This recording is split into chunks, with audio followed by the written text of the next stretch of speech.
Yo, yo, yo, yo, yo, yo, yo, yo.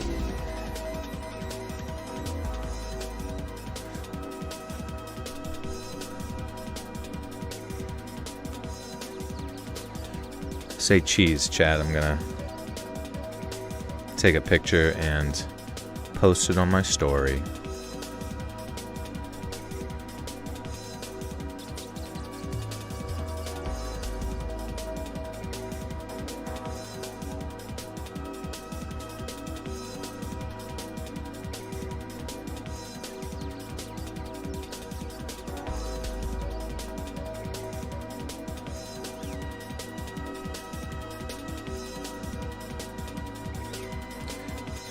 Cheese fromage. Unfortunately, cheese is a banned word. You guys are all... You'll be released from the stream here shortly.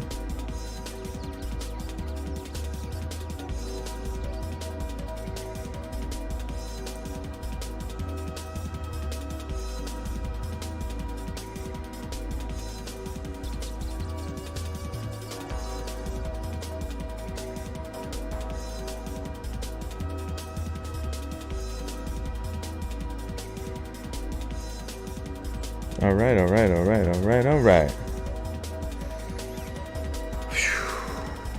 Sorry. I'm locked in. How are you guys doing? Good to see you. How are you feeling?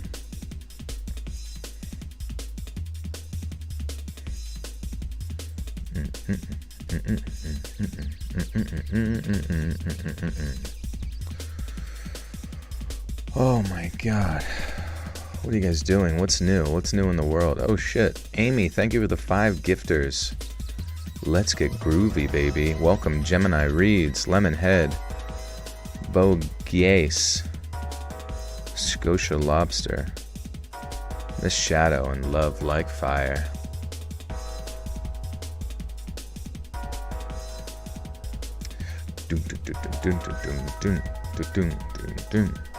Hey, there's Liz. What's up, Liz?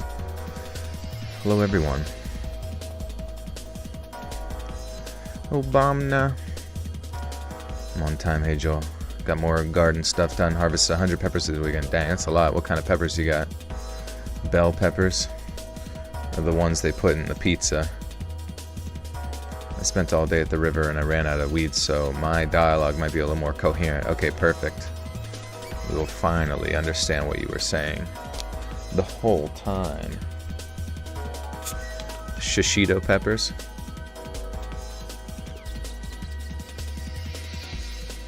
What did I have for dinner? So I went to Olive Garden for dinner. And, yeah. Did I see Weapons this weekend? I did not. I got invited to see it, I think, yesterday. But I then had to do an emergency babysitting situation because a friend had to go to work. So I had to like babysit for fucking like 6 hours. And though I love them, a part of me is like, well, maybe it's good to just exist in a permanent summer mode forever for the rest of my life. I don't know. Nah, I'm just playing. But I made me, it was like one of those weird things where it was like during that entire process, it was like you just had to be like locked the fuck in, Everything we went and did, it was like, hey, don't run out in the middle of the fucking street. Don't do that, don't do that, don't do that. And then like on top of that, it's like, if there's like behavioral issues, like it's just so awkward because, you're not used to being the one to be like, hey, cut that shit out. And you also don't want to like make them hate you, because, they're not your, the only kids you can make hate you is your own kids. Just kidding, but you know what I mean. Amy, thank you for another gift or two. MPGM. Thank you. Welcome. Anytime someone mentions Olive Garden, I just think of the red band guy who used to be on JRE. Who was that guy? What did he say?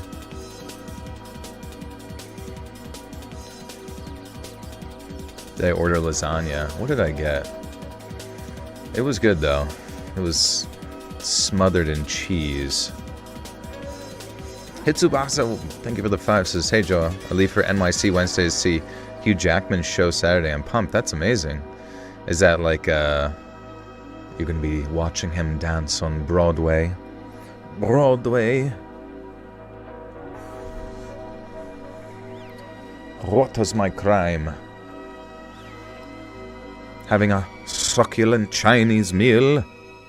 Oh, that'd be so funny if they took that meme and like translated into like Dracula. Uh-oh, are we loading? Loading issues? No way. Or is that just one person? I think it's just one person. It's fine. They've trolled me. They've got me. No buffering. Okay, sweet. I don't know. I made some changes recently to like accommodate folks. Gemini reads, thank you for 2. I love you. Love you too. Good to see you. I got the stuffed tortellini. Oh, that's what I got. I got the stuffed chicken marsala. It was a new item. It was a new item at the famous Olive Garden, which I will say the food has increased since the last time I was there. There's like substantially less meth heads serving. Our server was actually a fucking baller. They were like running the bar. They were running like every table. They were just making shit happen. But the chicken marsala was not that good. So, word to the wise. Stuffed tortellini was my nickname in high school. Hell yeah. Christina, love you too. Good to see you. Food increased, meth heads decreased. I know. I think that's the difficult thing with when meth heads serve, is that they're never hungry. So in their mind, they're like, why the hell should the customer be hungry? Therefore, I don't even need to like make them any food.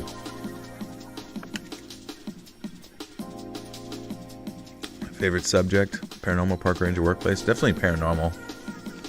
Probably that'll be the next bonus content. Will just be like paranormal stories. Wow, wow, wow, wow. That's not true, by the way. Meth heads like to eat. Dang, I'm off.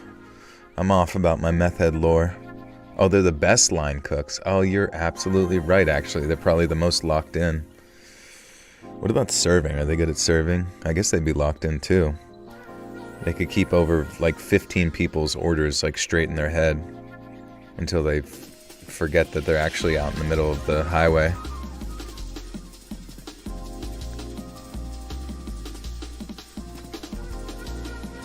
You're crying yourself to sleep, curled up into a ball. How come... Why not curled into a triangle? You good at serving? Are you on meth, Liz? No way. I've heard of skinwalkers. I've heard of them. What's up, Gabriella?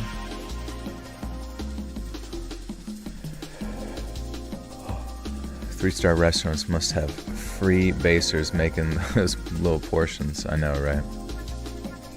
They keep it all in their free base zone, in their no-go zone. Oh, you're on methamphetamines. Okay. Well, be careful. You should get into some voice acting, dude. Yeah, you know, I hope so.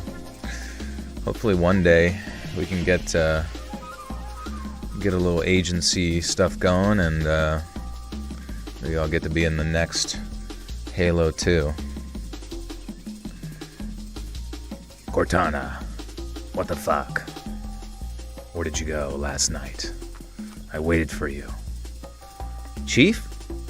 You okay, Chief? Yeah, I'm fine.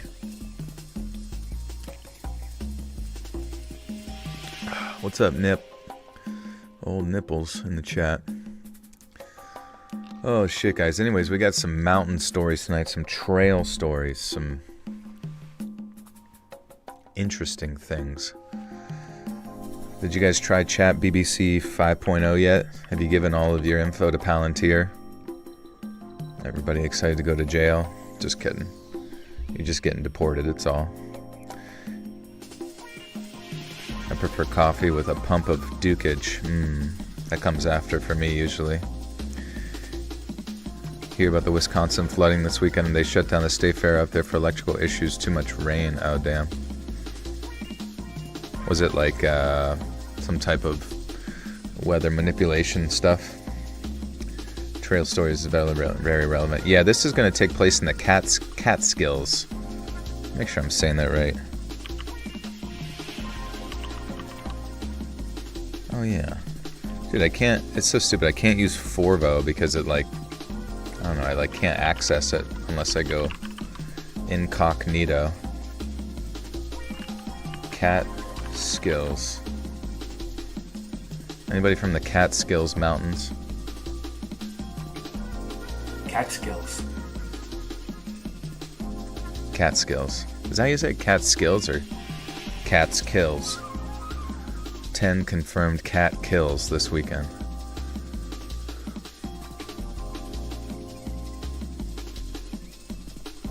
It's like a mountain range. How to say Catskills Mountains. Hey, Left Nipple, welcome back for 28 months. Just forgot it was Sunday until I saw your stream pop up. Hello, hello. It's Catskills. What's up, Jeremy? What are you doing, dude? So Catskills Mountain. Okay, sweet. Jersey Mike's before? Hell yeah, dude. Jersey Mike's is the absolute fucking best. I get it the Glocky way. Was it the Six Ski Mountains? Where's that at? Keep your Catskills myths to your own mountain range. We get them mixed up from time to time, all those ranges. Oh yeah. Let's ask ChatGPT. Anything cool to talk about? Excuse me, what the fuck was that? Alright. Oh, wait. The Catskills... Oh, I guess it wants to talk about the Catskills Mountains still. The Catskills' hidden history. They were once a mafia hideout spot and a hub for borscht belt comedy that birthed a ton of famous stand-up acts. Oh, shit. Siskiyou is North Cali, Southern Oregon. Okay, I'm not familiar. Weird nature phenomenon like ice pancakes in rivers or snow rollers that form naturally without human help. What's up, Sag Goral? The latest AI-generated music debate. Artists fighting labels over whether AI versions of their voice count as their work. Oh, that's insane. Can you imagine that? If labels just get to like take your voice and do whatever they want with it and then you legally can't defend yourself. I 100% see that happening soon.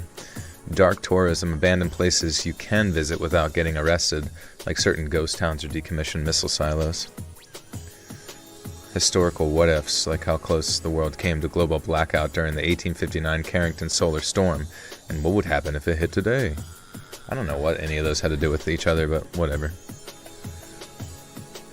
For movies, they need rights to your likeness, so it should be the same for me. I mean, YouTube kind of introduced that, where you could get somebody to take down a video based on the fact they're using your likeness or your voice. So you would presume that constitutes a already existing legal thing.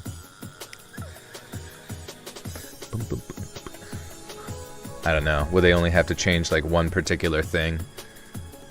Give you a lazy eye and then they're like, see, it's a different person. Doesn't count. That's why they don't mind killing off artists, because the record companies simply rake in royalties without paying artists. Exactly. It is weird. I guess it does make sense to cycle through them while they're younger too, or whatever. Because once they hit 30, it's like, alright, next. Sorry, you gotta die from cocaine. See ya. Sorry, you gotta die from a jellyfish propulsion bullet to the head. I sound manlier to something today. Oh yeah, I took my man pills, my blue chews.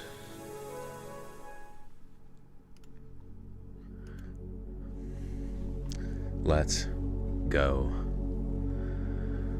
Yeah, I got the stuffed chupacabra at Olive Garden. Nothing's more Italian than chupacabra.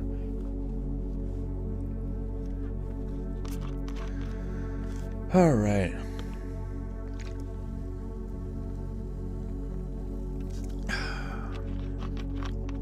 What's up, Jade? Jade getting paid. I sold Viagra to a kid once when I was 17 and convinced him it was Xanax. No way. You sound like a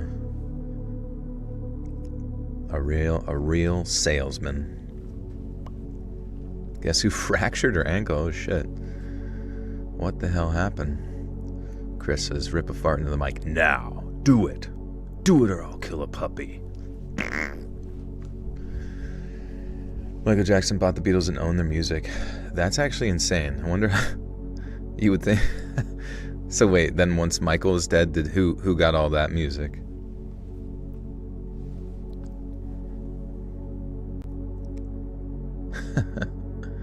Took a little tumble. Damn. You were on your ripstick. You're at the skate park. Guys, I was recording all day today. I was slaving away in front of my microphone. So maybe that's why I sound manlier. I'm all warmed up. Am I standing while I read? I do, yeah. I got a stand-up desk. It's like infinitely better for my back. What were I recording? Take a wild guess. Yeah, it was Twist of History. Trying to get as much of those episodes ahead as we can, just to give them, like, you know, the editors lots of time. Hey, Ollie, what's up, dude? What's the newest Twist of History episode about? Let's see. What is that about? I can link it in the chat again for you guys, in case you want to peep it. In case you want to peep that.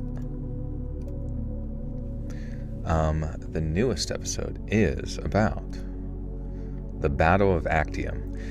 The assassination of Julius Caesar left an enormous power vacuum in Rome, thrusting his successors into an epic intercontinental battle for control of the empire that reshaped the future of the modern world. There you go. That's what it was about. You see what's happening in the WNBA? Also, good day now. Yeah, I saw LeBron had commented on it. Did you see what LeBron said about it? Let me see if I can pull up his thoughts here. I thought they were pretty profound. LeBron James, the professional NBA player, he said, "What's happening in the WNBA right now is fucked up. I mean, how you gonna let a dildo fall on the court and not start bouncing on it? I know I'd be riding that thing up and down the court." I was like, God, he does make a great point, ladies. They're like, we can't increase your pay, but we can throw dildos onto the court if that's okay with you. And I think they were cool with it. I think they were okay with that in negotiations. It would be kind of sick if you were in the WNBA and the dildos kind of operated as like power-ups. Almost like you're playing like, remember NBA jams? When you would be like on fire and you couldn't miss a shot or you'd have an insane dunk? That's what should happen. It should be, oh my God, that's how we make the WNBA popular again. We got to make WNBA jams. And then the dildos will get thrown onto the court from random, like, you know, rare ones, like shiny ones. Yeah, power plugs, suction ones, whatever you guys want. We got all of them, but just know that they all have unique powers. It's going to be like Mario Kart out there, bro.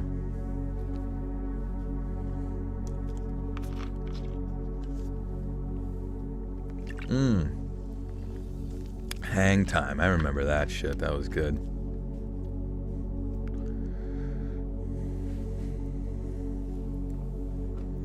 Okay. Who wants to hear the first story? Show of hands.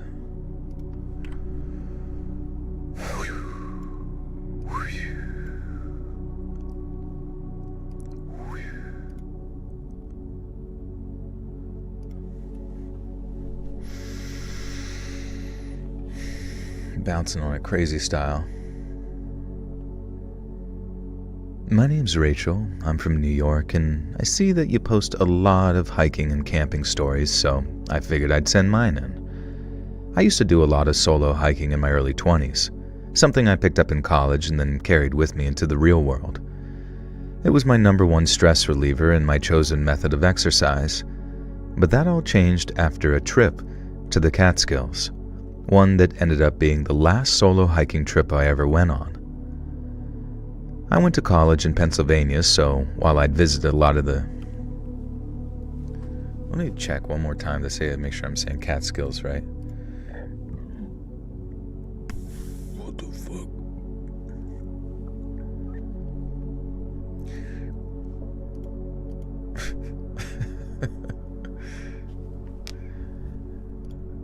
Okay. Catskills. Let me hear it. Let me hear it one time for you. You love Twist of History? Thank you, dude. It's awesome. It's a great show. I'm very thankful to have like such insane like writers and editors just like all coming together as a dream team. Catskills. Catskills. There, yeah, thank you. Can you wish me luck tomorrow? Nothing big happening. Can you just wish me luck? Good luck, Terror. You got it, dude. You'll need it.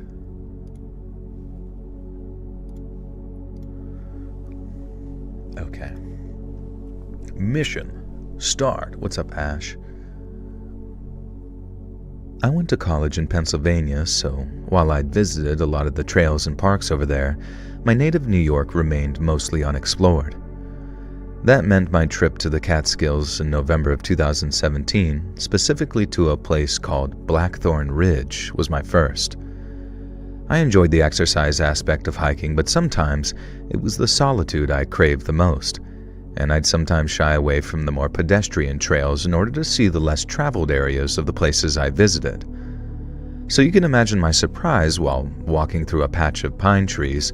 I saw a small... Oh, shit, what the fuck? One second. I came out of nowhere. Damn.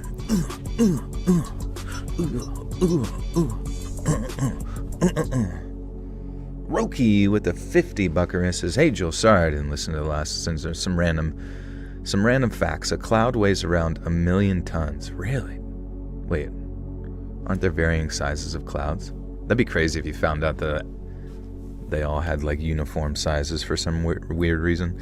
The largest piece of fossilized dinosaur poo discovered is over 30 centimeters long and over 2 liters in volume." I feel like that sound makes some sense. Enjoy that new knowledge. Thank you, Roki, and thank you so much for all the good stuff. The last episode was pretty interesting, but I know you said you wanted to avoid that, so no worries. Good to see you again. Now I can visualize twerking knowing he's a stand-up dad. Yeah, exactly. Yeah, imagine if I was just in a chair just rubbing my ass against a fucking stinky fart chair.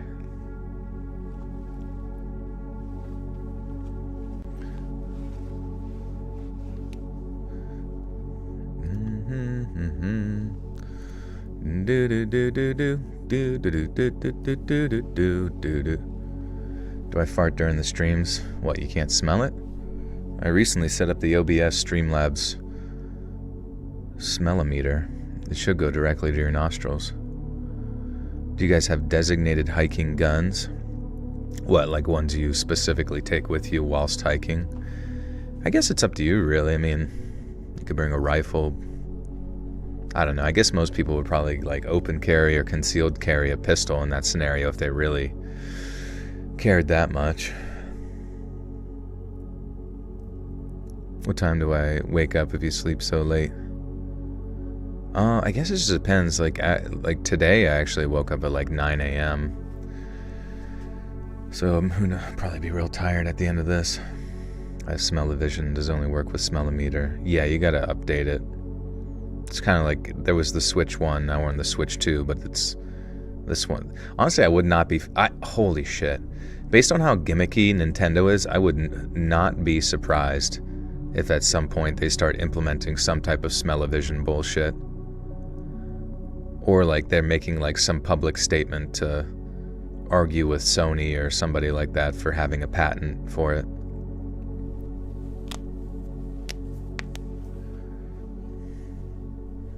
Do I wear Valor tracksuits? Only whenever I squat and smoke cigarettes.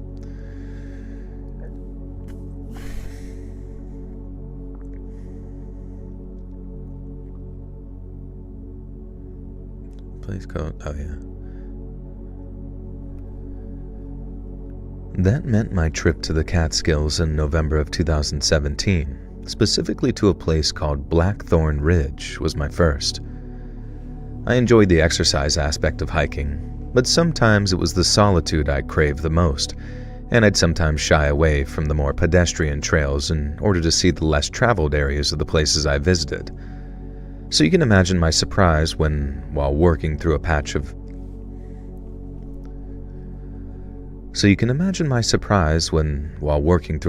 pine trees, I saw a small leather-bound object sitting at the base of a tree.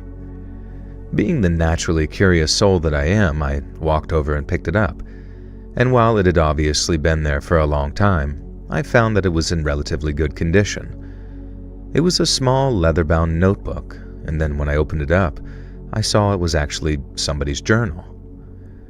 It felt a little rude and obviously intrusive at first, just kind of reading someone's journal like that.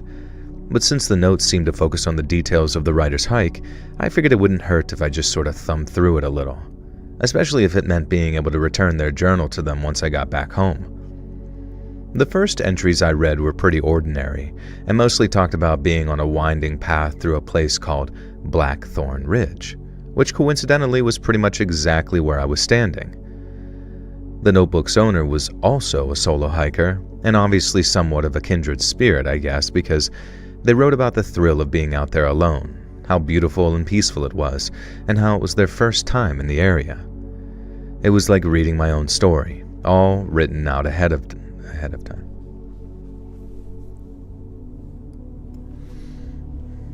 What's up, Rafaela? What kind of milk do I drink? Funny enough, my friend went to a farm recently, got some raw milk. Only bad thing is the raw milk, I think it only lasts a day.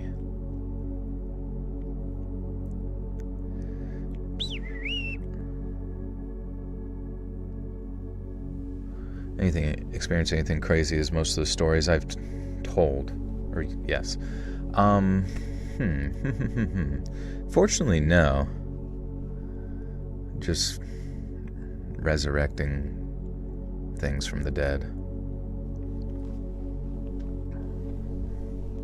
What was I doing in my milk? I was going absolutely raw. Told my boyfriend your favorite narrator I've been listening to since 2019. Nice, thank you, Taylor. Good to see you.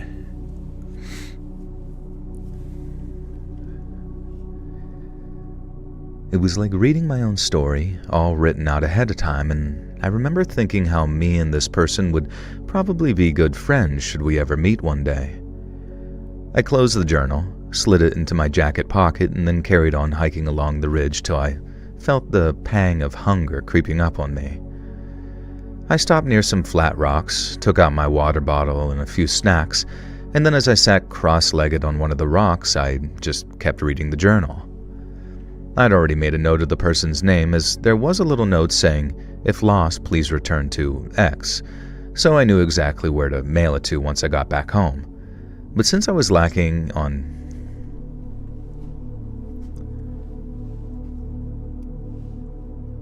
How's my family doing? They're good. Everybody seems to be doing good. Nice and happy. Fortunately. What's up, Boomboclot? Oh, hey, there's Hawk. What's up, Hawky? How you feeling, dude? What do you think of protein powders? Soy is full of estrogen. How do you find any alternatives? Are you like a vegan or something like that? I mean, from what I've gathered, it's like the whey protein is just the fastest acting and like most bioavailable. That's just from the studies I've seen. And so obviously that's, I mean, I guess you could, I've looked a little bit more recently into like beef protein powder, like beef based, but that's kind of more slow digesting. Same with the egg whites. Maybe egg whites would be more your style, but that's also slow digesting. Well, it's up to you, I guess. Do you drink horse milk? I've never tried it before. Is that from their penis, or what is that? She says she loves your voice so masculine. Who said that? Oh, your mom turned 77 next month. Please say hi. She's Japanese. Love you. Oh my god. Konnichiwa. Good to see you. That's awesome. Just use whey protein for those gains. Yeah, you know, you obviously want to get most of your protein from like whole foods, like eggs and meat, and at least if you're just like a typical omnivore or whatever. But yeah, I don't know. You can fill in where you need for your protein needs with the whey and whatever other powders that are easy to just get into you. Monkey milk. That'd be so funny if there was just like a store somewhere, probably in Thailand. Get yourself some monkey milk.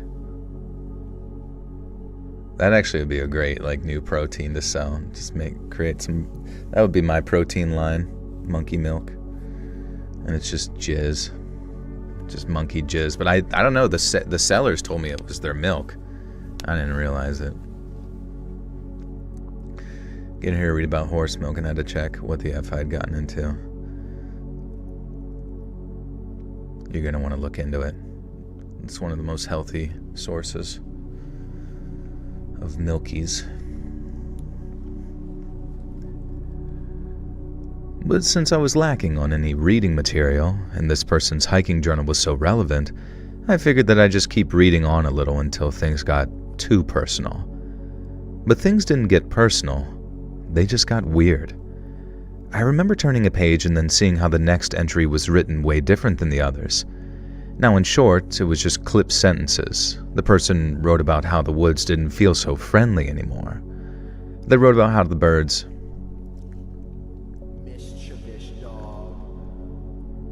They wrote about how... You can't do that, Joel. It's monkey slave labor. Yeah, is there laws against using monkeys to do... Like, say you wanted just like an army of them to kind of like help you out around your land. Is that a no-go? Isaiah Hannell. Welcome to the Butterstock. Oh, you have access to bonus content. Do I walk around with the clipboard? Yeah, all day. I just like to take notes. I'll go into stores and just pretend like I'm, surveying.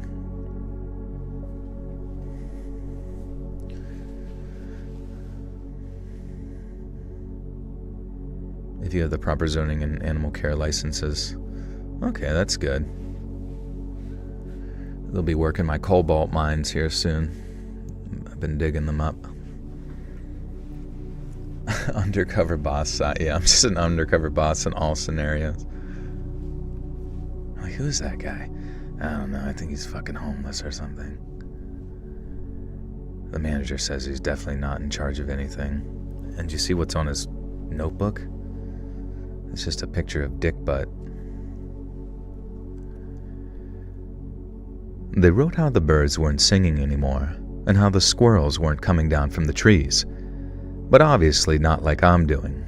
All they wrote was, no birds, no critters, dead quiet. The next words were, predator in area, ? And it seemed very rushed. So I immediately glanced up and started scanning the trees around me, but I didn't get the same impression at all. To me, and I was a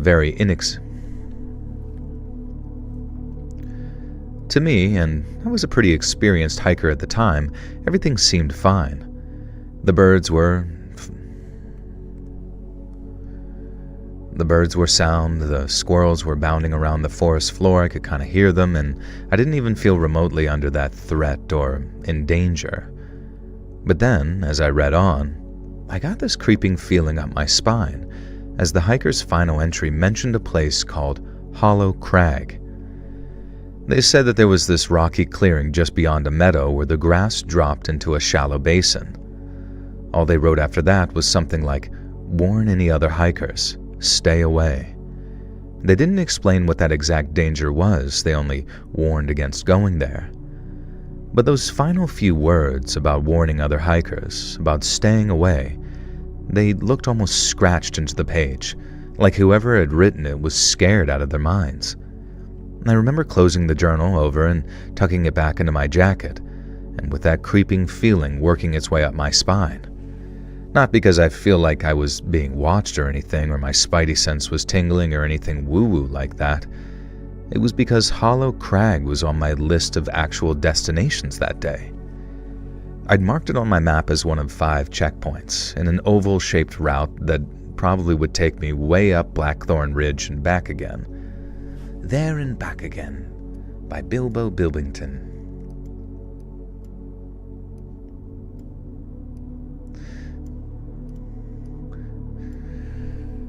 You know what I can't wait for? You know how there's all those like Gen Z memes where they say like millennials are essentially just like autistic Jim Carreys, and that's like millennials humor.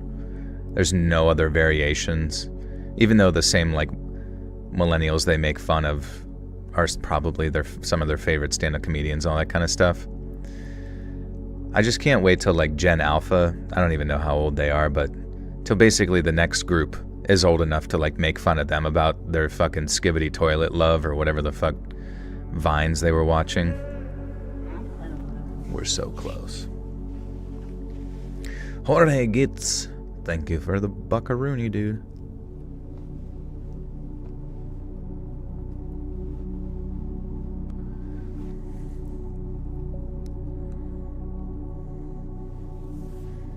Music is the soundtrack of life. It plays the melody of our being.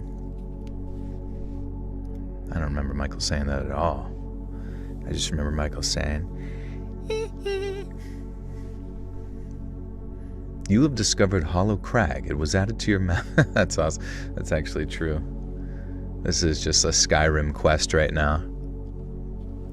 This is literally just environmental storytelling going on in real time.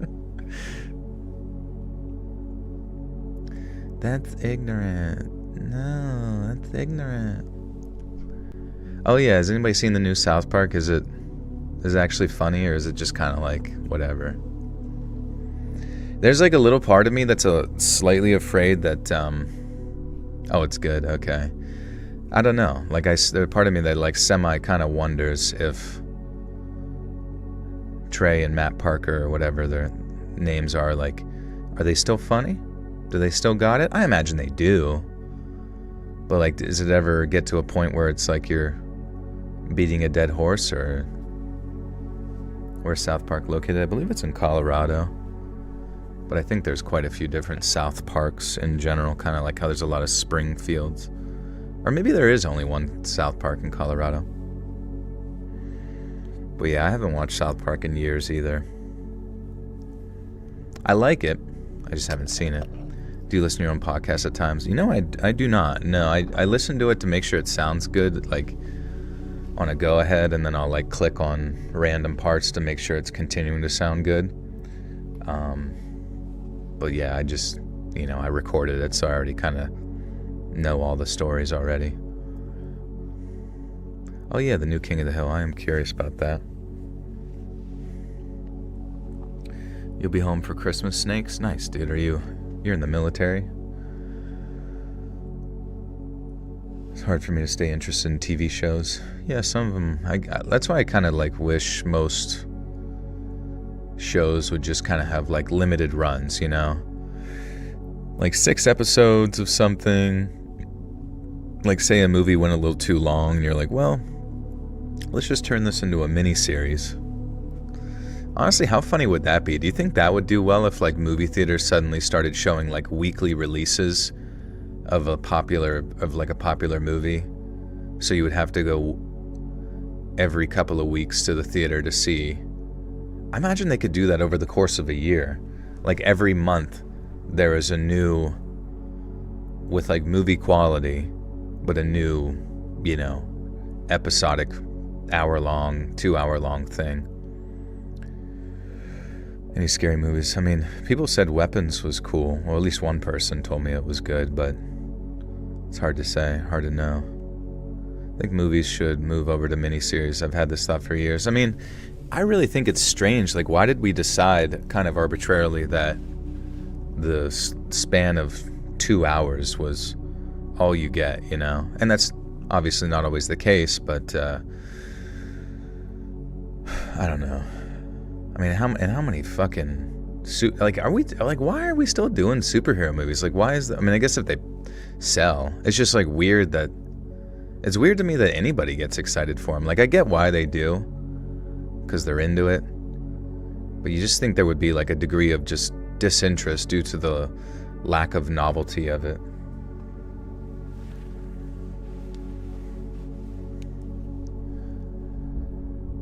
I'd marked it on my map as one of my 5 checkpoints, and an oval-shaped route that'd take me all the way up, back. Wait. I forget what the ridge was called. Boy.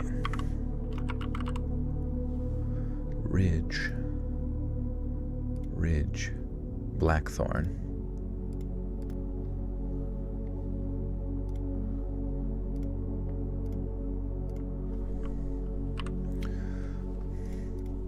Okay. I had marked it on my map as one of the 5 checkpoints, in an oval... Oh my gosh. I had marked it on my map as one of 5 checkpoints, in an oval-shaped route that'd take me all the way up Blackthorn Ridge and back again. It was supposed to serve as my more than halfway now checkpoint, so unless I wanted to dramatically delay my return home by adding 2 or 3 hours to my journey, I had to pass by Hollow Crag to stay on schedule. I could skirt around it, but I couldn't avoid it, and at the time that seemed like it'd be enough. But looking back on it, I should have just swallowed the loss and resigned myself to hiking the extra hours, because when that journal said to stay away from Hollow Crag, it should have really said avoid it at all costs. I got myself back on the trail so I could better navigate the area, but seeing how far out I was, it was barely any clearer than the terrain either side of it.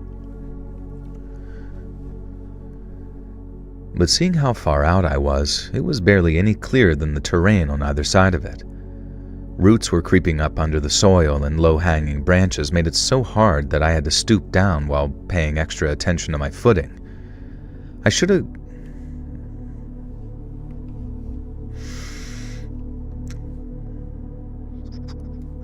Film was expensive and people can't sit and be entertained for more than 2 hours. Yeah. I just think, you just think that, I don't know, you think we would have mastered it by now. You think we would have mastered that 2-hour-long piece of entertainment process at this point, you know? In the same way that we sort of have mastered musical structures, and it's actually kind of strange to me that, I don't know, what is the film theory in which it's so hard to like consistently entertain people at this point? I guess because you just need something that's unique and different, and in the corporate sense, it's sort of impossible.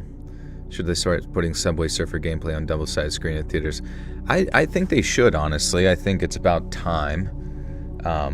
I think the number one way we can get that to happen is just for viewers' safety.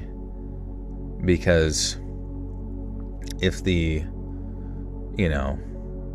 ADHD folks in the theater start to get bored, that's when they start stabbing people or whatever. So I think it's really just generally for everyone's safety that we start putting Subway Surfer on the sides, especially Oppenheimer, since that was fucking long as shit and boring.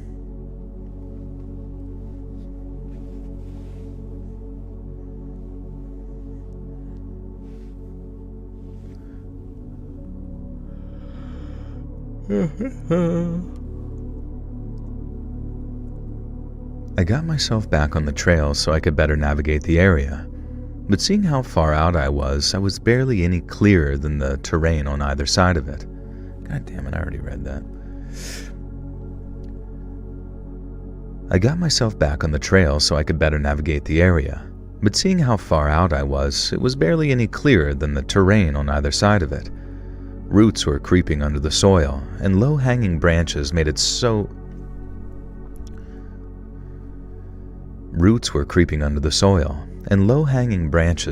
I had to stoop down while paying extra attention to my footing. I should have been getting pretty tired at that point. I've been hiking solidly for quite a few hours, but I was also getting a nice steady hit of adrenaline every time I thought about what was written.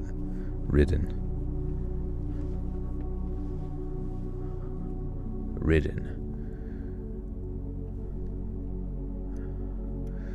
Unique and different, costs more money. When you can rehash your franchise, you already have a running set, CG scripts. Yeah, it's... Oh, that's true, the reusing of a studio or whatever. Yeah, it's just strange that... I don't know, like... I feel like there needs to be a massive investment strategy from some of these companies. I mean, I guess they already do that with like Blumhouse or whatever, but just more studios like investing in independent films, ones with like limited budgets but like interesting ideas, so that even if they were to only put like $2 million into a film, if it made $10 million or $50 million or $100 million, like it would just be fucking fine. And I feel like honestly, if you gave like some really talented folks couple million to like make a film, 10 million, you know, instead of the billion or $500 million like blockbuster nonsense. What's up, Crime Girl? Yeah, it's like, it's not like Blumhouse hits every time, but at least they're trying, you know. They're just like casting a wide net and seeing what fucking sticks.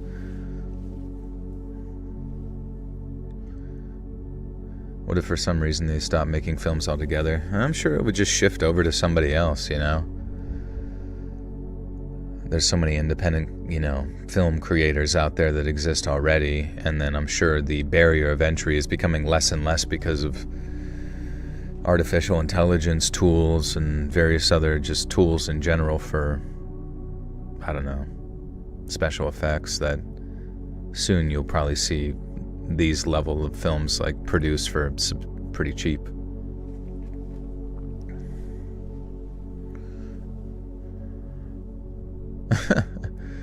The Clanks. Nutty Professor 2, The Clanks.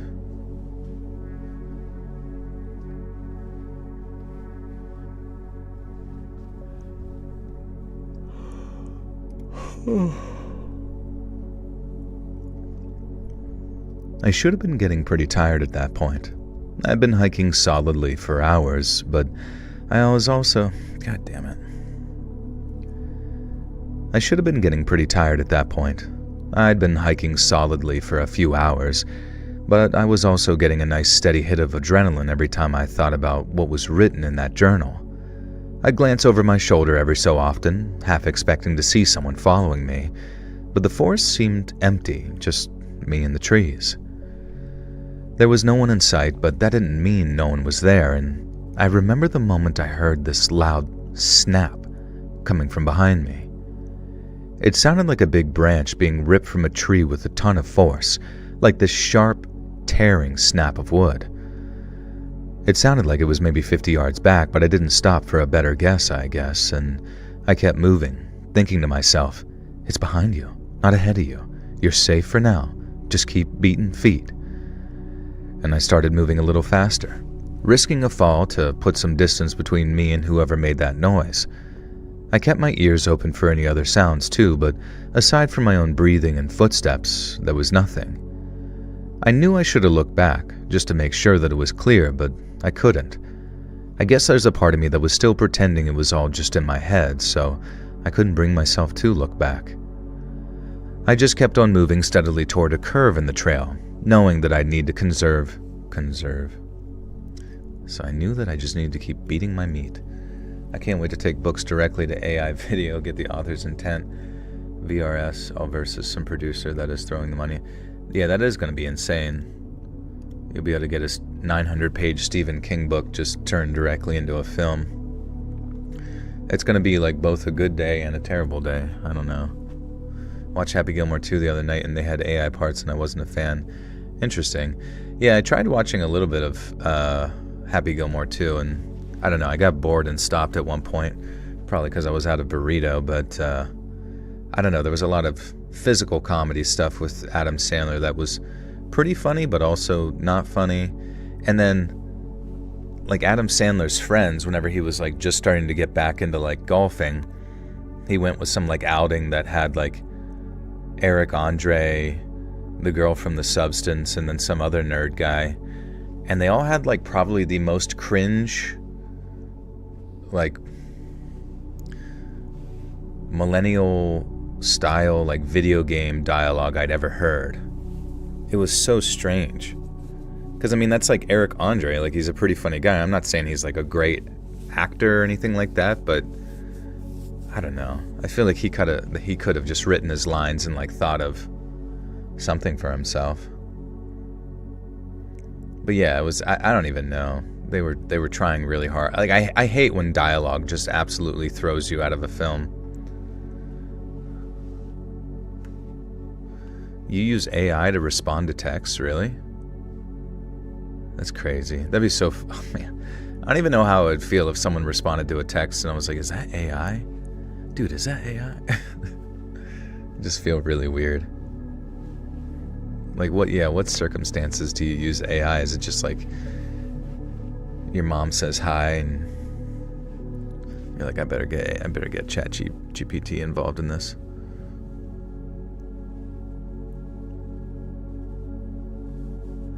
You can upload a photo of the text and say respond to this. Is it just for like dating or something? I guess I could kind of see for dating, but then even that, I don't know. Like, you just start to like lose your riz a little bit if you have a computer do it for you.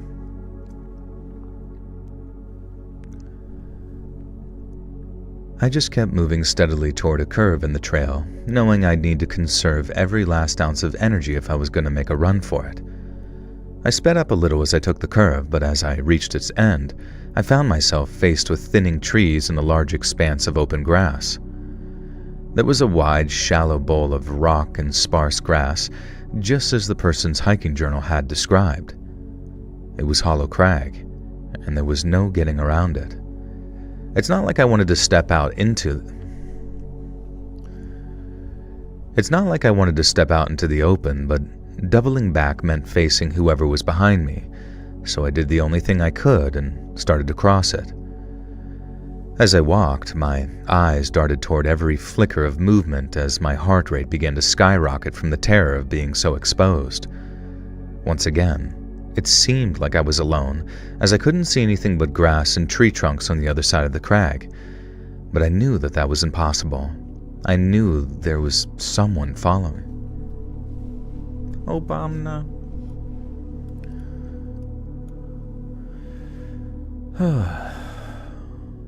Thanks, Cherry. Good to see you. I have friends with a lot of friends. I have friends with a lot of friends with a lot of mental health and issues, divorce. My one friend has BPD. For context, it's easier to have ChatGPT deal with it. Oh, okay. Oh, that's... That's so fun. I mean, it's not funny, but it's really funny because I just imagine getting to that point of someone messaging you. Like, most people might just be like, all right, fuck this, I'm not responding, or just acting like I forgot. And then now you can just be like, hey, just talk to this person, make it sound. No, I understand what you're saying, though. That's really funny. Just have the robot talk to them. What if that's like what you can do now? You can put your phone on autopilot and just have like AI respond to everything in like real time. And the whole time you're just talking to like chat. Oh my God. Or even weirder, you have them like talk to ChatGPT or whatever, but then ChatGPT is like sending them, telling them to like come over to your house and stuff. That's what you're doing right now.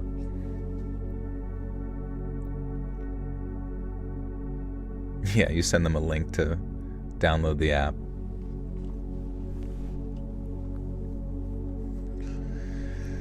It'd just be really funny if like ChatGPT said some like, really profound things to them, and then the next time they see you in person, like, wow, what you said was so fucking good. You saved my life. Thank you. You're welcome.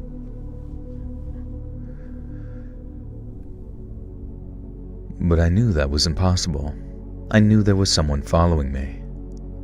And while I was alone, they weren't. I remember finally being brave enough to turn around and check behind me, but my head only made it 90 degrees before I saw the second guy off to my left. There was some type of figure walking at the far edge of the crag, one that moved out of the tree line and out into the afternoon sun in the moments after I spotted him.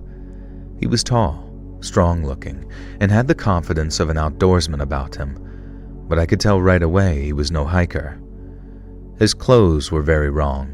They were tattered, mismatched. like he'd pieced them together from scraps of men and women's clothing. He stopped as soon as he saw me, and I mean it very literally when I say that I felt his eyes on me. All I could do was clutch the straps of my pack and start walking faster, aiming for the trail on the other side. I hoped he'd stay.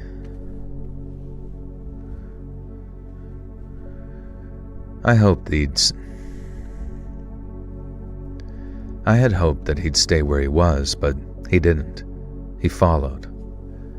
The second man slipped back into the tree line again, probably in the hopes that I hadn't spotted him right away. Then he moved parallel to me, mirroring my movements as I pushed towards the trail. At this point, my legs were burning from the exertion, and I wasn't even running yet. I knew that, like any predator, running would be the trigger.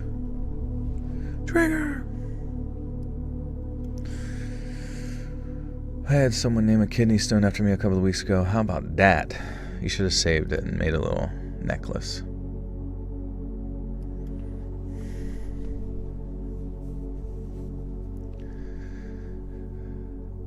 I knew that, like any predator, running would be the trigger for them to chase me.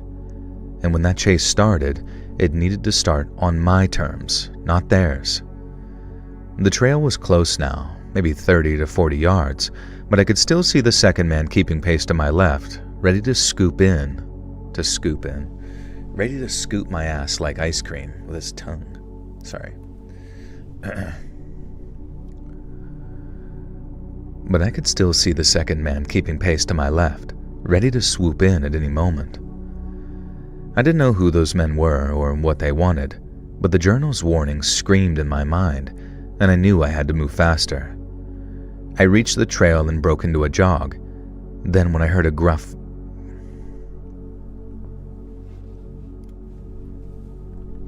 voice? A gruff voice. You have a question? Did you raise your hand first? Yes, you may go take a shit.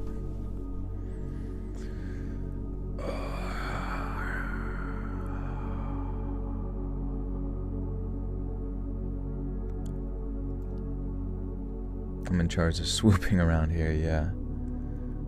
The swooper. Danny Swoops. Duncan, great question. DARPA DoD project for Operation Sea Spray and the DoD project with the ticks and weaponizing them. How come they don't do nice stuff to us? Don't you think like taking over the world would include some degree of just being really cool?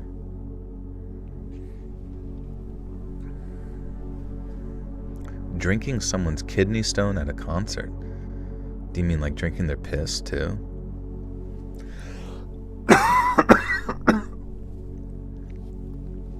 It's also crazy how fast you can get dehydrated at those kind of things.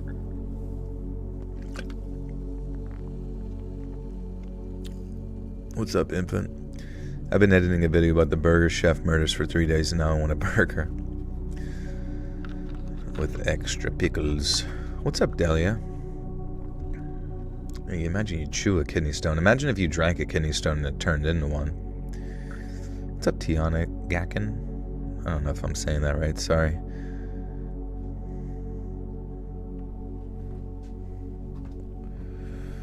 Oh, man. Infinite kidney stones, yeah. Infinite kidney stone glitch, yeah.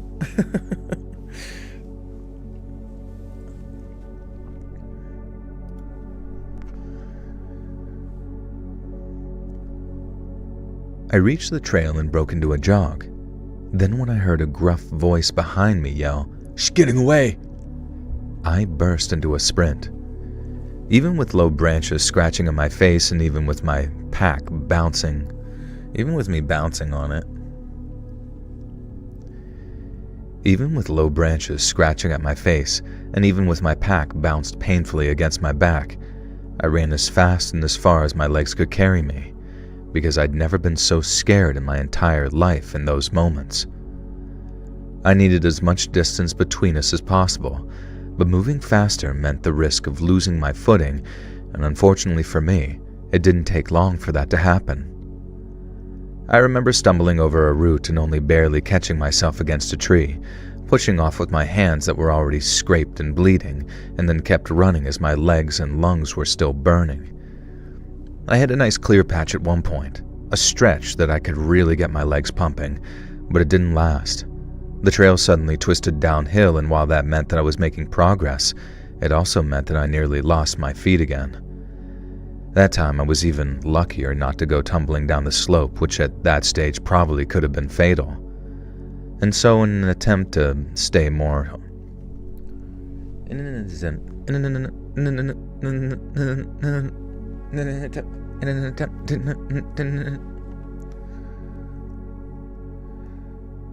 I cut a piece of my thumb at work and brought it back in for show and tell. Almost a year later, show and tell was my idea. Dang. Saved it in some formaldehyde for snacks. In fact, I was not offended. I was honored. In fact, I was not offended by your joke. I was deeply, deeply honored by it. For to be made fun of by the greater public is an indication that me and my people are that recognizable. So much so that there are memes made of us. Thank you. Thank you. Daniel Calvin, welcome to the Buttersock Cult. You now have access to bonus content and obsessed with progress. Happy birthday. Is it your birthday? I'm just guessing. I'm just goosing around.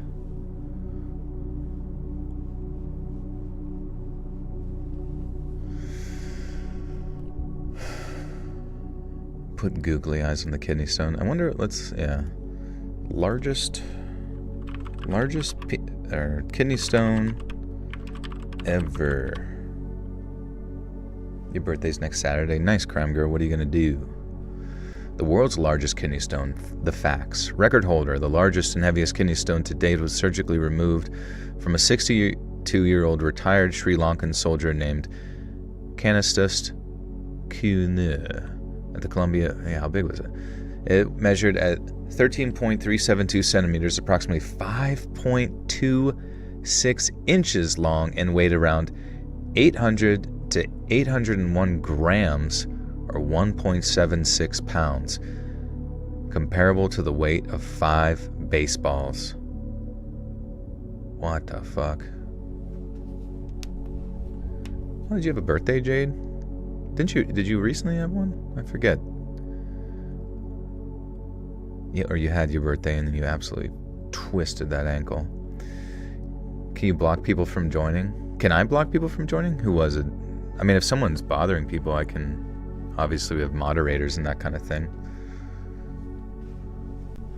Oh, August 1st. Nice, happy birthday. That makes me want to protect my crotch. Yeah, probably. How the hell... how does it even get that big? It had to be surgically removed, right? And the previous record was in Pakistan. Huh, so Sri Lanka and Pakistan, are they just like severely dehydrated all the time over there?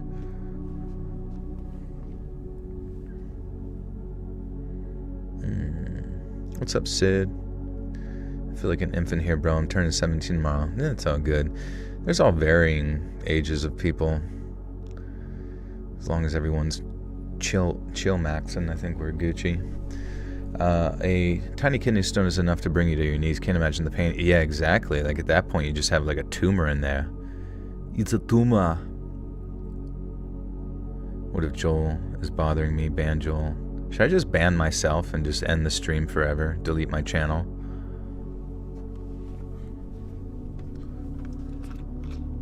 Someone who smoked a kidney stone.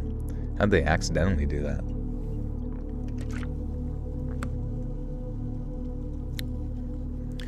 You're gonna be 38, you feel old. You were emo before emo. Yeah, it's whatever. Just keep trying to make yourself better every day, I guess, you know? Oxalates can cause them as well, aka spinach and almonds. Spinach and almonds, damn. I feel like that sounds like it would go great in a smoothie. I definitely know, yeah, like chronic dehydration for sure.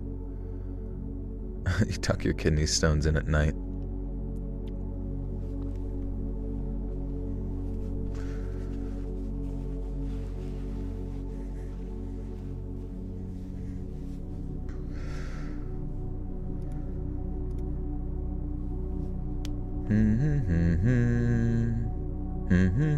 What's up, Christy? Okay, sorry. Just reading your comments. So old I got my age wrong. I'll be 39. Dude, I did that the other day. I was like introducing myself to somebody and I was like, I think they were 24 and I was like, oh yeah, I'm 34. And then I was like, fuck, no I'm not. I'm fucking 35. What the fuck? When that happened?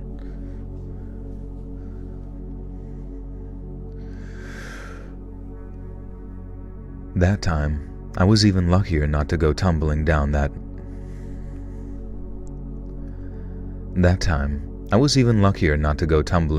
slope, which at that stage probably could have been fatal. So, in an attempt to stay on more stable ground, I veered off the trail and into the undergrowth, hoping that might help me lose these men chasing me. I don't know how long I ran, but I was at my absolute limit when I finally stopped for what could only be a short break. I was huffing air. My vision was all dizzy as the forest blurred around me and I fought the urge to puke. My legs obviously were screaming for rest, but I couldn't stop. I had to keep moving, even if the only thing keeping me going was pure terror.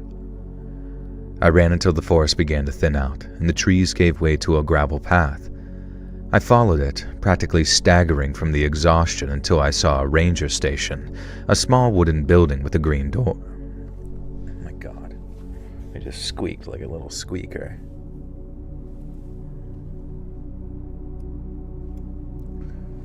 You just turned 33. Nice, dude.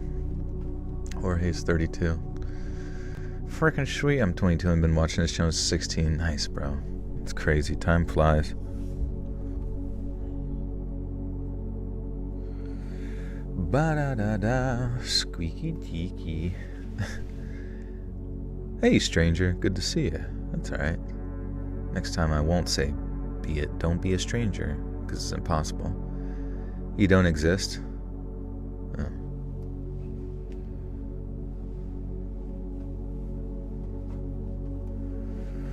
What do you mean? What happened? Oh, maybe. Oh, I'm sorry, Justin. You know what I have? I have it set to top chat. Dude, I'm sorry, bro. I have to set it to live chat. Dude, I always forget to do that. And there's like so many messages that get disincluded for whatever like abstract reason. Like so many random messages get disincluded. So my apologies if that's what you were referring to.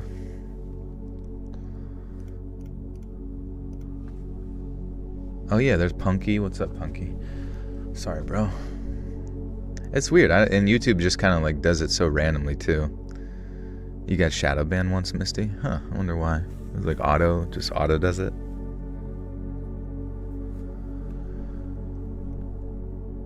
I ran until the forest began to thin out and the trees gave way to a gravel path. I followed it, practically staggering from the exhaustion until I saw a ranger station, a small wooden building with a green door. The relief was overwhelming, so strong that tears started to fill my eyes as my legs felt like they were literally going to give out.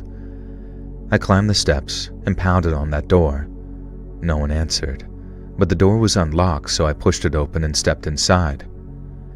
And like any good traumatic event, I got to enjoy a wonderfully horrifying moment of a false ending.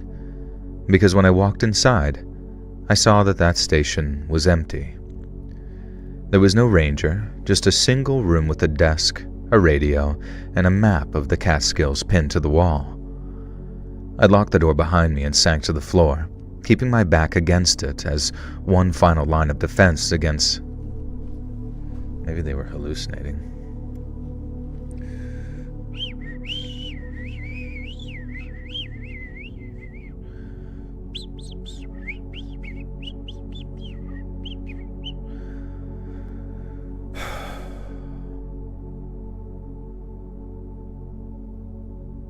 It's so weird sometimes thinking about reality.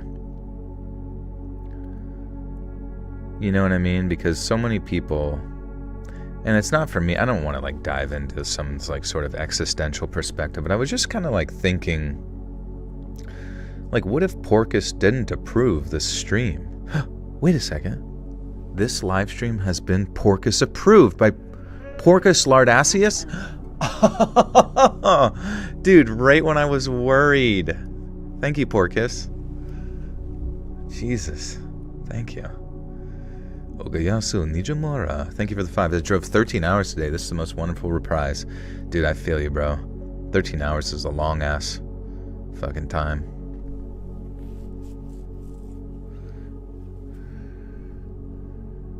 He needs to eat the men chasing him, exactly. How come nobody ever getting chased by people ever, like, retract their claws, release their fangs, and jump 13 feet in the air and dig their mouth into the person's neck?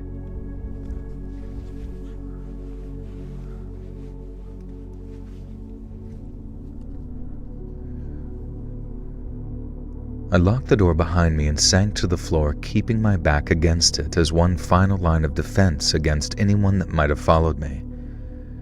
When I heard nothing but silence for what must have been a half hour or so, I took the journal from my jacket and placed it on the ranger's desk. I don't know why I did that at first, but now looking back on it, it feels like I was saying, okay, no more.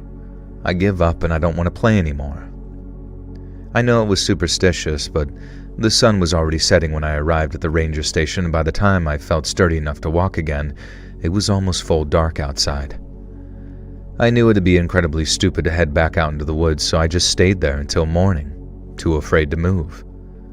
And when the sun finally rose up, and there was just enough light coming through the station's small window for me to see, I forced myself to stand again. My body was aching from the previous day, but it was either get on the move or stay there with no food or water for another night. I felt the journal on the desk. I left the journal.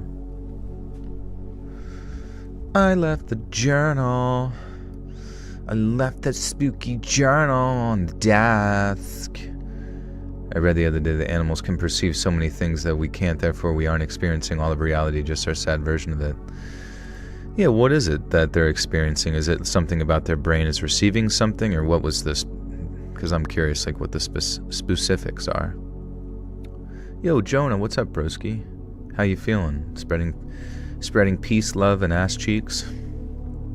I do holistic immune-building smoothies with loads of antioxidant stuff, so lots of vites, blueberry, fresh spinach, orpal, carrots, strawberry, watermelon, and mango with sour sop juice is great. That does sound yummy.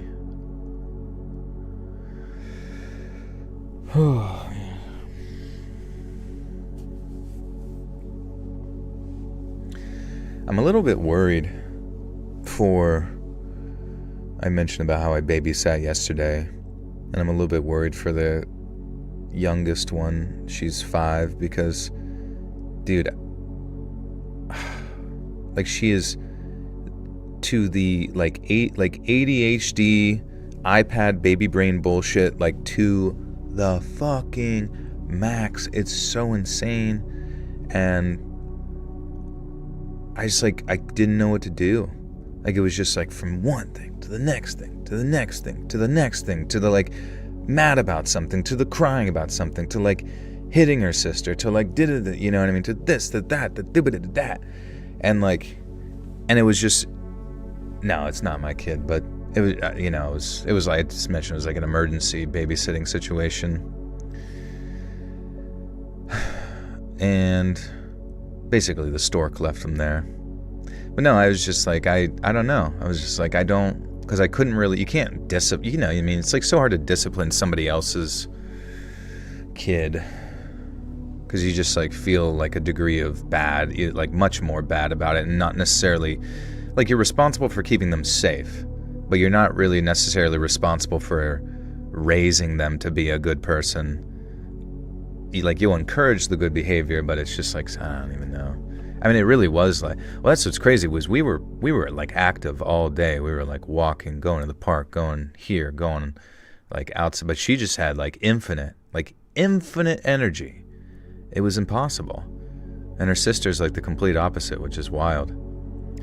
But it's just, I don't know. Like, I've heard of like terrible twos, but I just like never really thought that like you could just, because it seemed like it developed in the span of just like a month, like all of these sudden and abrupt like language skills out of nowhere, but then also like no patience or desire, you know what I mean, for literally anything that requires any degree of patience. Is that just a 5-year-old? I just don't remember her sister ever being like that. The one's 5 and then the other's 9. And it's just like completely polar opposite human beings.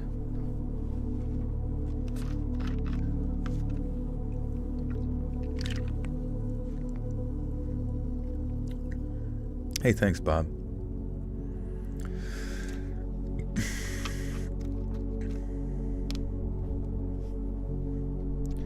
Sharks can detect electrical fields and snakes can see heat, which helps them map their prey. Oh, you mean in that regard. Okay, nice. I guess that makes sense. Same with like the echolocation stuff with like bats and all that kind of jazz.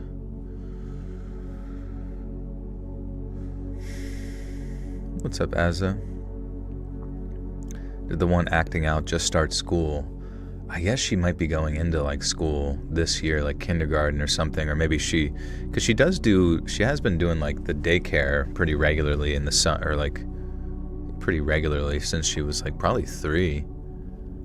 It's like a private school situation, I think. I have no fucking clue, honestly.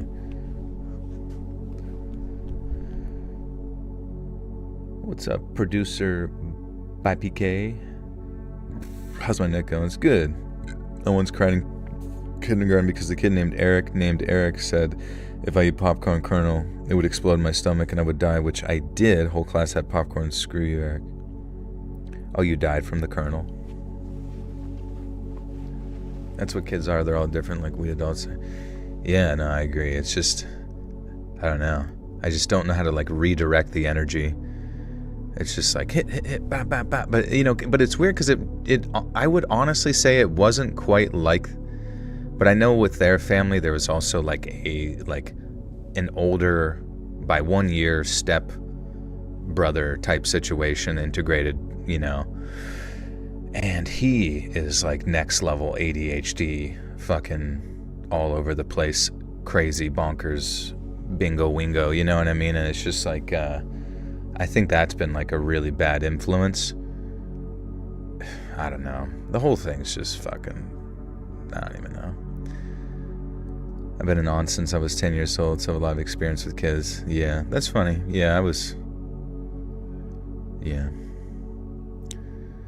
My first guess would be environmental stressors. Yeah, you know, that's kind of the vibe that I got too, because I mean, I feel so bad for them in like some regards, just pertaining to, you know, like the suppressed feelings towards like familial drama, you know, because it's a lot of the familial drama stuff. Instead of prescribing Adderall, they gave them sedatives. Or wait, what are you talking about? Oh, I don't know. I just don't like, any of that medication stuff for kids is so sad to me. Unless it's like actually a health problem, but.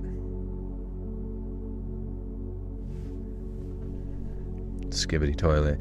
Dude, yeah, the skibbity toilet stuff. Because I just remember it like blew my mind. It like blew my mind, like the slightly older little brother situation. Or no, slightly older brother, stepbrother type scenario. He'd be at dinner, and he's sitting at dinner with like, we're all eating, full fucking headphones on, baby brain iPad like right in front of him, and he's just like, with just like, I'm like, holy shit, this is like something out of a fucking meme, you know? He was locked in. He was like watching seasons 1 through 2000 skibbity toilet shit. I don't know. Skibbity toilet fell off. Now I have tongue sahur. That's so true. When I came over to pick them up for babysitting, the one was drawing one of the, I thought that was like a meme. I thought that was like made up, the tongue sahur bullshit. I forget which one of that was, like cappuccino crocodilo. Hope you're doing well. I had a great one. Thank you, Nine. Good to see you. He's in therapy right now, and I had to go work book and fidget toy recently, specifically for like talking and working out big feelings I get over motivated as a kid, and I don't want to see that happen to them. Yeah, it's all just, I don't even know, dude. Cappuccino ballerina. You absolutely should drug your kids, but not with Big Pharma drugs. Offer them whiskey and weed. There you go. It is kind of funny to think like someone, I mean, that's obviously not good, but it's funny to think that, I don't know, any of it. Just think a funny thought in your head and make yourself laugh, okay? I left the journal on the desk. I didn't want or need it anymore, and besides, the ranger needed to read it a hell of a lot more than I did, I think. And when I stepped outside, the forest was so much more quiet and peaceful than the previous evening that it was like being in a different place altogether. And then, after walking for some time down a large trail.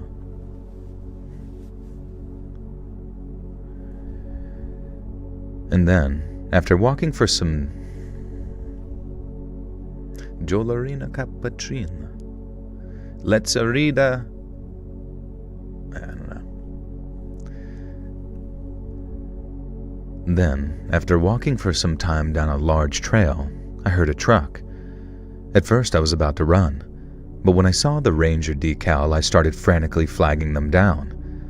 The truck stopped and the ranger got out looking startled till I assured him that everything was fine. At least, by then it was fine anyway. I told him about the men near Hollow Crag, how on their own it had been frightening, but coupled with what was in that journal, my mind was spinning and I'd been absolutely scared beyond all comprehension to be up there alone with those weirdos.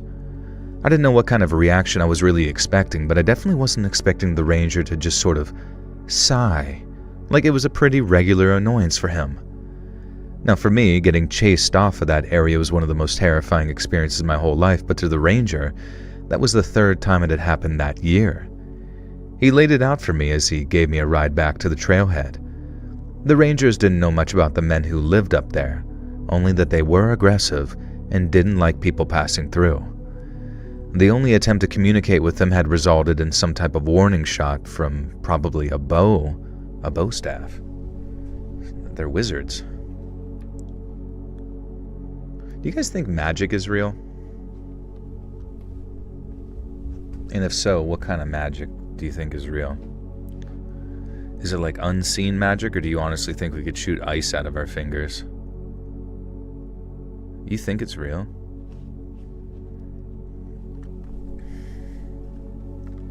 Black magic.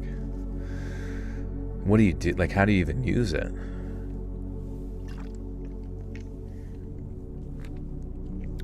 Black magic woman. Yeah. Mexico black magic is real? Is it only the Mexican magic, or can we do other magic too?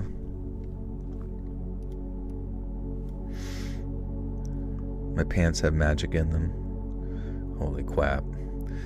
Yes, people can tap into their realm's hidden knowledge. You can't do magic, you're a man. Only demons and angels and women can cause this force at a distance. Oh, okay. Magic is science/phenomenon we don't understand yet. That's a good point. I think we're ethereal energies we can tap into. If you bind yourself to demons, you can use them, but why? I don't know. Do you forfeit your soul or something? I remember this, like, one guy I've seen before, like, he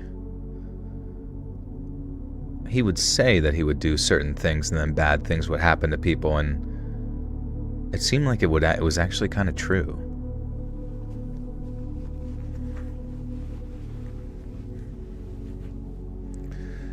How they master that skill is crazy.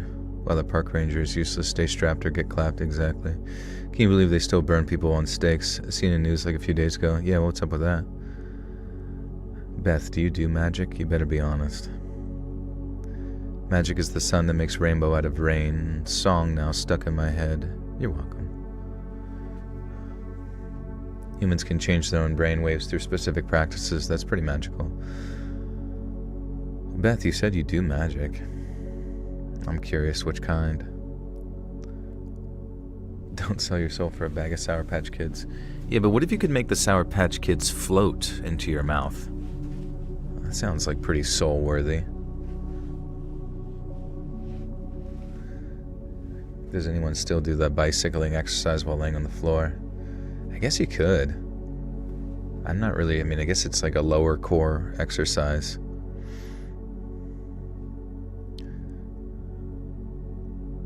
You're descendant of folk magic.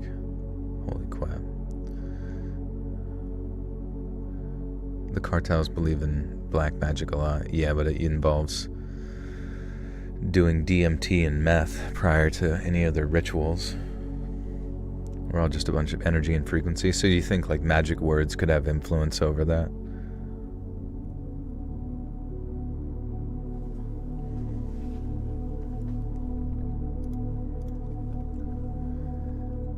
The only attempt to communicate with them had resulted in a warning shot from some kind of bow, one that resulted in an arrow slamming into a tree right close to the ranger's head. So rather than risk a full-blown Ruby Ridge rerun, the rangers decided to just close the trail off and leave them be. And that's half the reason it was so overgrown. But the two men up there took down any closed...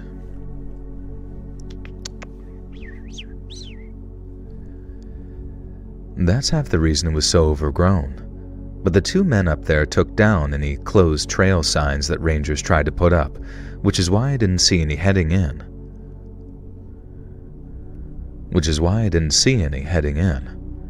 I remember asking the ranger why they'd take the signs down if they didn't want anyone near Hollow Crag there, and he said that he didn't know exactly, but his guess was they hated everything associated with the federal government, cheap plastic signs included. It was a major shock hearing it all like that, and learning so casually that they were just sort of these wild people living up in the mountains, and that the government was basically like, okay, whatever, I guess. And that's what really drove it home for me that America is still a wild country, and it's wild in more ways than one. People think of the city as a dangerous place and the country as safe, but that trip to the Catskills made me realize just how wrong that is. Some people are out there far from civilization, living by nobody's rules but their own. And while on paper that might sound cool, the reality can be horrifying for those who actually cross their paths. Okay, story 1 is complete. Don't the cartels worship a Lady Death type figure? Is that the Santa Maria thing? What religion is the cartels and what do they believe? Make it brief. Santa Muerta? Santa Muerta. Most Mexican cartels aren't tied to one form of religion, but many members blend folk Catholicism with narco saints and occult practices. Main figures: Jesus Malverda, folk patron spirit of drug traffickers. Oh my god, that's crazy. They have mini-gods. Santa Muerta, skeletal folk saint linked to protection, death, and revenge. Traditional Catholic saints, e.g. the Virgin of Guadalupe. That's so fucking funny. To think that there's like sub-saints that you pray to that are specifically for revenge. And like a folk patron saint of drug traffickers, Jesus Malverda. Beliefs: protection from law enforcement arrivals, success in smuggling and violent acts, supernatural vengeance on enemies, mixing Christian prayers with offerings, candles, and sometimes animal or human sacrifices in extreme sects. Wow. Vengeance. Vengeance will be mine. Dude, it's so funny. There's so many subcategories. Oh yeah, let's ask it. What about Santeria? Some cartel members also mix in Santeria, Afro-Cuban religion blending Yoruba beliefs with Catholic saints, but it's less common than Santa Muerta or Jesus Malverde worship. When cartels use Santeria, it's usually for protection rituals before smuggling runs. Dude, oh my god, I hope Grand Theft Auto has that in Grand Theft Auto 6. I hope they have, like, I don't know, a bunch of Santeria and like these types of cults, Mexican cartel cult figures for like I don't know, different power-ups or something like that, you know what I mean? Like this one gives you better luck on these missions or like better loot or something. Protection against... So, what cartels use Santeria for is usually for protection rituals before smuggling runs or assassinations, hexes or curse work against rivals, luck and power charms tied to specific orishas. Dude, they're literally playing with, like, power-ups. That's hilarious. Buffs and debuffs. Santeria is witchcraft. We are told by the Lord not to suffer a witch to live. God bless America. Amen. Yeah, I don't think within, I mean, but obviously this is like a subset of like Catholicism, which there's just like so many like branching paths, you know, from the original message. It's just wild.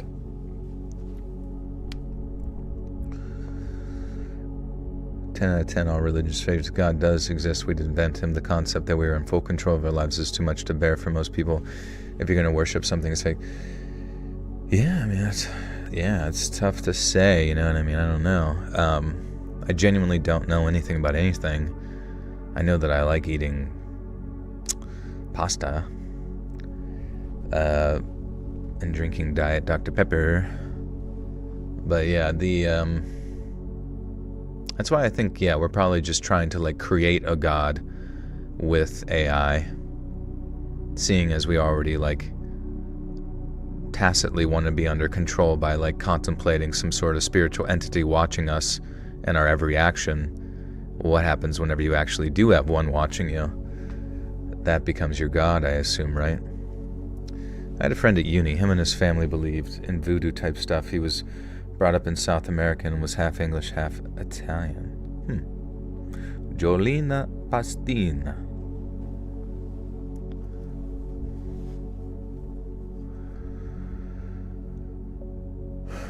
AI is the false god. There's already one God. His name is Yahweh, Lord of heaven and earth, the Lord of power.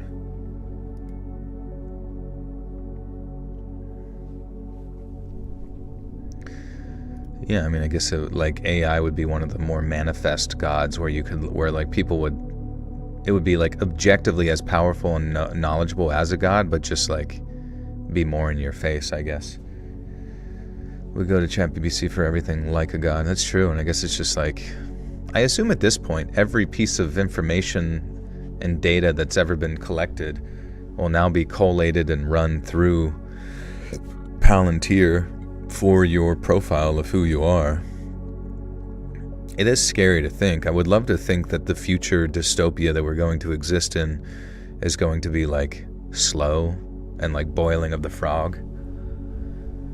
But I feel like I don't think it will be. I think something has to give at some point here to get to that point. AI does not have the power of a god. It fails when I try to play random guessing games with it. It seems to choose 3 animals when I tell it to choose one for me to guess. Freaking stupid AI. I can't even play a simple game.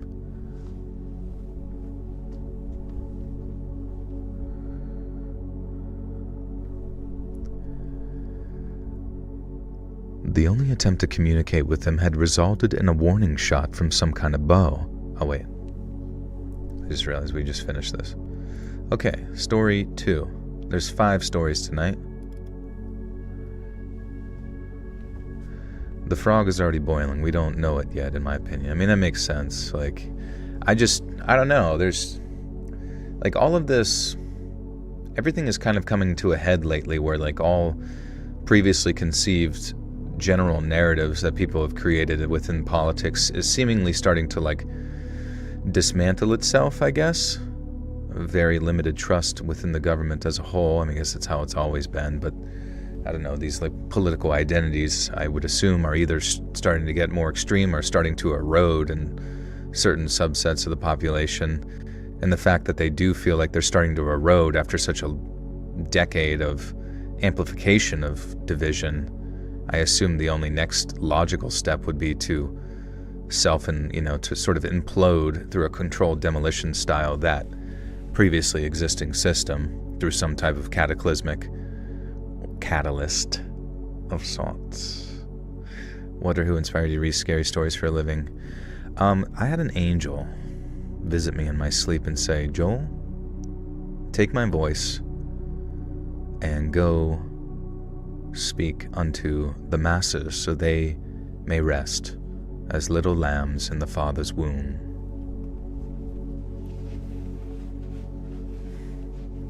It was Beth, yeah. Beth told me. She's like, hey, can you read something, fucker?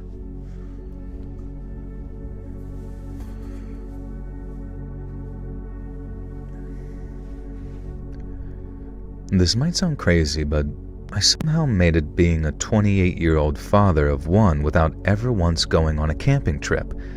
And when my friend Caleb found out, he just about blew a gasket. He's a real Bass Pro Shop is my personality kind of guy, and the only person I ever knew who played hunting games on his Xbox. He hadn't been hunting in years, but he'd used to do a ton of camping weekends with the National Guard, and he figured that there was no better buddy bonding method than heading out into the boonies together. So since we were in Buffalo at the time, he said the Catskills were probably the best place to go if we wanted to get as wild as possible while staying close to home. We packed light, drove up in his beat-up truck, and then set out into the woods and found a spot a couple of miles from the trailhead. I had to admit, Caleb had picked out a real nice spot. It was nestled into a small clearing surrounded by pines and maples. The ground was soft with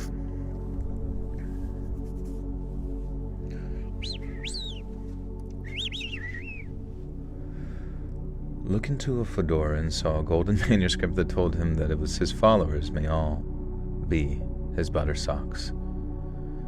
They said, Phil, I looked into the fedora, I saw a golden butter sock. And they said, place that on your feet, child, and squish it around like Dan Schneider. Had a Canadian bacon and maple pizza. Nice, dude. And the ground was soft with fallen pine needles, so even without the camping chairs, it made for a good seat, and with a stream gurgling nearby, we had ourselves a supply of fresh water, too.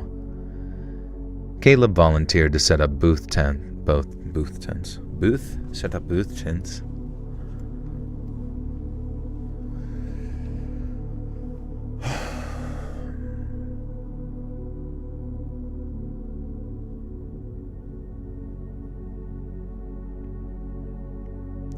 Hear about the asteroid that might be aliens. Do you think that's real or just a distraction from the list? The list.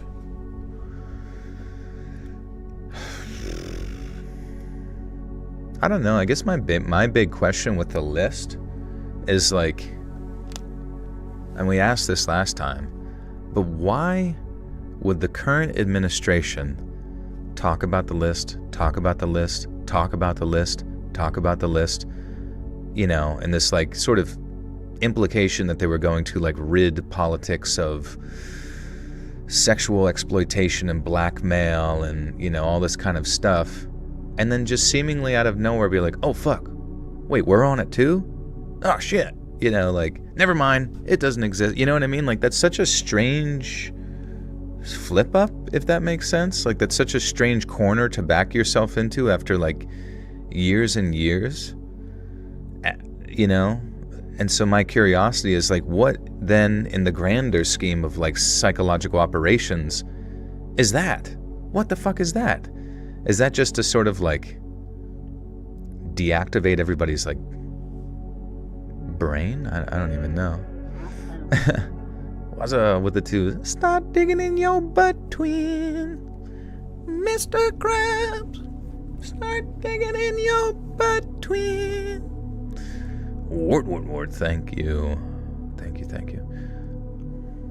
You're still talking about that list, that stupid little list. We have a complete list already, and her name is Ghislaine, and she was the madam of the operation. Right. Yeah, I don't know. It's because, Joel, all politicians are dinguses. Yeah, but think about that. The literal existence of the list itself is implicating to a few degrees of separation that intelligence agencies are controlling all of those politicians on both left and right.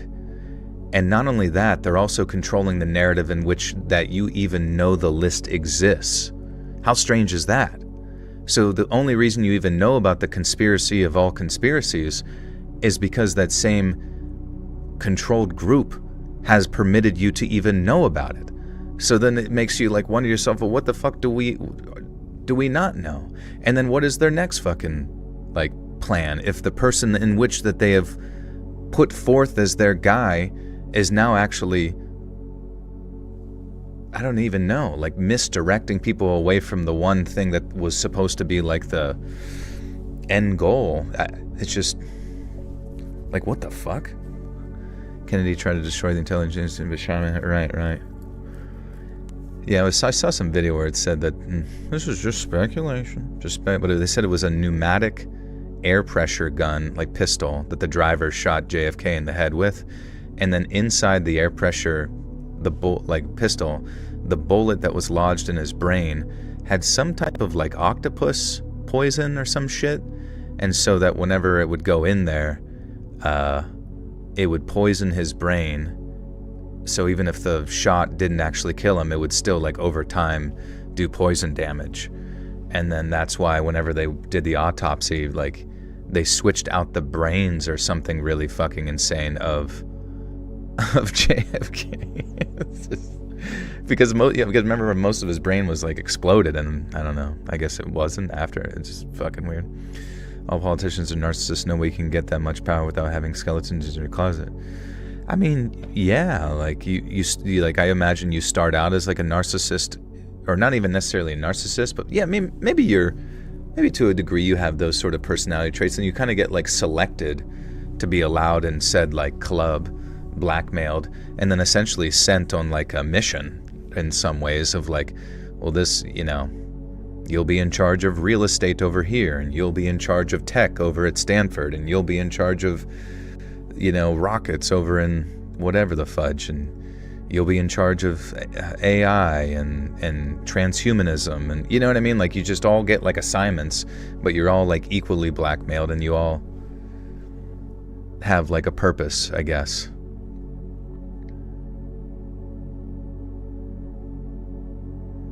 Is intelligence agent an oxymoron? Close. What's a oxymoron adjacent?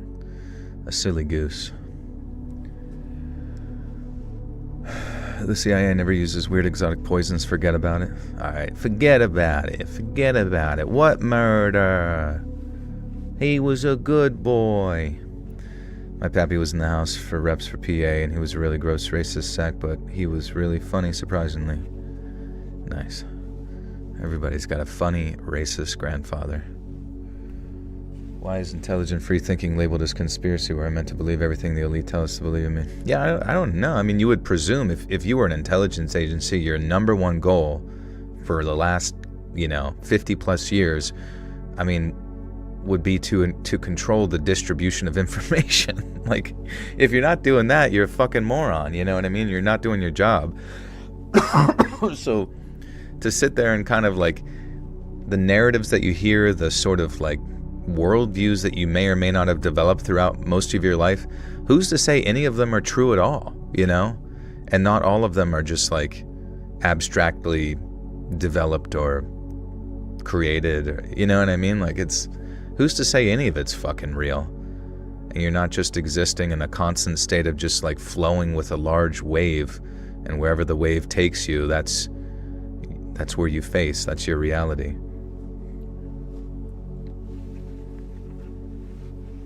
My grandpa made wooden water skis on the stove. It took 3 days and the stove broke. That's awesome. Yeah, maybe you guys aren't real. You're just like keeping me busy here on YouTube. Ever thought doing about public tour? Nah, not really. I don't really know what I would even do. Just sit here and read. Dude, I would get sick. Every time I travel, I get like sick. Because I get bad sleep, and then I touch a bunch of gross handles and dig in my butt twin. You know how it goes. If you don't prep and preserve the brain tissue, liquefies. That's why you can't get certain post-mortem results for up a week. You basically have to stabilize it Jello style. Okay. You're the NPC that keeps me from reading. Yeah, it's all good. I don't want to get too ahead of myself and actually go do something else.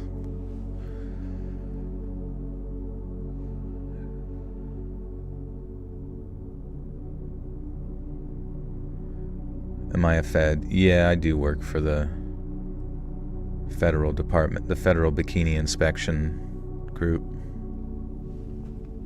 the FBIG.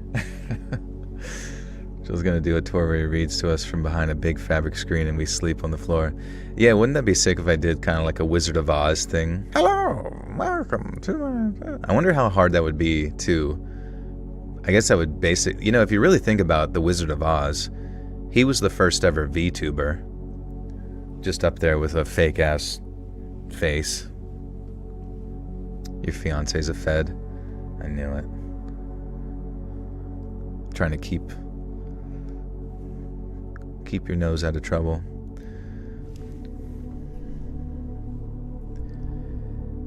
Caleb volunteered to set up both tents,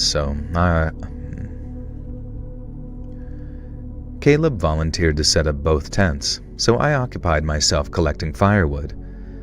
It felt pretty cool, doing something useful that had contributed to building an actual fire, and as kind of a fire bug during my youth, getting to make a big one was something that I was actually very excited about. And by the time we had it crackling, the night had settled in and Caleb was showing off some of the campfire cooking he'd learned in the Guard. He'd made these things called pudgy pies, which are basically a ton of peanut butter and marshmallow fluff between 2 pieces of half-stale bread. That might not sound like anything special, but my God, out there in the woods, with the chill of the night setting in, it was one of the best things I've ever had the pleasure of eating. But as we ate, the fire burned down fast, and it wasn't long before we needed to collect more firewood. I volunteered myself, seeing as Caleb had brought all the food on his own dime, and then after getting up from my camping chair, I headed off into the darkness. I'd pretty much cleared the area around the camp, so I had to walk into the trees with my flashlight to find more decently sized pieces. I walked around, stacking pieces in the crook. It's time to wake up. I don't know, man. What's even the point of waking up if you really think about it? If you really think about the Matrix, exiting the Matrix, would you even really want to exit the Matrix? Wouldn't you rather be like that guy Silas, I think his name was, who wasn't even sure what the taste of steak was like, and who had lost all faith in Morpheus and the one Neo?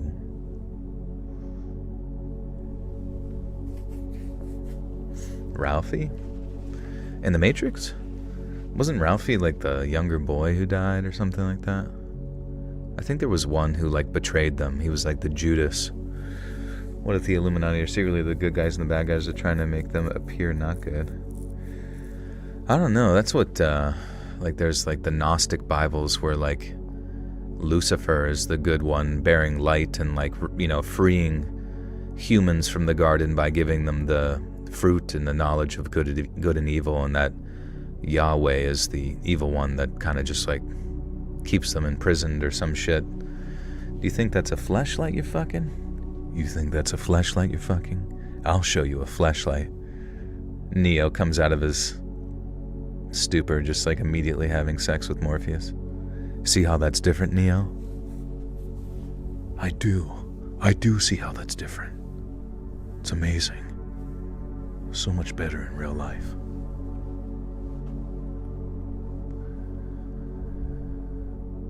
I walked around, stacking pieces in the crook of my arm, and then, all of a sudden, I heard something moving in the darkness ahead of me. My head pointed.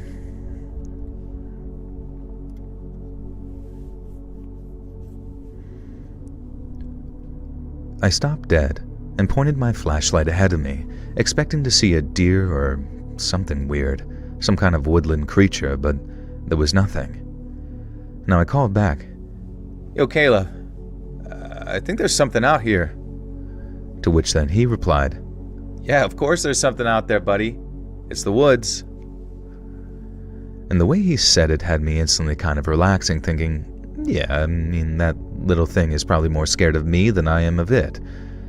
Then after picking up a few more chunks of logs, I made my way back to the camp. Once the fire was roaring again, Caleb cracked open the cooler and we had ourselves a few cold sodas while watching the flames like they were TV. I was just about finished with my soda, so this couldn't have been more than 15 minutes later, when me and Caleb heard another sound, closer to the camp this time. We both went quiet and turned our heads in the direction of the sound. Oops. Oh, this is supposed to get scary here, and I made it not scary. Do you think humans can fly, shock things, and have powers? They do not. Why could Neo still do this once he was freed? Because he was just in another matrix. Oh, that's a good point, yeah. Yeah, because I remember, like, someone had a theory that when the Oracle gave Neo something to eat, it was like reprogramming him or something like that to, I'm not exactly sure, go down a certain path or progress a certain way, almost like the Oracle was trying to control Neo. What movie was that with Keanu Reeves where they upload someone's consciousness into a robot, then he wakes up and freaks out? Uploads his consciousness into a robot. Was it the animated one? Like the rotoscoped one? A Scanner Darkly?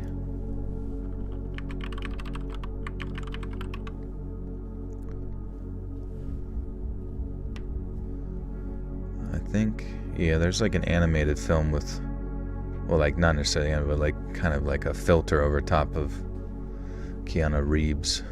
It's been forever since I've seen A Scanner Darkly. Put the cookie down. Now.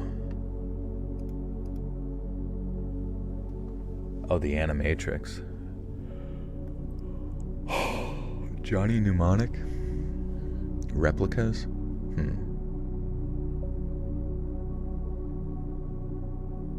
You know what rotoscoping is because of me? Yeah, dude, rotoscoping's peak filmmaking, in my opinion.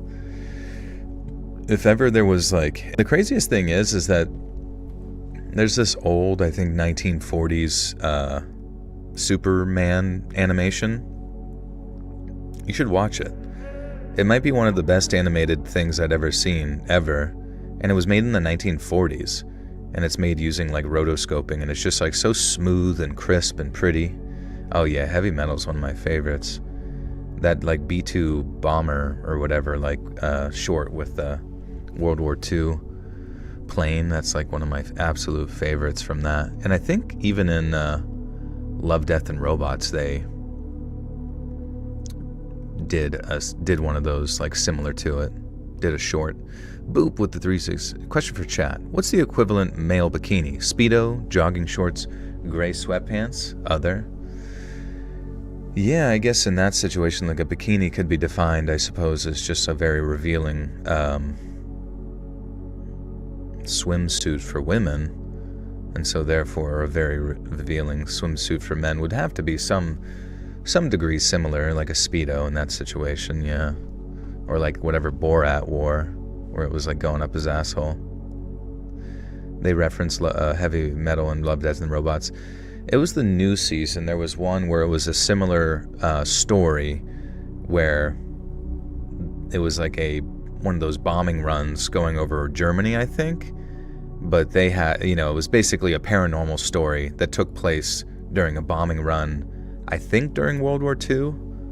I forget what the episode was called, but in my mind, the first thing I went to, and it's not like having something paranormal happening during World War II, specifically in a plane, is a direct one-to-one homage, but either way, it was still good. What kind of metal do I like? I guess like tungsten. The Mankini. Borat wore a woman's swim piece. Oh, okay, nice. Bonjour, booty looter. How you feeling? Are you talking about the Max Fleischer Superman cartoon series? Max Fleisch. Let's look. I think so. I think those were rotoscoped. It's from a long time ago. It's also weird to hear somebody from like that long ago be named oh, I guess Max. Sorry, I thought you said Matt. Maximilian Fleischer.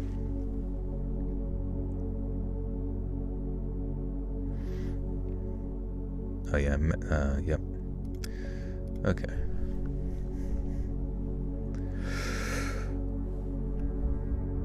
I was just about to finish my soda. Wait.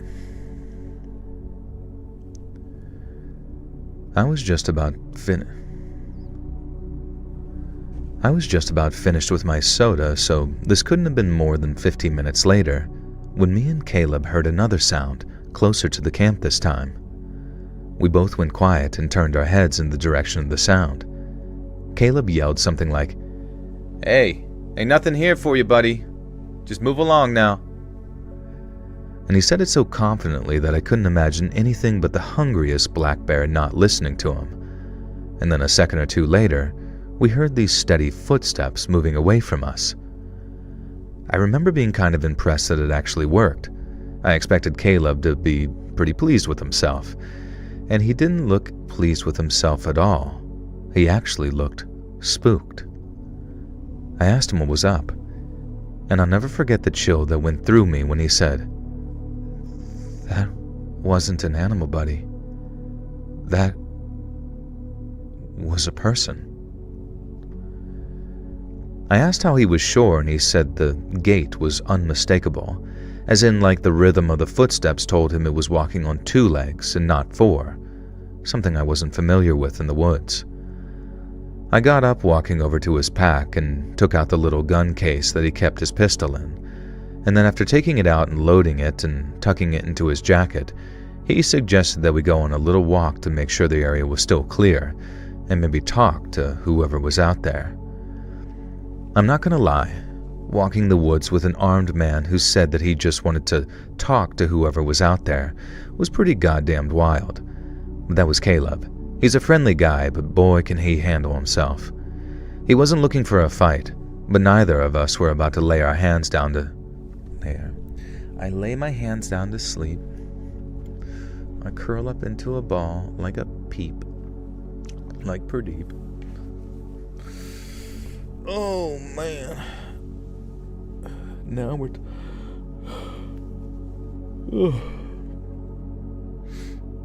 What's up, Cinnamon? I don't even know if I saw you in here. What's crappin', Yan?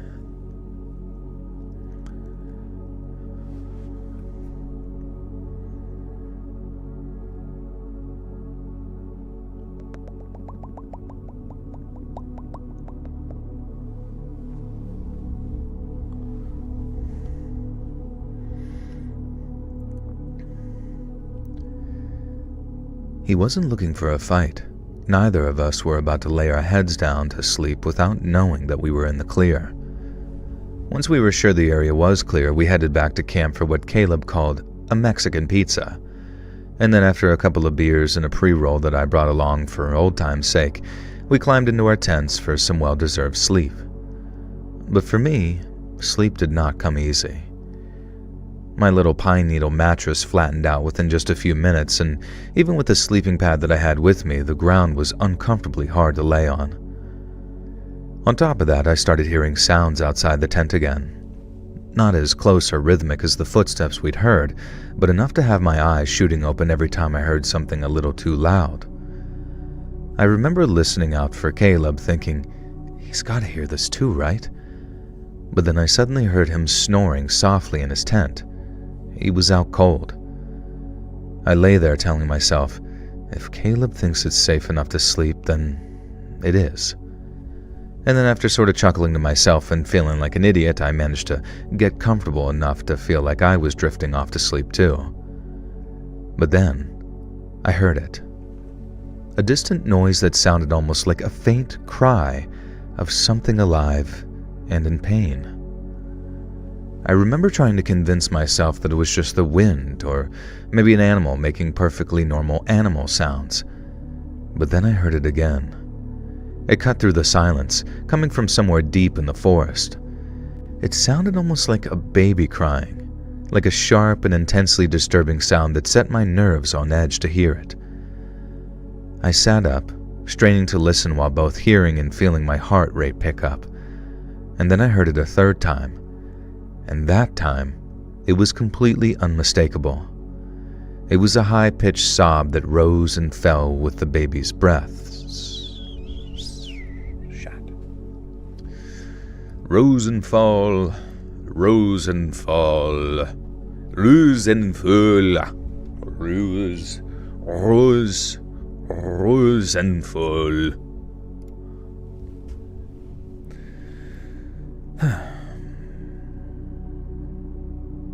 That's Bait. That's Masturbate. Hey, Masturbate, how you doing?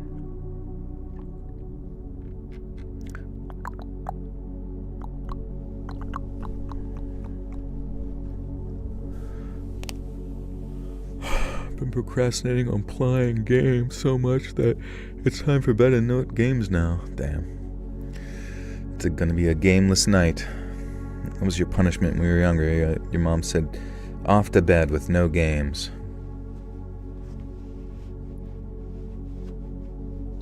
Do you know what a 68 is? 69's neighbor, I guess.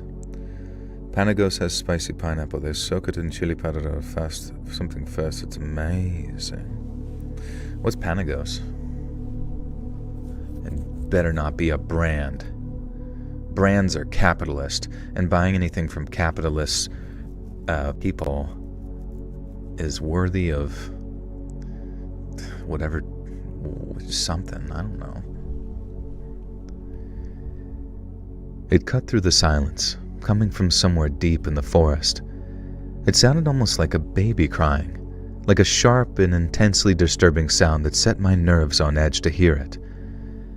I sat up, straining to listen while both hearing and feeling my heart rate pick up. Then I heard it a third time, and that time, it was completely unmistakable. It was a high-pitched sob that rose and fell with the baby's breath, and I'm sure you'll know what I mean when I say the sound alone tugged at something primal in me, something which said, make it stop. I rushed to put my boots on, then unzipped my tent and rushed over to Caleb's. I guess running woke him up because he asked, "What's going on?" before I even got to his tent. I unzipped it, just enough to be able to see him, and then said, "Shh, listen." We listened in silence for maybe only a second before it sounded again. That same skin-crawling baby's wail. Caleb's eyes went all wide as he pushed himself out of his sleeping bag, and the first thing he went for was his gun. He says, "Bro, it's a kid." Oh no, I said.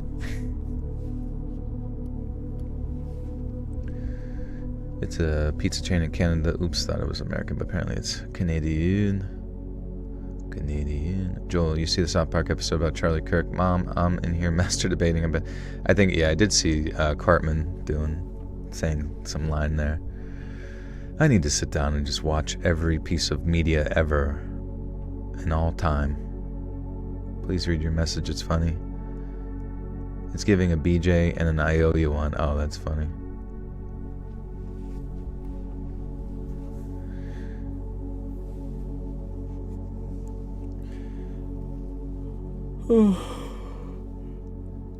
Ever been in a fight? I used to get in some fights when I was in like middle school, high school, but it was always like very brief stuff and nothing that ever really would get too crazy or broken up. Yeah, just stupid shit. What's up, Wanda? How you doing?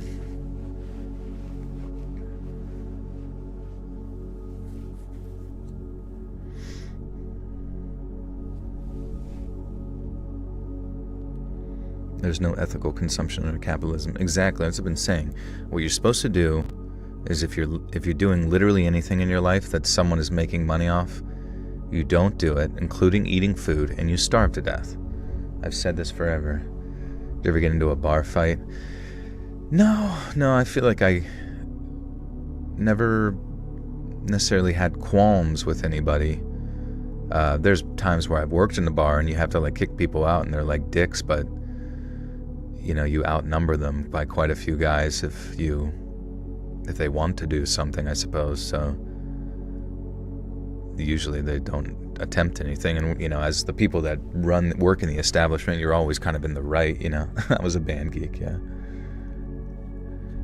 I was a popular jock. I was captain of the kickball team, and fucking had like I was dating one of the teachers. That's how cool I was. I just like skipped dating any girls and just went right to dating one of the teachers. Her name was Mr. Barnett. They were the gym the gym jockey. They had a wicked backhand. Kept me in line, I'll tell you that.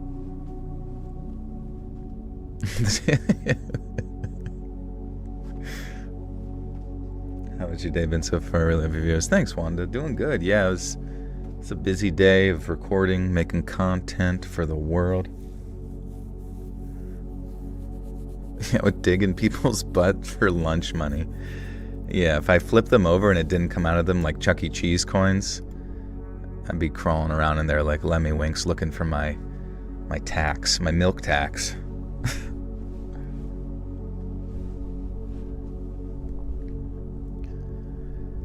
I remember saying, "Bro, there's a kid. I don't think the gun is going to help." Because my first thought was like, there's a kid out there, lost and afraid, who actually needs our help. But then Caleb says, "That's no kid, buddy. Listen again." And I remember being just about to launch into some counterpoint, something along the lines of, "What the hell are you talking about?" But then the baby cried again, and I caught on to what he meant. There was something wrong with the sound we were hearing, something you didn't notice unless you really listened. The gut reaction I felt masked it, but Caleb was right. There was something off about it, something weirdly hollow. And before I could process it, another cry started, this one from the opposite direction to the first. It sounded identical, the exact same eerie wail as the first, only louder and closer. But then suddenly, the pitch shifted a little, and oh shit, Roki, what up, dude? Thank you for the 10 gifted memberships. Thank you. That's a lot. Welcome, Cherry Metha, Jenna Turner, Motions, CPA, Binny's, Dwakey, David Schneider, Crystal S, Sahil, Lakundra Shepherd, Feather T, and Sky. Maiden, welcome, friends. You now have access to bonus content. Thank you, Roki. Be sure to thank Roki. And if you haven't listened to the bonus content, now you've got a green name. There's a whole ass playlist you can check out. What's up, Tug Guy? Not to be confused with Tub Girl. Elephants have giant tentacles they can breathe through. They like to forget this. Elephants are gross. This is all you need to know. Interesting. Hey, tea time. My mom didn't know gerbling was real, and it was probably the worst conversation I had with her in a long time. Are you a gerbler? Professional gerbler? I come from a long line of gerblers. My father, his father before him, and his father before him. All gerblers. But then the war broke out, and there was no more gerbling.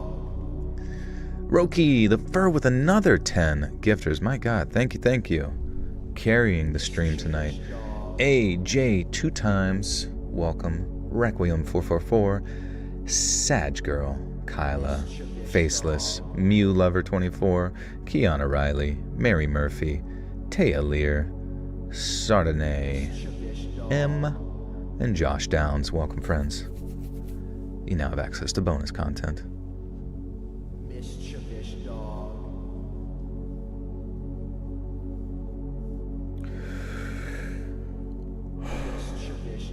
You want to move to Pennsylvania, you're sick of Vegas? I don't blame you, dude. Vegas is not supposed to exist, don't you think? Isn't it the middle of the desert and somehow we just, imported all, just think about that. Vegas is out in the middle of the hottest desert of all time where it gets up to 110, blazing in the sun. And all you do there is just, I don't know, all the sins known to man in one place. And then on top of that, we just drain all the water out of some distant water source.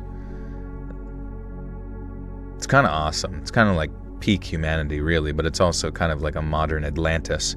Maybe they put it in the desert because they're like, okay, last time we made Atlantis, it really pissed somebody off, so now we're going to put it in the freaking desert, so if they try to flood us, we're actually going to trick them and be like, haha, now we have water in the desert.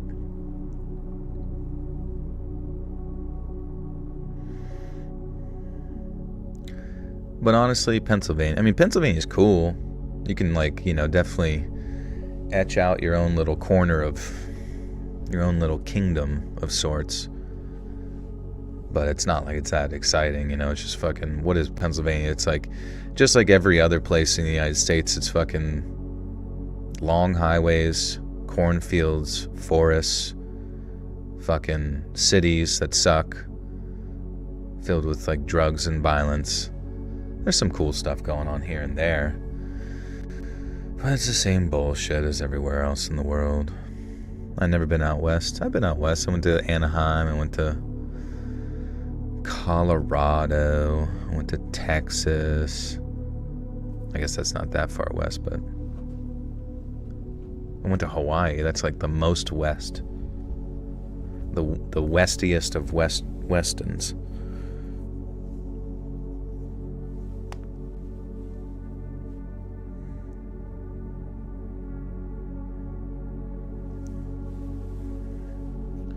Ever been to Appalachia? I've been to Utah. No, not Utah.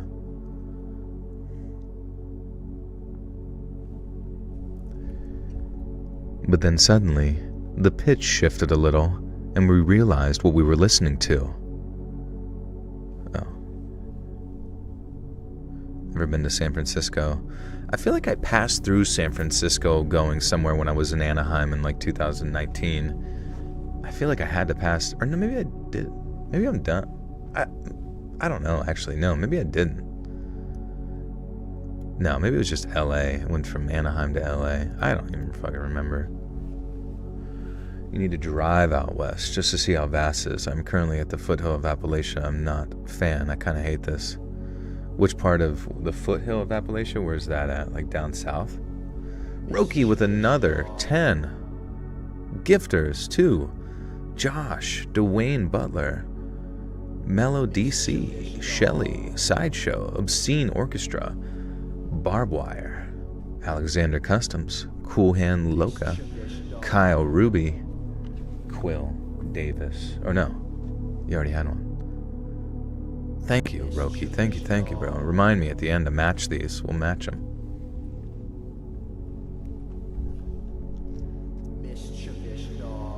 Roki the Goat. Roki the Dog or Roki the Goat? One of the two. That's his new persona, is a goat dog. Do they have a goat dog? But then suddenly, the pitch shifted a little, and we realized what we were listening to. They were recordings. Now, I'd like to say that was a relief, but as you can imagine, there was still the issue of who the F would play the sounds of crying babies in the woods at night. The thought obviously had Caleb going for his gun, and he told me to stay low as he crawled out of his tent.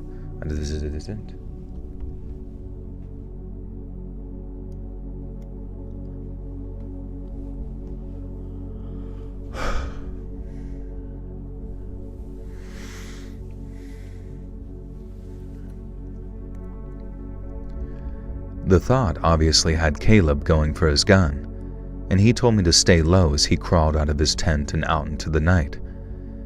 He called out something oddly calm considering the circumstances. "All right, we get it, buddy. We'll move along in the morning." I figured that might make the noises stop, but instead, they only got louder.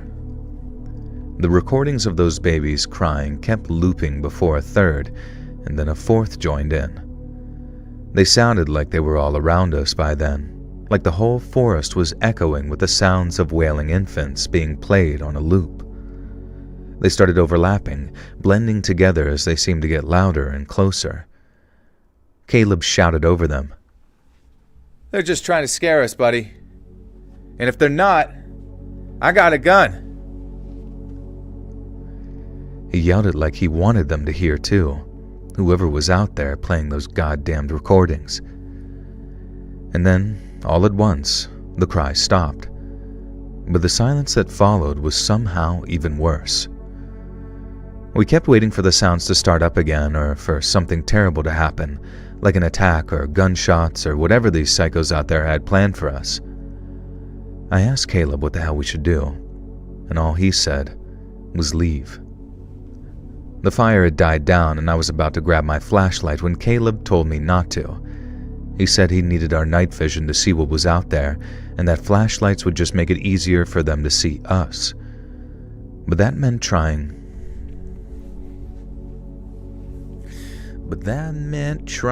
and doing something.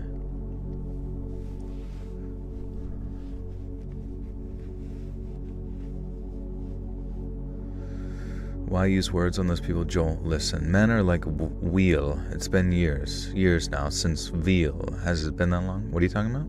Veal? Men are like veal? Who are you even talking about? Am I talking about somebody? I don't even remember.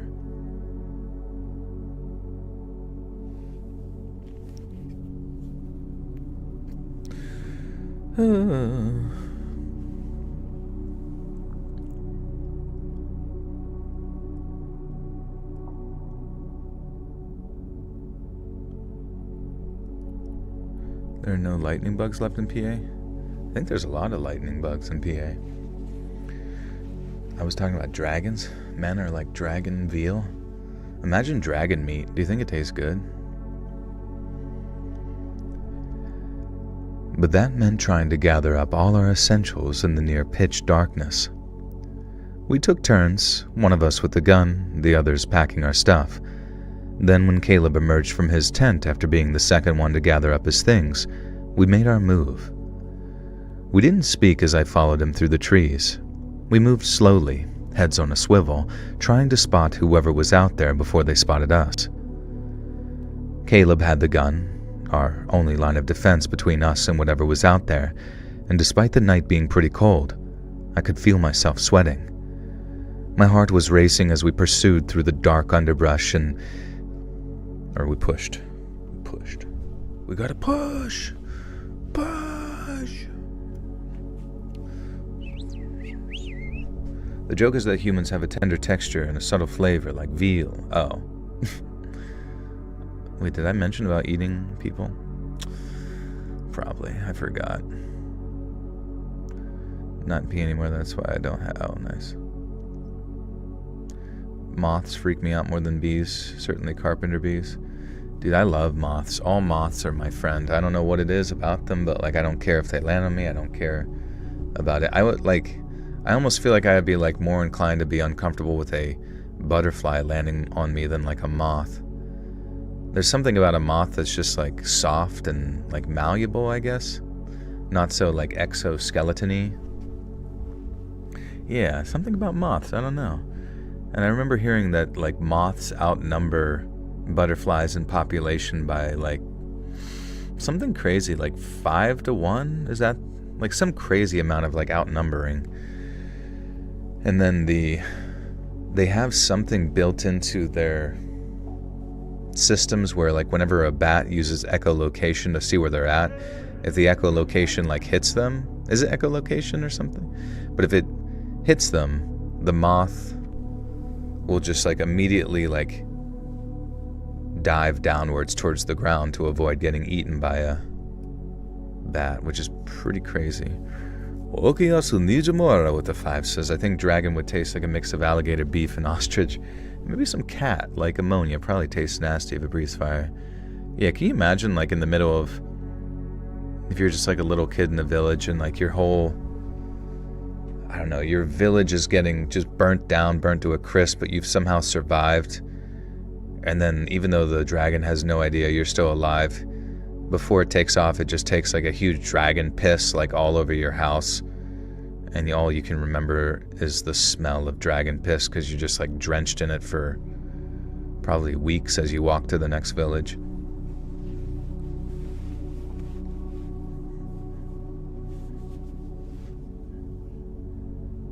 Cannibals get addicted to eating humans. That's crazy. Yeah, thank you again, Roki. Respect, Wayman. Woe unto men.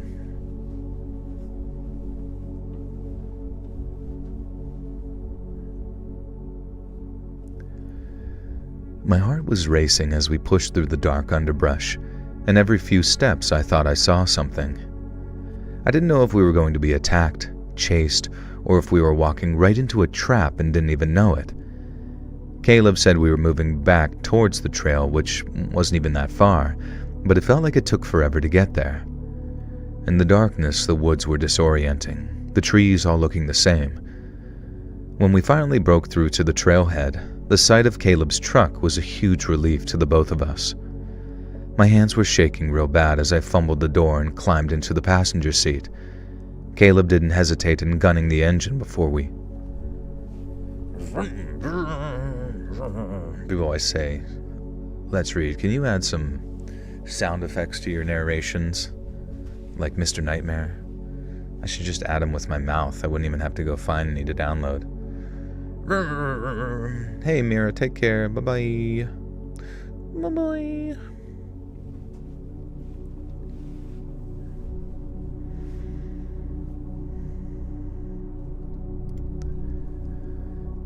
Caleb didn't hesitate in gunning the engine before we tore down the road, the dirt road. We tore down the dirt road. Stop making roads out of dirt. Cry Toxic, what's up, bro? Caleb didn't hesitate in gunning the engine before we tore down the dirt road with the forest blurring past us. We drove a few miles until we spotted a diner's neon sign flickering in the darkness ahead. Caleb pulled in, killed the engine, and we sat there for a moment, still pretty shaken. The parking lot was nearly empty, just a couple of cars and a delivery truck, so we figured that it was as safe a place as any to hang out until morning. Neither of us was going back out there to collect our gear until the sun was up. A few tense hours later, with neither of us being able to sleep, the diner opened up at 6 a.m. and we headed inside for some breakfast. A few early morning truckers filed in, and at the counters as me and Caleb hunched... Oops.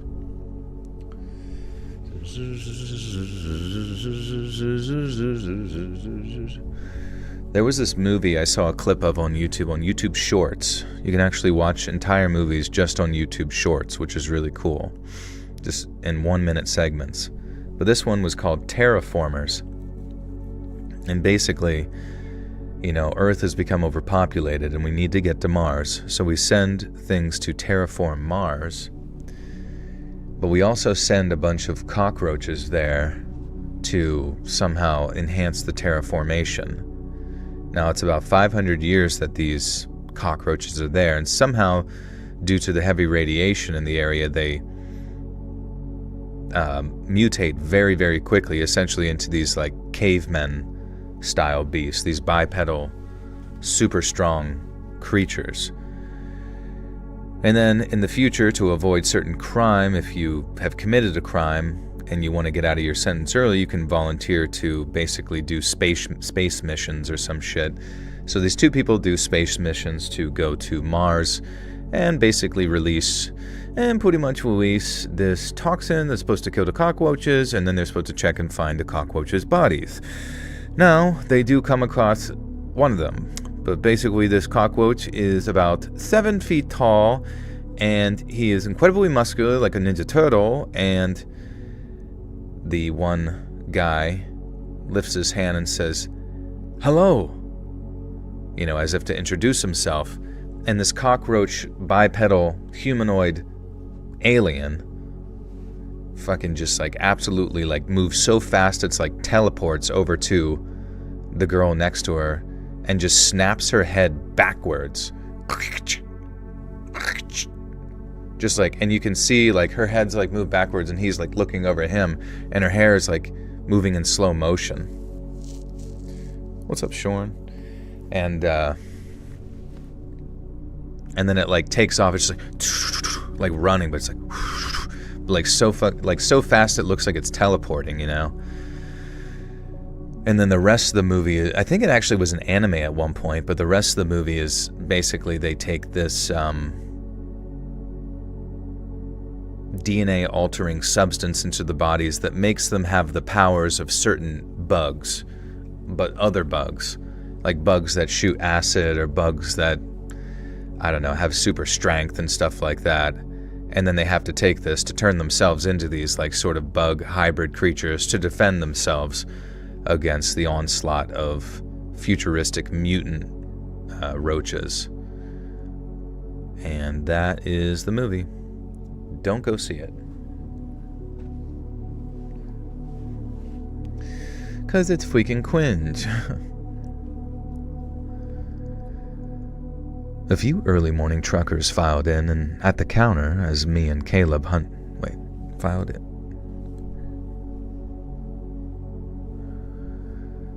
A few early morning truckers filed in, and at the counter, as me and Caleb hunched over plates of eggs and bacon. We talked over what had happened in these whispered voices and agreed that someone was obviously trying to scare us off so they could steal whatever we'd left behind. I said something about kicking myself for not standing my ground if that's all they planned, scaring us off, I mean. Caleb said it was better that we avoided violence, and we might have been in jail. Caleb said it was better we avoided violence, or we might have ended up in a jail cell instead of eating bacon. I remember looking at the other people in the diner, trying to read their faces. I wanted to ask if they'd heard anything, if they knew about the cries in the woods, but something stopped me. I then asked Caleb if they thought that they knew about what was going on out there, and he agreed they probably did. When we were done, I paid the bill, and we stepped back into the parking lot. The drive back to where we'd camped was a very tense one, and then once we'd finished hiking to the campsite. Starships are meant to fly. Fly, fly, fly. Isn't it crazy to think? I don't know. Being a human being, and always sort of just like under the anticipation that there will be another wave of celebrity or entertainment or something, you know what I mean? Like there's always going to be like this, you just assume it comes from a factory, just this endless supply of entertaining people for you to stare at and gawk at and ponder and swoon and lust over.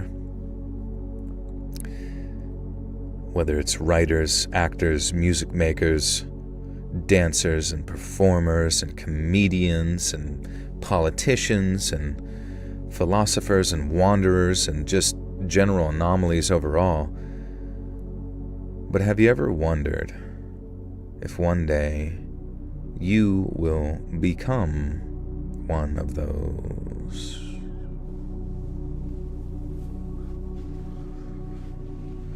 Lust is wrong? Well, then why do we feel it? Why do we feel lust if it's so wrong? Naturator.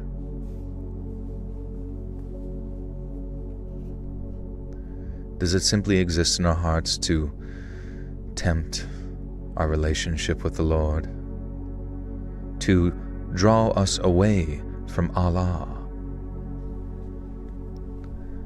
Being famous is passe. What the hell does that mean? Is that a slur, Christy? You've gone full slur mode. First slur smurd. I'm trying to expand my horizons. What is a must-see anime? I mean, one of my favorites is just Ghost in the Shell, and then obviously Akira's good, and what's beyond that? I think after you get older, idolizing celebrities becomes less influenceable. No, I think so too. I mean, I think it's like, as I got older, into my 20s, I realized, I'm like, you know what, let's just be a low-key one. Let's just be a person that actually creates the thing that people want to see. Booty Looter 9000, welcome to the Buttersock Call. You now have access to bonus content. Thank you.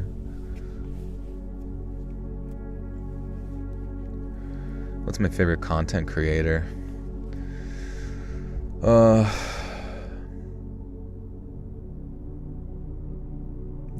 Gushy Noobs.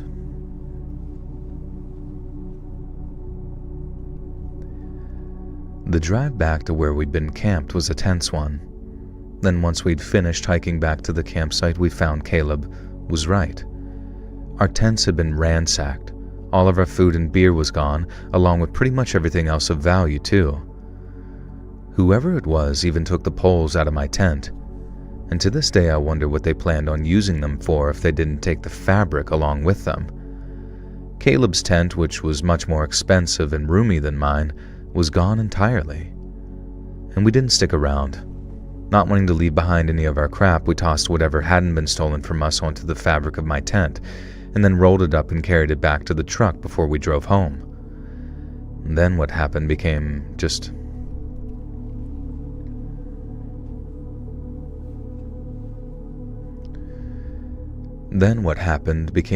another campfire tale, I guess. We did go camping again. Caleb and I went to other places with mutual friends of ours tagging along, but we sure as hell didn't head out into the Catskills anymore. Charlie, what's up, dude? But we sure as hell didn't head out into the Catskills anymore. I can tell you that much. Do I play Clash Royale? I do not, no. I've seen it, but I just never really had any interest. I do remember I knew somebody from like a church thing when I was younger that knew someone else. Let's see. See if I can remember his name. Fuck. He's a YouTuber that does Clash Royale as like his job.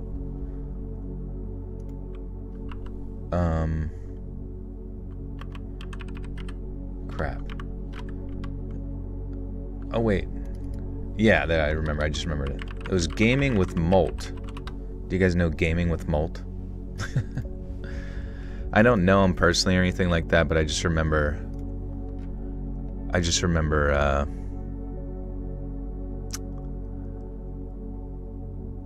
someone I knew when I told them that I did YouTube. I knew them from long ago, and I told them that I did YouTube, and they're like, wait, really? They're like, I know a guy that does YouTube, and he's got like 1 million subscribers, and his name was Gaming with Molt. So it was funny that he tangentially knew 2 YouTubers personally. You just heard me on the No Sleep Podcast. Great story. Thank you, Shay. Appreciate you. Gracias. But I felt bad because, like, dude, that's how, like, fickle YouTube is, because Clash Royale was, like, huge, right, at one point. And I remember at the time, Gaming with Molt, looking at his channel and stuff. I mean, some of these are going back, like, 9 years or whatever. But I just remember, like, he was getting, like, 1 million views. But then my favorite content creator says Sam Piker. I love him so much. He's so cool. He's so cool and smart and not mean to anybody ever. But yeah, like, he was getting like 1 million views on like Clash Royale content, and now, I mean, it's still obviously sustainable, getting like 22,000 views on videos and stuff, but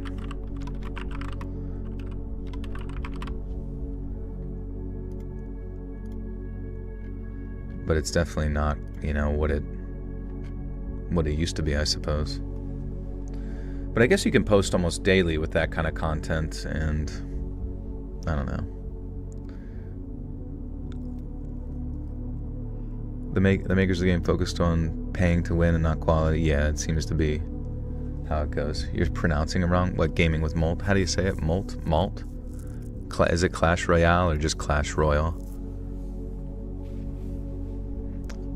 Burger with Big Mac with cheese.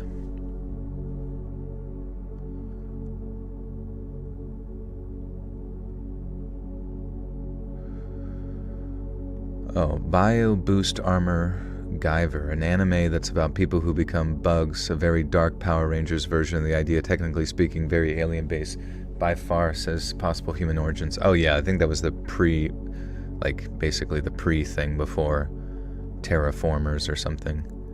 What's my favorite video game? I don't know, I think they all suck anymore, but I do really like single-player shit. I think some of my... I really, honestly, I do hope maybe one day getting a Switch 2 and playing like the Donkey Kong Bonanza game. Like those kind of games are honestly some of my favorites, where you can just like turn your brain off and forget about everything. I love Call of Duty, yeah. I have so much respect for the COD series and all of its innovations over the past 9,000 years. You got a Switch 2? Are you playing Donkey Kong, Justin? Donkey Kang? Guyver isn't a bug. It's an exoskeleton, but not a bug. Okay, nice. Play Hello Kitty Island Adventure. Dude, I've completed it. I've 100%ed all the achievements in Hello Kitty Island Adventure. There's nothing else to collect.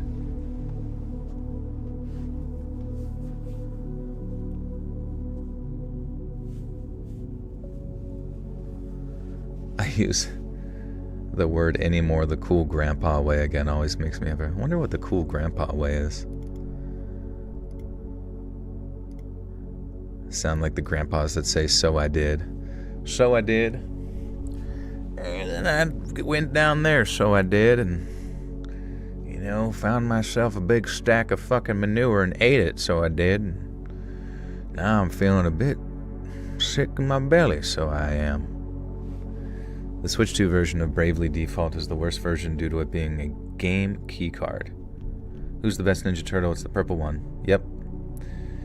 It is. I like Donatello the most. I've liked him the most ever since I was a wee laddie. You like Michael? I mean, that's fair. We all have our... I just like Donatello because he was smartest.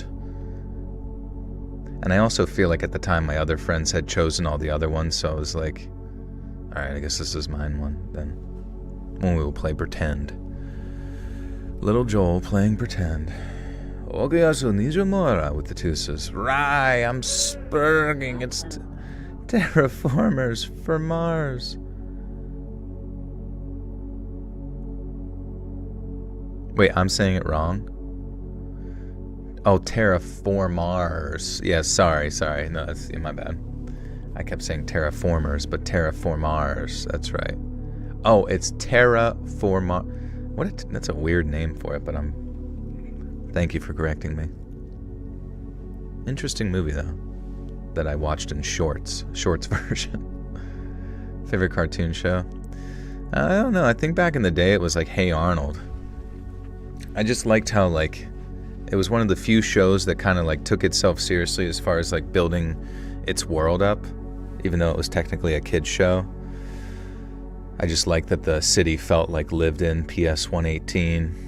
And then I really, really, really probably all-time favorite cartoon besides Dragon Ball Z, obviously, is Batman, the animated series. I just really like Batman, the animated series. You know, I honestly, when I was younger, was not a huge Courage the Cowardly Dog fan at all. I liked it, but I did not like watching Courage basically be a pussy the whole time and just like...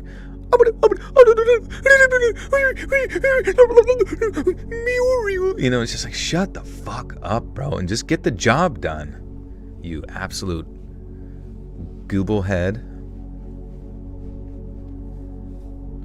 I know he's just a dog, but I've got to stare at him the whole time. It's like having one of those like weird, gross little dogs that's like, it's fur, it's like the hypoallergenic fur, so it's just like super curly, and they like permanently have weird tumors in their eyeballs and goop, and they just look at you like, put me in the microwave, put me in the microwave. Are you old enough to know Gargoyles? I am, yeah. I didn't get to watch a lot of Gargoyles, but I definitely had caught quite a few episodes.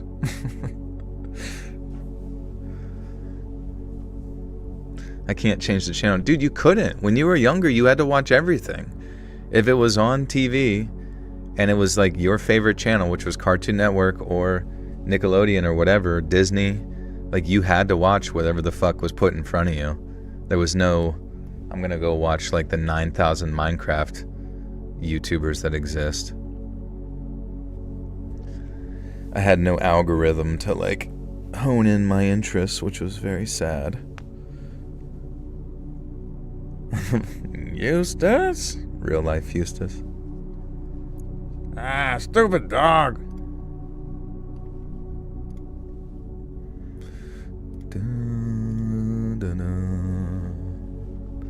The 1990s were great for their time, but now we got more real choices to see what we seek. Exactly.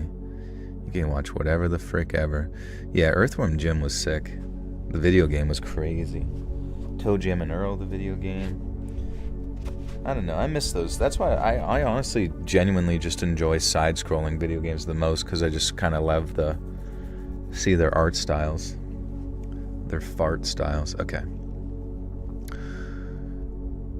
A few years back, my wife Gemma and I were headed for a cozy weekend at a cabin in the Catskills when my car crapped out on me about 10 miles outside Tannersville. We've been driving for a couple of hours already, on roads that weave through the forests of upstate New York, when out of nowhere, the dashboard lights flickered and then went dark. I turned the key over a few times, willing her to start up again, but the engine only coughed. And then, without any signal of our phones.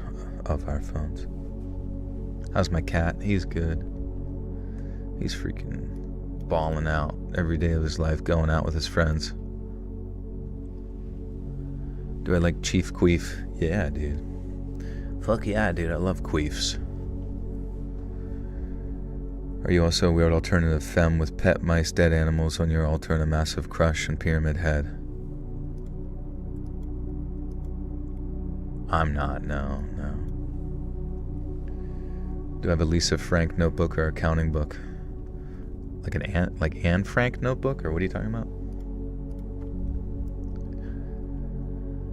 Then, without any signal on our phones, we had no choice but to walk someplace to get help.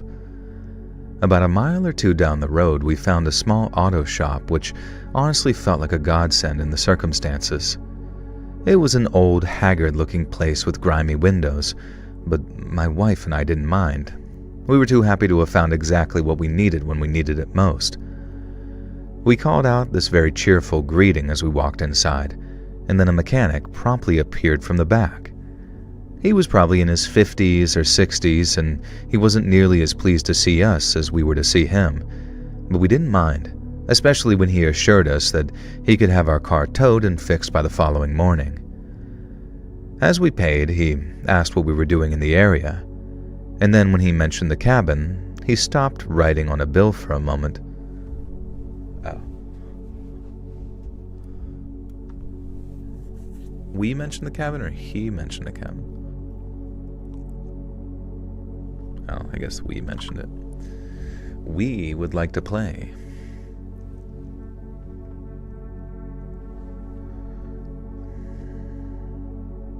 I put Contra for NES as my #1 pick for all things considered greatest game of all time, and I stand by that choice. If there was only one video game to ever exist, I'd want it to be that one.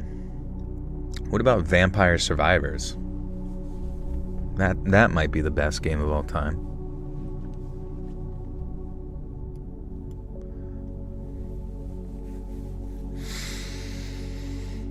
Oh man.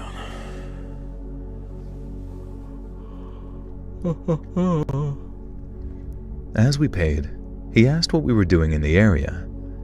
Then, when we mentioned the cabin, he stopped writing on our bill for a moment and just stared at us.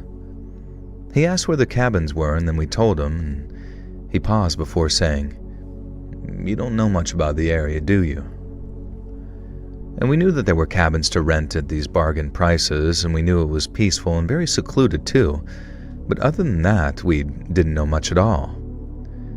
The guy gave a sarcastic laugh when we mentioned the bargain prices, and then asked us rhetorically why we thought that was. He then started explaining how the people who lived up around the cabins didn't take kindly to them being built, nor did they take kindly to the people who stayed in them. This was obviously the absolute last thing we wanted to hear. The cabin had been cheaper than many others in the area, but it was still a real nice place that cost us almost $1,000 of our hard-earned cash. We didn't want to just turn tail and run, but there was also the question of how at risk we'd be if we didn't. We asked the mechanic if he thought that we should just cancel, even if it meant losing our money, and he said he wouldn't go that far, not personally anyway, and that as long as we stayed around the cabins and didn't stray too far from the woods, we'd probably be fine. However, he did say that if anything weird started happening around the cabin, if anyone showed up and started trying to intimidate us, that the safest thing to do was to get the hell out of there. He asked if we were armed, and as it happened to be, I'd brought my cig along just in case there were any bears or any other wrongins. I just added that in there.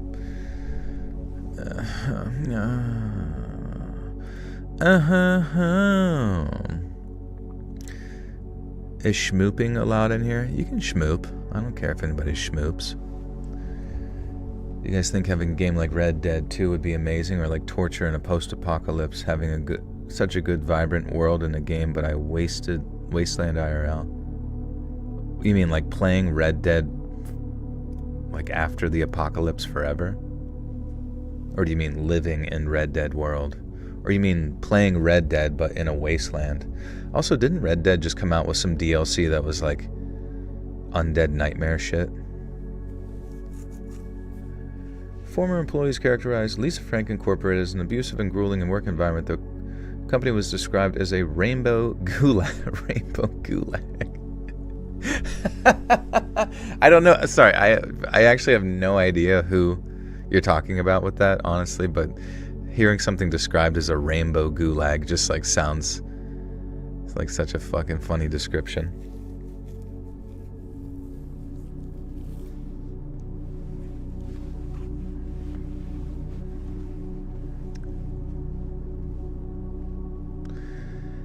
I could manage a trapper keeper. I could keep up with the notes and scheduling. What are you talking about? How often do I have to trim my beard? It grows relatively fast, I'd suppose. So maybe every 2 to 3 weeks is probably ideal. But sometimes not so much. I laugh like I'm rich. Oh, good joke, good joke. I didn't hear what you said, but I'm sure it was funny. Anyways, get my bag if you could. Bring it upstairs. And take off your clothes. He asked if we were armed, and as it happened... Okay. He asked if we were armed, and as it happened to be, I brought my cig along just in case there were bears or something. He told me to keep it handy, regardless if we saw or heard anything. And then after waiting for one of his buddies to show up, we managed to get ourselves a ride to the cabin. It was a tense ride, to say the least. Not only because I was super wary of what we'd been told, but me and my wife disagreed on whether the warning was actually genuine or not. See, she'd gotten a completely different read on this mechanic and thought his attitude totally flipped on us once he realized we were tourists staying in this nice, pretty much gentrified cabins. She thought that everything he said afterwards was intended to freak us out and spoil our weekend, and how that was a jerk-off thing to do to two oblivious city folks. And as I said, I didn't agree with her at all. Everything he said felt pretty genuine, and if he secretly hated us, fixing us a ride to the cabin sure was a weird way of showing it. We were both still pretty tense as we arrived, but once we got inside, our spirits were lifted immensely. Because not only was the inside just as rustically luxurious as advertised, but a little walk around the perimeter showed nothing but peaceful, barely touched forest. There were no shadowy strangers walking between the trunks, no weird symbols carved into the trees, and while there were plenty of animal noises, they were much more exciting than they were spooky. And after our walk, we unpacked our bags, made ourselves some dinner, and then carried on enjoying what we thought would be a weekend of peace and quiet. A part of me kept thinking about the mechanic's warnings, but as I said, seeing the place up close and taking a walk around did a lot of calm to our nerves. Did a lot too calm. The pressure's hard.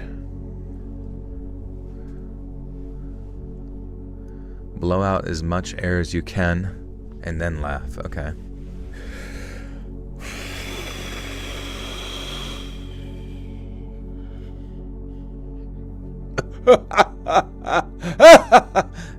Oh, right, because you have to breathe in as you do it. You take big gulps of air.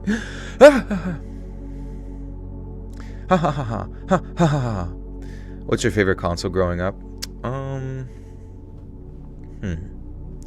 So I had this Sega Genesis, and then I had an N64, which were both pretty sick. Definitely a lot of memories on the N64 for sure. And then eventually after that, I got an Xbox in the year 2002. And that was amazing, just playing Halo on that. I mean, that really went a long way, because that was like me being in 6th grade to like 9th grade, and by 9th grade people were playing Halo 2, and that was like my first, competitive online experience with like shooters and stuff, and Xbox Live, and jumping in parties, and just that social dynamic of gaming. I mean, I guess I did have a PS2 before that, but you had to play like SOCOM or some shit. It was definitely a different experience because I had to get like set up with like broadband internet and all that kind of shit. And then after that was a long line of playing Xbox 360, which definitely got probably the most usage out of the system. There was just like so many games, for the Xbox 360 from the time that I had it in like 10th grade till probably the end of college, which is crazy to think. Like, it was like a solid 6 to 7 year, gaming cycle. What was my gamer tag on 360? Oh, fuck, I don't even remember, bro. I mean, I do remember, but I don't know if I should say it. It's not bad or anything like that, but I don't really want it to be, like, looked up or anything. I don't even know if it still exists. I probably wouldn't exist anymore because I don't have it, but...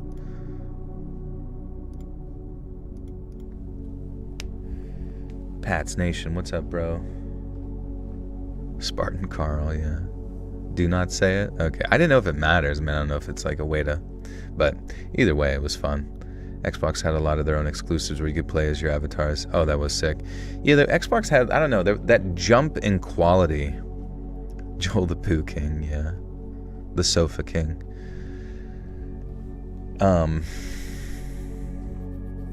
Yeah, what was... Xbox had some really cool games just out the gate. Like, there was something about it that just felt like it genuinely was like next generation vibes. Because as soon as you got in there, you had like some crazy Fusion Frenzy game, which was like a party game, and then another one was, what was that one where you're like in cars and it was kind of like battle cars where you go around and get like power-ups and hit each other with them and stuff, kind of cartoon style, jumping on it freaky style. And then there was Abe's Odyssey, which was interesting. Just like movements in that game were really like next level, along with like graphics and stuff. Conker's Bad Fur Day remake on that was insane. Obviously Halo 2.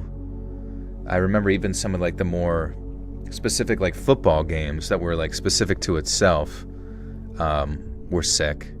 I don't even remember what they were called, but I do miss those, dude. I miss that so much. I miss when it wasn't just like Madden every year. Like, does it not feel kind of strange that there's literally a monopoly on Madden? Is that not just like odd and weird? Like, where's all the other football games? There used to be so many, and you would play them and you would be like, what are they doing differently? Like, what's all the new tackles? What's their animation system? Like, what's their play calling? What's their, how realistic can they get? I don't know. It was freaking sick. You play games in your head as you're locked up in a padded room. Oh yeah, Blitz was the shit. EA bought out full licensing of the NFL. I feel like that should be illegal. That's like a monopoly, 100%.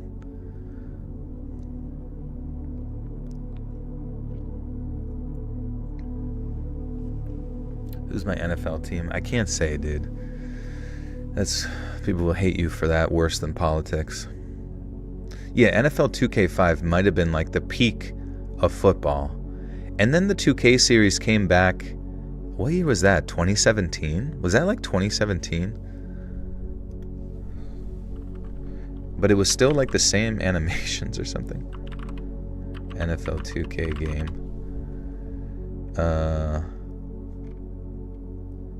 What was the latest? In 2020, 2K Games got back in the NFL space with the announcement that they would make an arcade game. This would be the NFL release. NFL 2K. Wait. Eagles fan? No. Though I'm, loosely happy for them doing well. Saquon is like a freak athlete. And it's amazing that I think it's like his 7th year and he wins the Super Bowl in his 7th year. A huge Vikings fan now.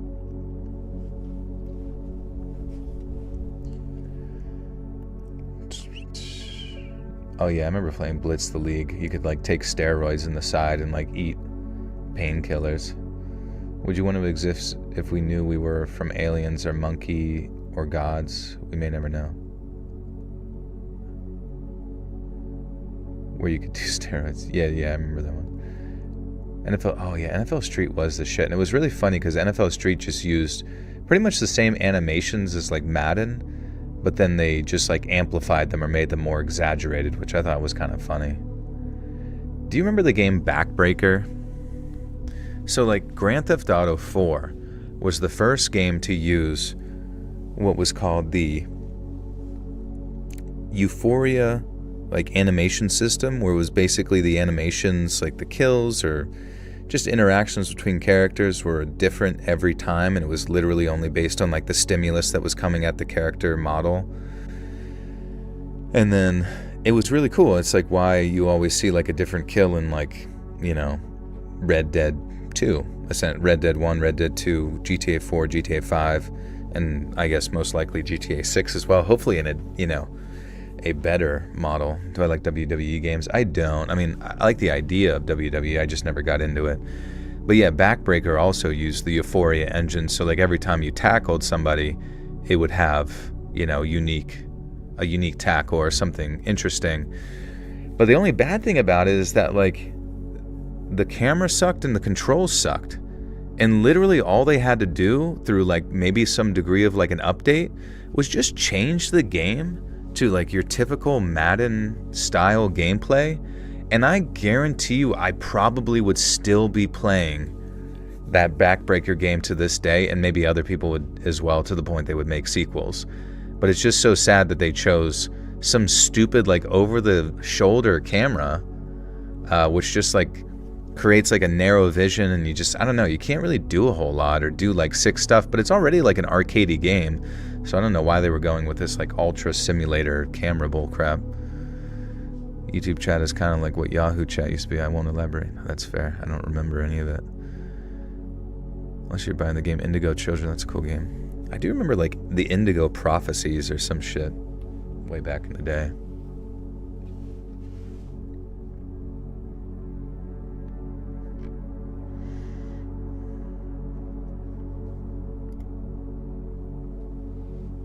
Favorite UFC game? It's been forever. I did play a lot of like Fight Night back in the day.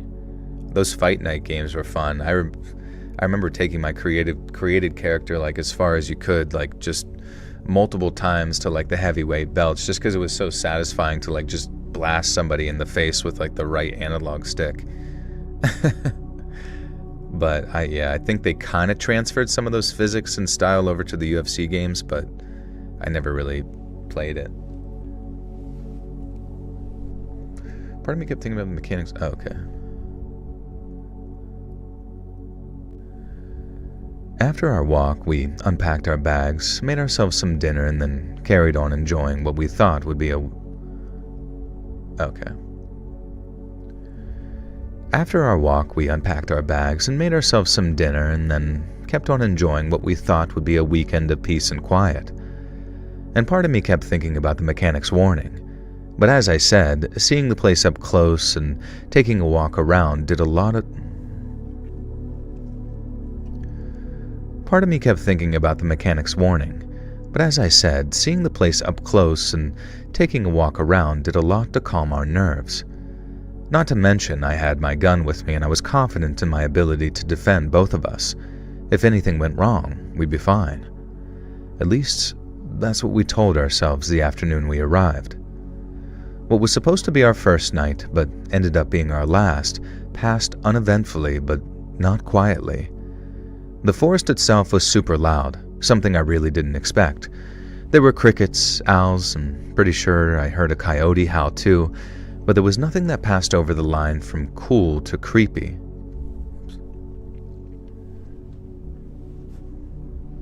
Sorry, Joel, it's been a while. What do you mean? Haven't you been in the chat for a while? What's ESO? Elder Scrolls Online, I think. I kind of wish the Elder Scroll Online game would be like a one-to-one gameplay experience to like the Skyrim games as far as like combat goes, but I know it's more of a World of Warcraft kind of vibe, and I'm just not really into that type of combat. They should remaster Def Jam Fight for New York. Dude, that game was so good. It was just so much fun. I remember like being so excited to get to that one map where you like tackle somebody and you like fall out of a tower. You know? I was just so excited to like push someone out of a building. How do you get these stories? Oh yeah, people submit them. Best place to do it is my email, letsreadsubmissions@gmail.com.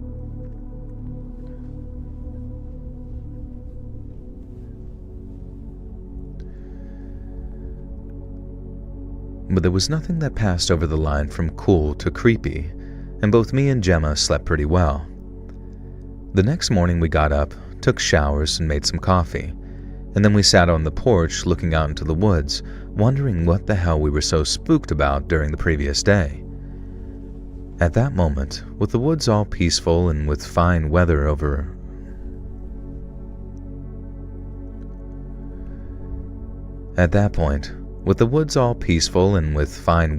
us, it was like a little slice of woodland heaven right there in front of us. And then out of nowhere, I saw something that changed everything. Maybe 20 to 30 yards out, there was a tree that looked kind of off. One of the thicker branches near the top looked neatly cut.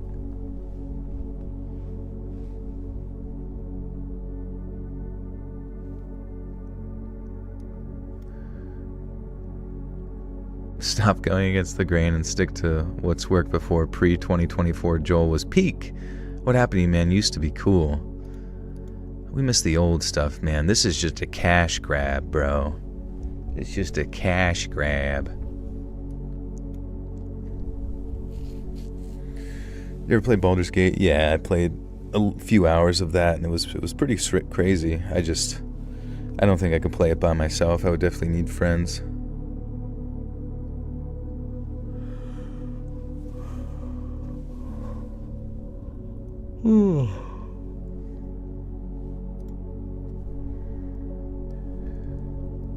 Maybe 20 to 30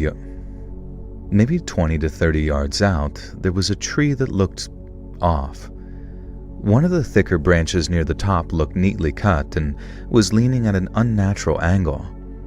After picking myself up from our seat on the porch,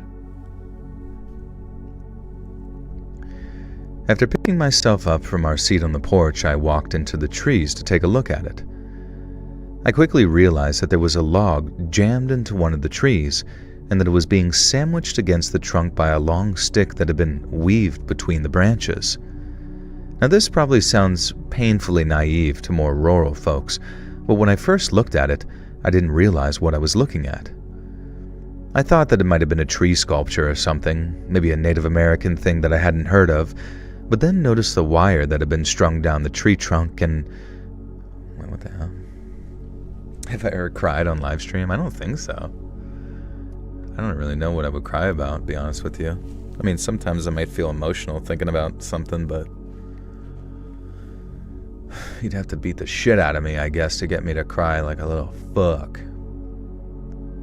Piss narrate books, Joel. Yeah. Just start pissing on the books. Joel meant for Indigo Prophecies, not Indigo Child. I don't remember. Oh, you heading out, Quill. Take care. They say sim ants were based off the story of Joel's life, except for they added the part about being ants and not raping men.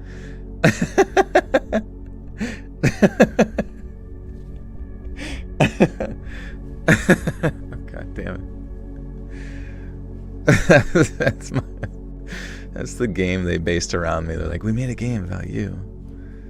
It's an ant simulator, but instead of you, it's ants, and instead of raping men, it's ants. Oh, okay. I had no idea. How did I get started to narrate? I don't know. I just picked up the mic and I just went, and people just started showing up. I remember you ate too many berries once and didn't feel well. Maybe you cried that time. I could have. I cried a white tear down my leg and a brown tear out my ass. Also, Pradeep is in there scratching around like a loony tick. A Looney Tune tick.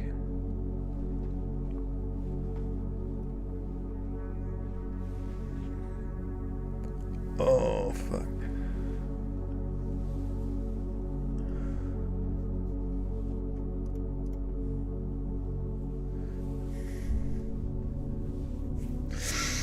Okay. I think so. With my hobbies outside doing videos, honestly, just like going to the gym. I like to play games. I need more hobbies, to be honest with you, but like ever since I started doing the other projects, I've been like non-stop busy.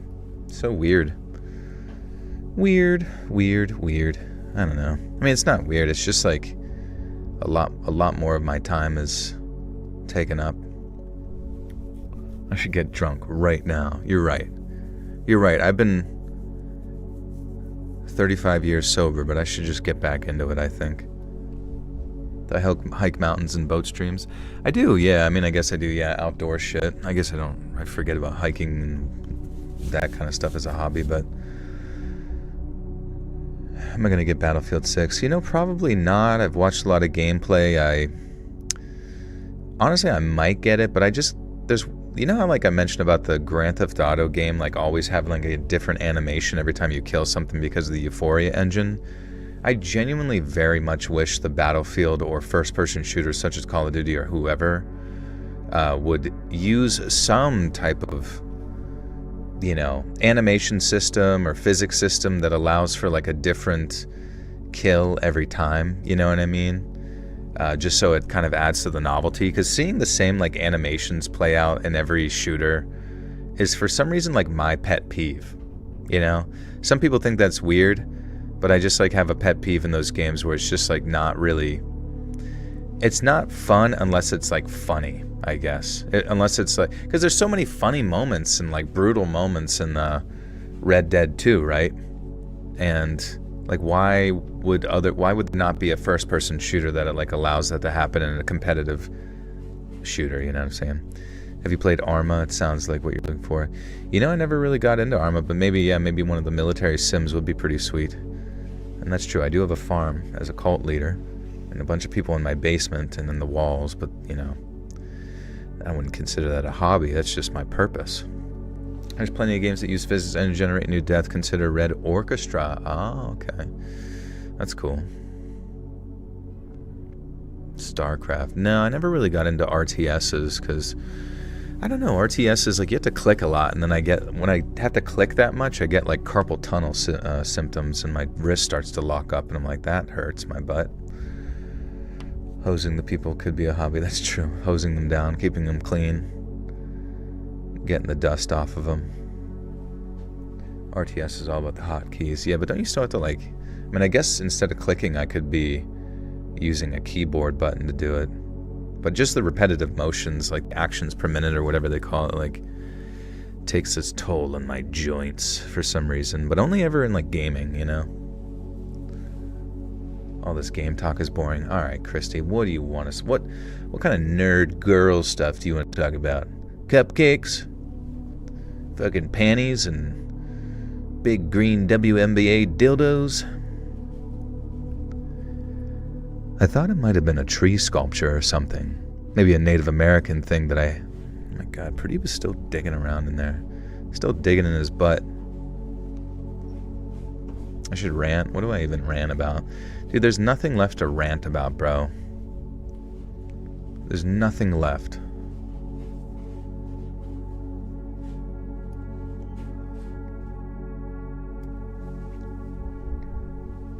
You hate the word panties? That's my favorite word. I got a t-shirt that just says that. Panties. Hoo-ha, yeah, panties. It's got a picture of Johnny Bravo on it. Nice panties.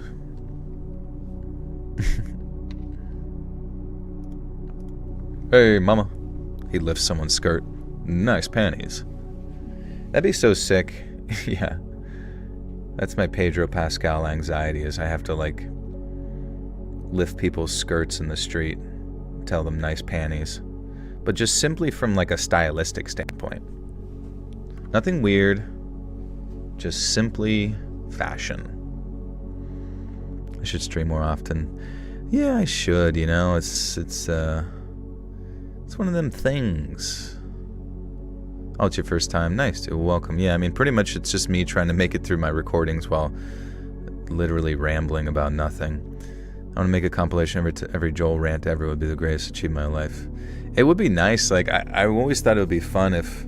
I know YouTube does allow for making highlights or whatever and clips, but for some reason they're not quite as, like, organized as Twitch is.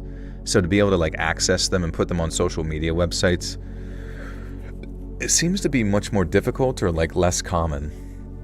Like, there really needs to be, when you go into a live stream, like if I were to go to my channel right now, see the live stream, click on it.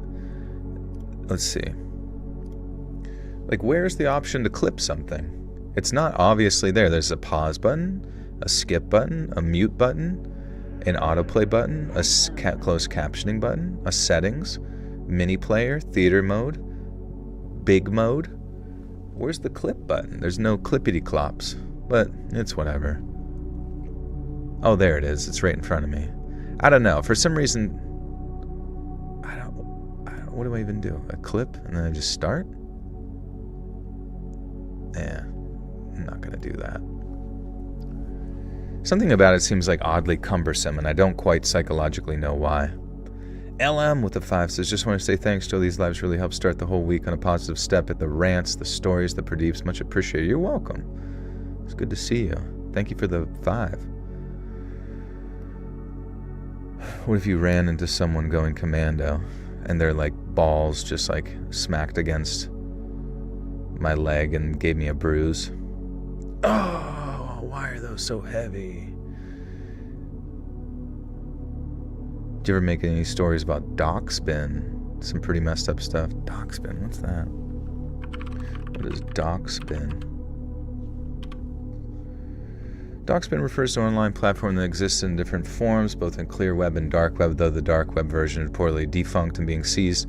In 2014, police operation where users can upload and share personal information of individuals, practice known as doxing. This personal information, or dox, can include sensitive data like addresses, phone numbers. Oh, that's no good. Am I on Rumble? I am on Rumble, yeah. I just feel I have a bunch of videos that someone else uploaded over there for me, and then I was able to take it over from that point. But at the same time, there was just no real, like, growth, you know? So I just didn't really feel motivated to keep going or attempt to make any money or whatever. How do you filter out AI stories from viewers? I guess it's kind of up to the discretion of the person going through and finding the stories, but they're pretty easy to tell sometimes. Like, I can see them coming in and they just, like, I don't know, they just seem so obviously AI.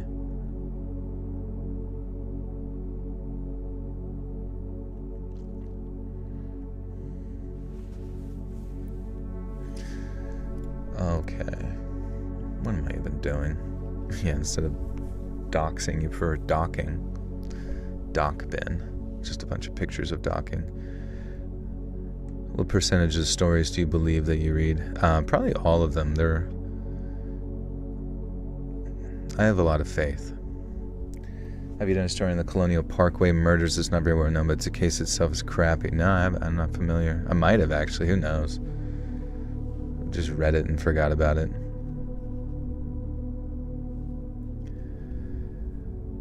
This probably sounds painfully naive to more rural folks, but when I first looked at it, I didn't realize what I was looking at. I thought it might have been a tree sculpture or something, maybe a Native American thing I hadn't heard of, but then I noticed the wire that had been strung down the tree trunk and it ran off into the underbrush at its base.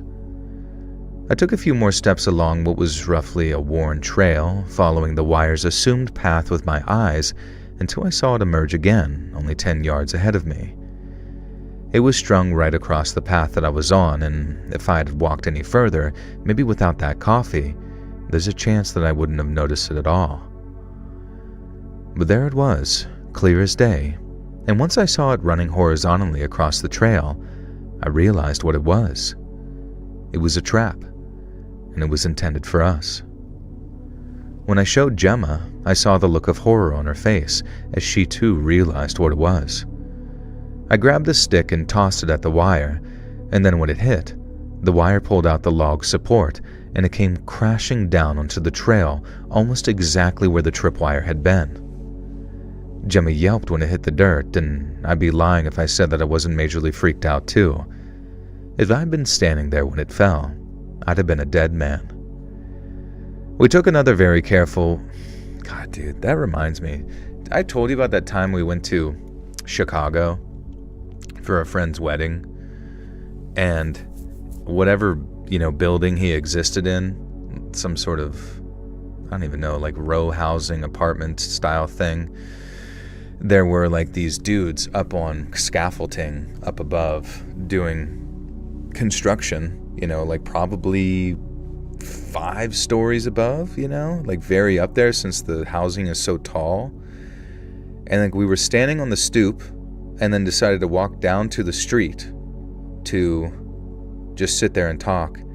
And then all of a sudden, just one of the scaffolding thing, all the scaffolding shit just like falls down right on the fucking like top of the steps area where someone could like walk out. It's just like, and I remember it like happened, like, whoa, shit. And we're just like, and you like look up and the people like look down and like, oh, sorry about that. Oh, my mistake, and it's just like, what the fuck? And I don't even know. It definitely didn't look like OSHA certified, you know what I mean, or whatever. But I was just thinking to myself, I'm like, holy shit. Like, objectively speaking, we probably could have died if that shit fell on us, like, from fucking 5 stories up. But we did not, so. And it's giving it was James Charles working up there. Sorry, sisters. Didn't mean to crush you. And he's like, it happened because he's doing, like, some sort of Snapchat filter while drinking a latte. Also saw an air conditioning unit fall out of a window in the Bronx. Yeah, dude, fucking cities, bro. Cities just seem like a death trap for so many various reasons. If you just like want to like absolutely hate humanity and hate life, I feel like the cities will make you love it, but the cities will make you just lose your soul. About scary surgery stories, in my opinion, would be a great subject to cover. I know people have had this scary experience before during a... Oh yeah, that would be good. Seen him looking like Roger from American Dad? No, I haven't. Did he actually dress himself up as that? That's amazing.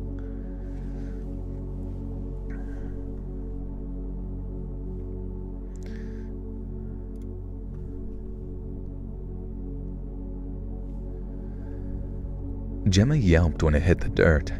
And I'd be lying if I said I wasn't majorly freaked out too. If I'd been standing there when it fell, I'd have been a dead man. We took another careful walk around the cabin, eyes glued to the ground when we were moving and then looking up into the trees whenever we were still. We found a pile of stones stacked in an unnatural way, and we both decided it looked suspiciously like a marker of some kind. There was also a strip of cloth tied to a branch not far from the cabin, and we wondered if that too was some kind of marker or indicator. As we walked back to the cabin, we decided that we weren't going to stay for another minute. We packed up the rest of our things and walked all the way back to that auto shop. It took us maybe an hour plus to get there, and I was worried that we might get lost along the way, but after hitting the highway, it was a straight shot to the shop. When we arrived, our car was parked out front, and when we went inside to collect the keys, that same mechanic was there. He took one look at our faces and knew we'd found something out there. We told him all about that trap, and Are content creators using AI to create them nowadays? I don't know. I'm sure some of them are for like various steps along the way and that kind of thing, for sure, but I think when it comes to their voices or their likeness, it's definitely giving James Charles to do something like that, you know what I mean? Which means it's satanic. We told him all about the trap we'd found in the trees, how it would have done some serious damage if we'd triggered it accidentally. He said he'd never heard about any traps before, but he wouldn't put it past the folks up there to lay a few down. He also said he was glad we were okay, and when we said we were headed home early, he offered to refund the money we paid him to fix the car as a gesture of goodwill. I think he knew that we were decent enough to refuse him, but you could tell that he felt genuinely bad for us on account of how shaken up we were. We appreciated it. Appreciated. Sell your voice for $1 million to the Disney Corporation, would you consider it? Not for $1 million, maybe $50 million. What's up, Penny?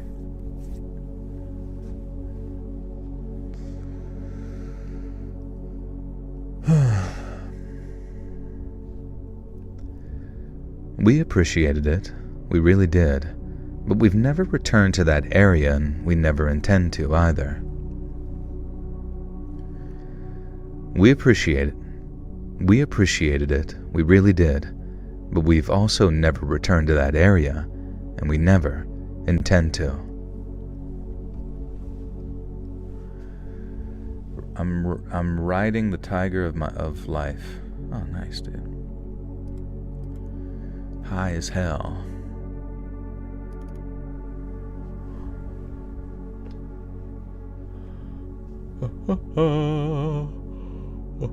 Do you for green or red apples? Oh, sorry, I didn't say it. I think they're both great, but I definitely like the red apples. When I was younger, I used to love Macintosh apples, but now I really love the pink lady ones.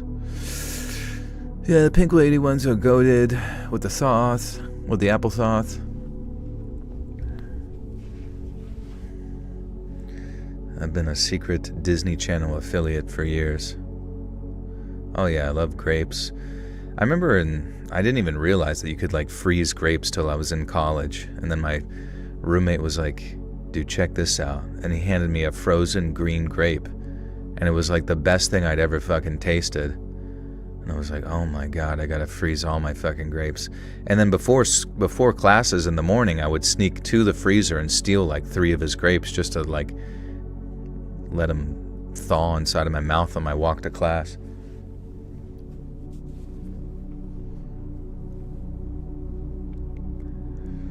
Frozen blueberries, hell yeah, dude. Green grapes. I love grapes. Green grapes. Oh yeah, Honeycrisp. That's the one I was thinking of. Pink Lady and Honeycrisp. And actually I think I mix those up because Honeycrisp is the one that I always get like 3 of them. And then I have like an apple cutter that just like floom, floom. And then I just chop them into halves, the already cut pieces, and then just cover them in fucking crunchy ass peanut butter and just gain weight. Just sit there and gain weight. It's awesome. Frozen watermelon. God damn.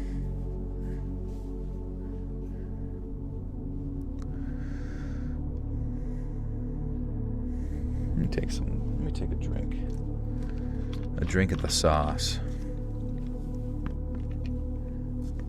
I love grapes. Green grapes.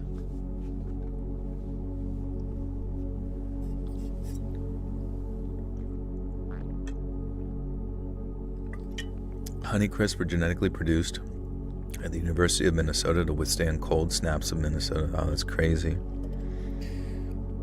It's definitely, the most crisp, which I really enjoy. Not too tart, not too sweet, just right.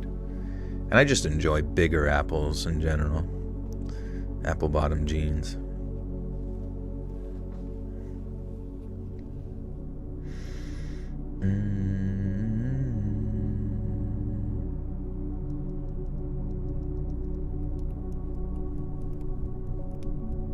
What's y'all's crazy food combination? Crazy food combination. Well, you know, at one point I did, I mean, this was a while ago, but I would make guacamole with banana in it. I'd make the guacamole, and then I would take like a kind of ripe banana, and I mix that shit in there, and it was like this mixture of like sweet and salty guacamole. I know it sounds ew, but it was pretty good. It was genuinely pretty good, and in my mind I was like, I literally just invented pizza.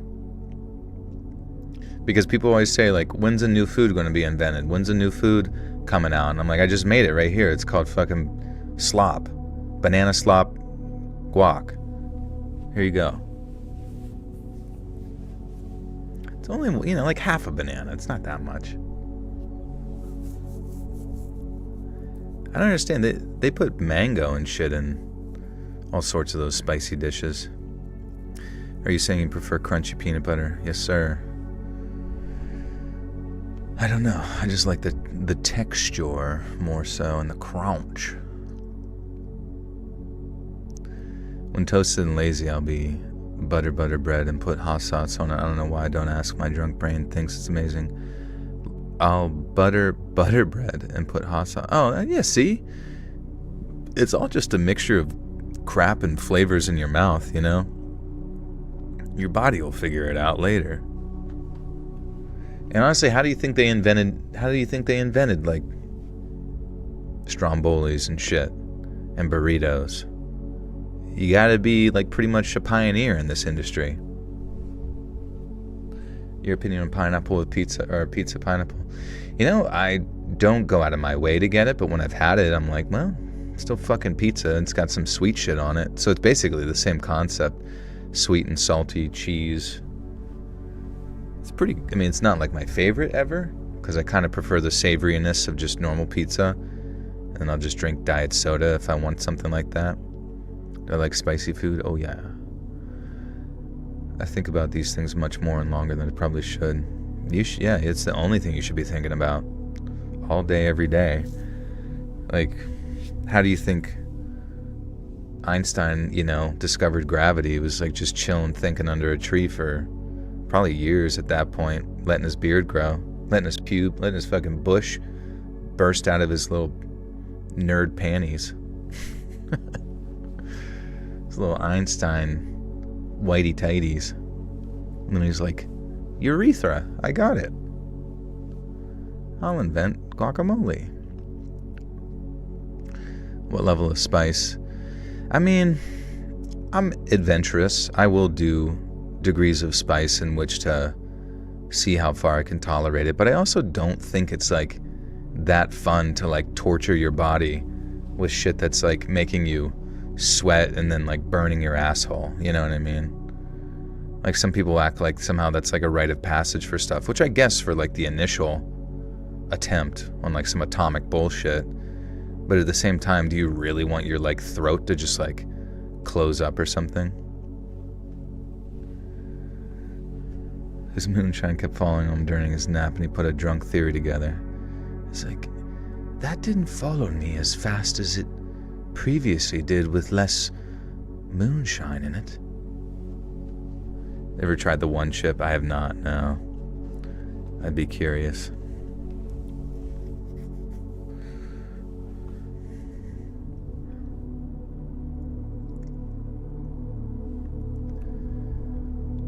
Almost 20 years ago now, I joined a volunteer search party for a missing kid up in the Catskills. It was a cold morning when I showed up at Platte Clove Valley.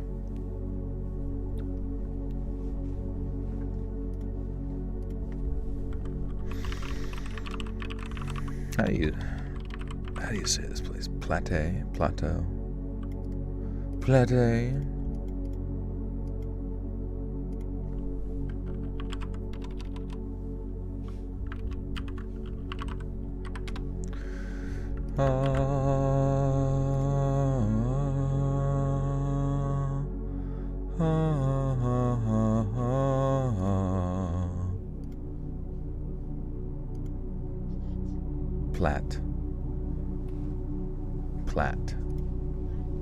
Platt. Alright, I guess it's just Platt. Platt. I'm gonna watch a YouTube tutorial. How to make banana guac.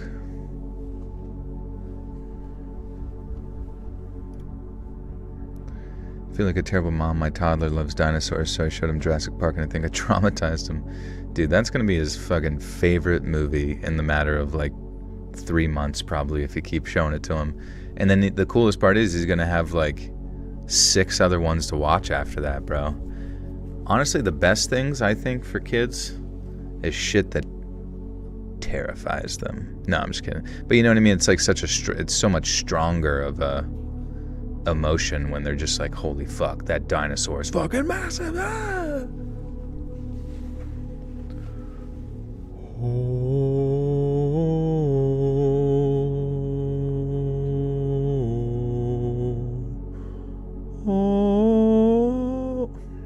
I don't think I can hit the high note.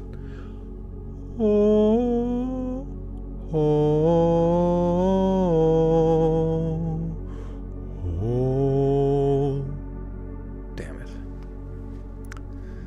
Anonymous cooking show. Boneless or traditional? Well, if I'm really thinking about it, I would like and prefer boneless nugs because in my mind, boneless, like for our society to have somehow figured out how to remove bones from the consumption of chicken, that's a pretty, especially a chicken wing, that's a pretty big step, I think, in the right direction. Because it's kind of like inventing Velcro. Or literally just taking off your tie when you go to work. But for some reason, someone in the past was like, well, that's tradition now, and eating a bone-in wing is like, you know, your preferred method, otherwise you're a pussy or something. You know what I mean? Otherwise you're a piece of shit. You're like, why? You just take your Velcro shoes and you or you just pick your boneless shit up and you with a fork and you dip it in the sauce and you put it in your mouth. You don't have to worry about a single piece of marrow or anything to choke on. I'm just thinking about the safety of our people. Ooh.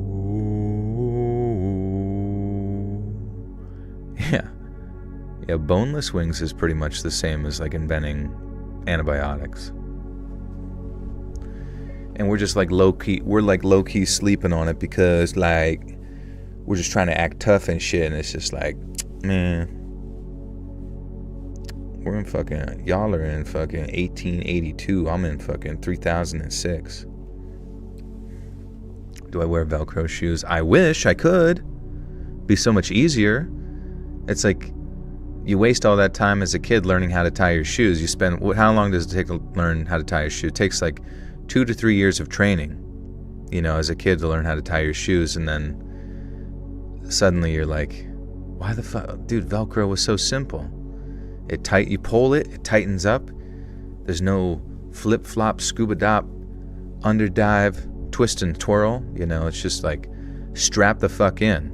Like how many other, like you see, you know, combat veterans getting ready for shit, and I swear to God, they're using like Velcro Kevlar. No, you don't see anybody calling them a baby. You know, technically nobody's stopping me, but for some reason, as soon as I wear Velcro out on the dance floor, it's like I lose like 1 million aura points. I become an aura borealis.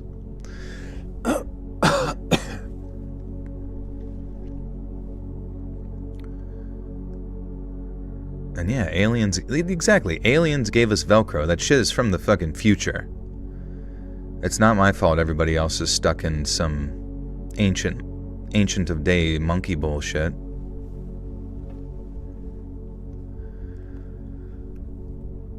Almost 20 years ago, I joined a volunteer search party looking for a missing kid up in the Catskills. It was a cold morning when I showed up at this place called Platte Clove Valley, A retiree with too much free time on my hands and a nagging need to do something useful with myself. The kid was a 6-year-old boy, last seen chasing a stray dog into the woods. The police had called the volunteers for help, and then myself and about 50 other volunteers answered the call. Under the supervision of cops and professional search and rescuers, we searched all morning without any luck. It rained in the afternoon, and about a dozen people headed home soaking wet. The rest of us were told that we were welcome to carry on searching into the night, so that's what we did. It made for a tough going. It was very cold, it rained again, and the nature of the terrain meant that we were almost constantly walking up one hill after the other. The group spread out in a loose line of these bobbing flashlights, and we called the boy's name over and over. Some of us yelled till we were actually hoarse in the mouth, and that sounds weird. Horse in the mouth. I'm new to your lives. Thank you for having the sweetest lullaby voice, my friend. I can't listen to anyone else fall asleep to you. Too good. Thank you, the official Jamis. Good to see you.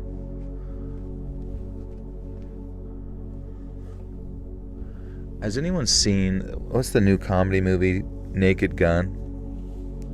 And is it good?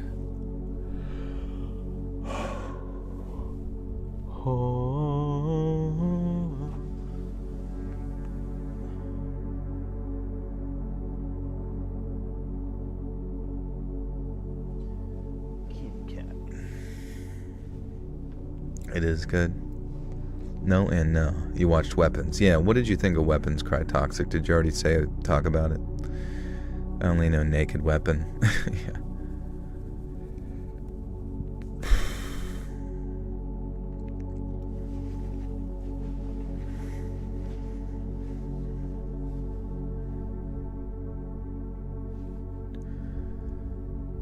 We called the boy's name over and over, and some of us yelled till we were hoarse. We called the boy's name over and over, and some of us yelled till we lost our voice. My back got really stiff from the hours of walking, and after a while it started to really hurt, but I kept moving. The thought of some kid out there all alone and afraid kept me going long into the night. I'd like to say that all of my fellow volunteers were good eggs, but one caught my eye early on, and not for the right reasons. He was quiet, kept to himself, and was always lingering at the edge of the group. He wore this faded green jacket, the hood pulled low over his face when it rained, and he moved with a very strange kind of caution about him. I thought that was because he was paying attention to his surroundings, but after a while I wasn't so sure anymore. I didn't know his name, nobody seemed to. He'd shown up with the rest of us, nodded at the police briefing, and then followed along. I didn't notice anything at first, but after a while, I did. I didn't call out for the boy like the rest of it, or he didn't call.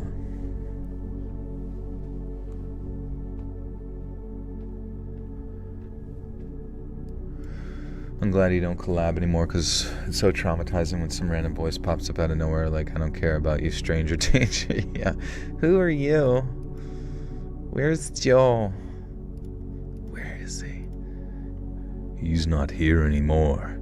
It's me, Mr. Phantom. And between every story, even though you're about to fall asleep, I'm going to let out a loud laugh. Oh. Pull down your pants. What? Sarah R. Lady with a 5 says, Naked Gun was bad, basically talking about all the rich people killing poor people and going into hiding and making a bigger, beautiful America. Just bad. Sounds hilarious. Ha ha ha, Mr. Phantom. A Meat Canyon collab in the works. It's happening. Me and... what's his name? Dakota? No. Ah, fuck. I forget. I know. Fuck. Papa Meatonton. Great value, yeah. I don't know. I'll probably see Naked Gun anyways, just because the old ones were... the old ones were funny. So I'm honestly just, like, curious. Because I really don't care what the message is about as long as it's, like, funny. Sean Connery on Jeopardy. Ha ha. Yeah, I'll take the rapist for $200, Alex. Liam Neeson. Yeah, it'd be interesting to watch like Liam Neeson, because I do remember him on that one episode of like Ricky Gervais where they were basically themselves as like producers, but they had Liam Neeson come in and do some improvisational comedy. I'm going to do some improvisational comedy. A greengrocer.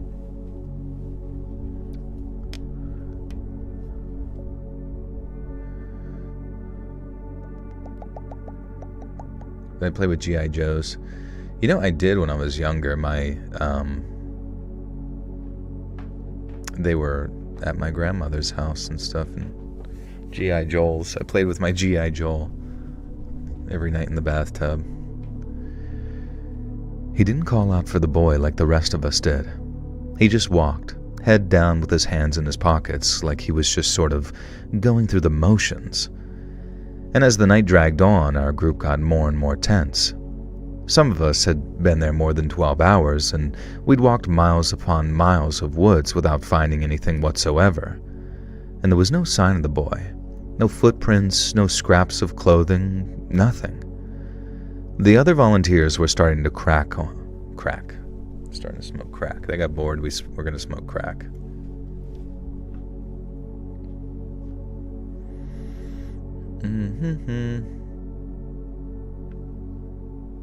Thanks, Cat. You gastrointestinal Joe. Hey, Joe. Liam Neeson doing the menacing phone call. Oh, Taken, yeah. Taken down.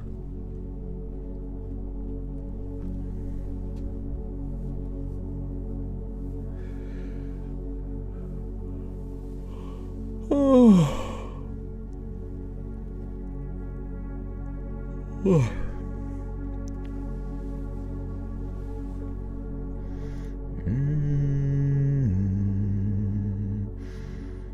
It's probably like Ryan or something. Ryan's Toy Review is my real name. What's up, guys? I'm Ryan's Toys Reviews. I've been a fucking old man this whole time. Today we're gonna open up a little fucking Nerf ball or some shit. I don't know. Who cares? Just give me money. I don't even need money anymore. I don't even feel anything from any of it. So no toy ever makes me happy. Ever had a favorite Happy Meal toy? Dumb question. No, I vaguely remember the Space Jam ones were amazing. And, I was just obsessed with getting all of them. And I vaguely recall, like, seeing a box of the various toys and then, like, asking some guy if I could have the other one. And then he gave me the other one because I would get, like, repeats. And I was just, like, so thankful to him for giving me not the same fucking one I gotten, like, 8 times in a row. But then I remember, like, Burger King had these, like, Pokemon toys, and that was, like, the absolute fucking shit. You don't even know, man. You didn't even know how fucking cool the Pokemon toys were. The other volunteers were starting to crack from the exhaustion, and I was feeling it myself. But it wasn't just that. It was that sort of creeping dread that settles in when hope starts to fade, and people start considering the worst. We'd all been so hopeful that morning, but that night, all that cheerfulness was gone, and was replaced by something very dark. Around that same time, I noticed the man in the green jacket avoiding a particular stretch of the valley he'd been assigned to search. It was a rocky area, thick with brambles and fallen logs, but it wasn't impassable. We'd been told to check every inch of our grids, but he steered clear, always finding a reason to drift into other areas that were already being covered. At one point, I saw him staring into the ravine that he seemed to be avoiding. His flashlight beam was just kind of lingering on it for a moment before he turned and walked away. I felt my heart sink as suspicion started to creep into my very tired mind. It wasn't just that he was avoiding it. It was like he knew something we didn't, I think. And I tried to shake it off. I said that very not cool.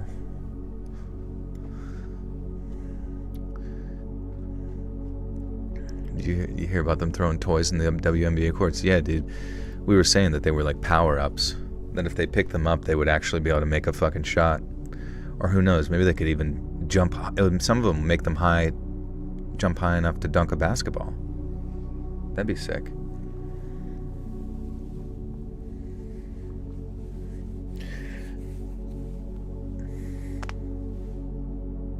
I should go perform it. That's where I'll do my live readings, at WNBA games. While they're out there just like absolutely fucking bricking it 10 times in a row, I'll be over the announcer thing just reading scary stories to them. Hopefully the sideline and the audience will pass out if they're not already. BK had Pokeballs or cheeseburgers for 50 cents, double cheese $1, and triple cheeseburgers $1.50. That's crazy, bro. I want to be honest, like, well, first off, yeah, the BK Pokeballs where they had like the sort of like gold-plated Pokemon cards. Do you remember those? I think I had all those too. I don't know what the fuck happened to them. I feel like I sold them, sadly. But Wendy's. I love Wendy's burgers, bro. They're so good.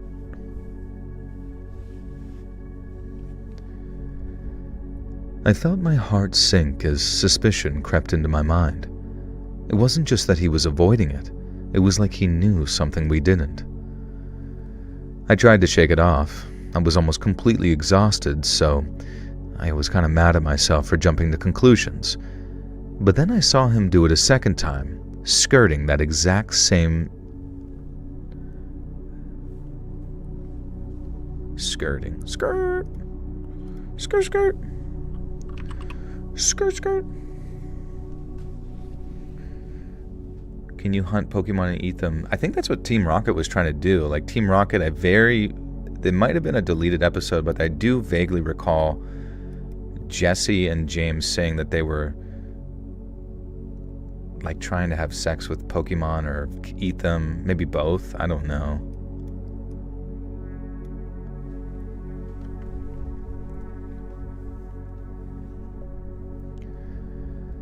But then I saw him do it a second time, skirting that exact same way near the ravine.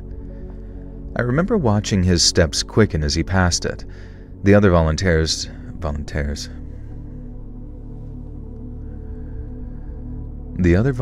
didn't seem to notice. They were too focused on their own patches of ground, but I did. I kept my eyes on him for a while and then decided to search the ravine myself. I walked down the valley, past the man in the green jacket, and was no more than a few feet into the ravine when I spotted something ahead of me, lit up by the beam of my flashlight. And the sight of it stopped me cold. I remember Do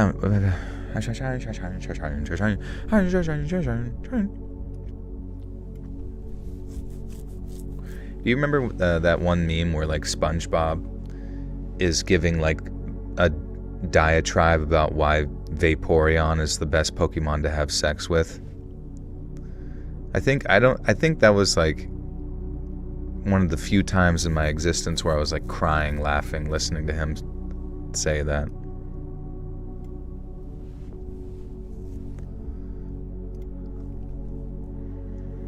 I made that meme, yeah. Hey, Chandra, what's up?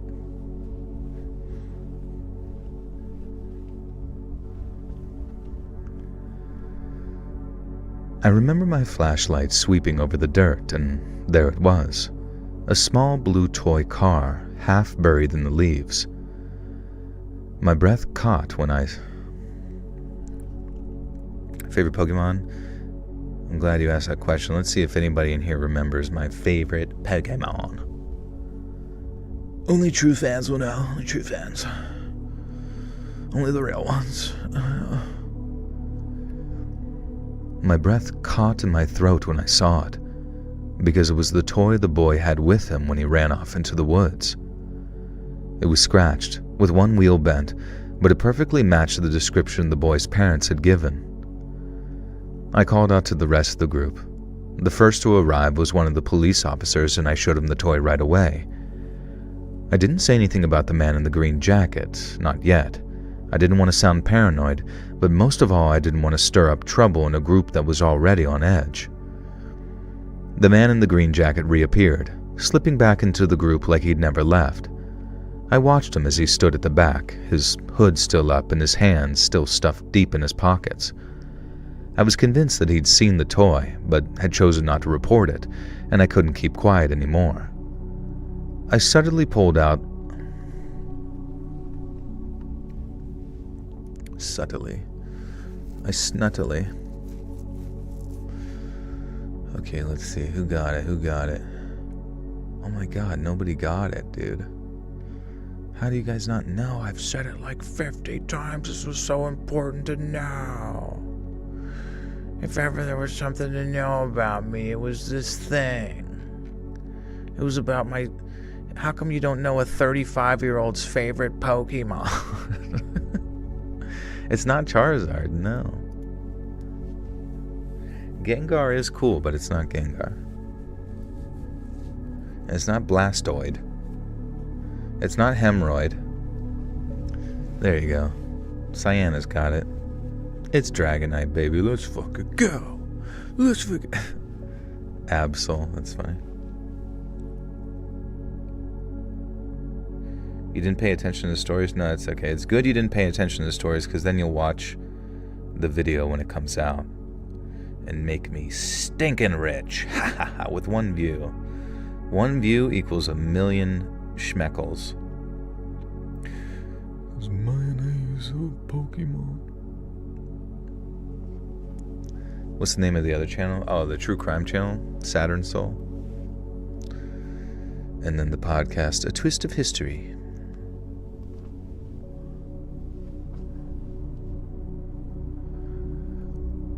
I suddenly pulled one of the officers aside and, in a low voice, I told him what I'd seen. I told him how the man avoided the ravine, and how he seemed to know more than he let on. The officer listened and nodded along, then when I was done, he thanked me for letting him know and said he'd discuss what he'd heard with his fellow officers. He didn't do anything right away, so I figured they weren't going to act on the word of some exhausted and half-crazy old person. But a little while later, I saw 2 officers approach the man in the green jacket. They stepped away from the group and I couldn't hear what was being said, but I saw the man's shoulders stiffen as he became very defensive. They talked for a few minutes with the man gesturing, and then he turned and walked off into the dark. Around 1 a.m, before I left, I asked the officer what had happened when he spoke to the man in the green jacket.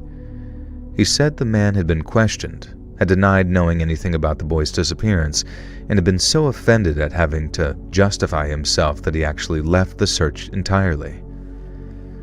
Now, having made a note of his name on his ID, they knew who he was, but he was unlikely to be questioned unless the investigation pointed in his direction. And I understood. The police can't just arrest someone on some hunch.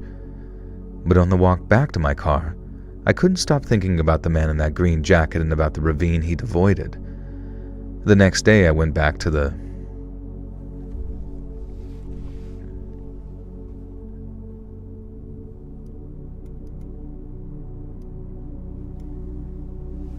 Just sub to the Saturn Soul. Thank you, dude. Appreciate you. I feel like I need to advertise it better or something. I mean, what would be some better ways to advertise my Saturn Soul channel so people clearly know about it? Favorite topic, which one to read would be definitely the paranormal ones are the most fun.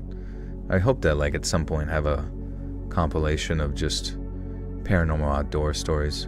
Word of mouth. I guess the word of mouth does work, you know. It's just kind of crazy, none of the videos themselves have really gotten any sort of organic reach, I guess. The way that I see some channels kind of get reach out of nowhere with some newer stuff, but you know, it is what it is. It is what it is.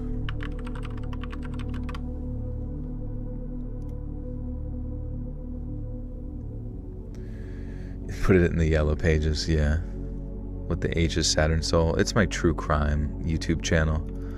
I will link it right now to you. And you all can all go subscribe. Like and subscribe. What's up, y'all? Welcome back to another true crime video. This one's an absolute banger. It's going to be full of laughs, tears, smears, and beers. Wendigo stories? Perhaps. Not sad or sore at the end of every video. I don't recall if you already... I think I did recently start doing it. Make you. I will catch you with a big net and force you to stare at my videos forever.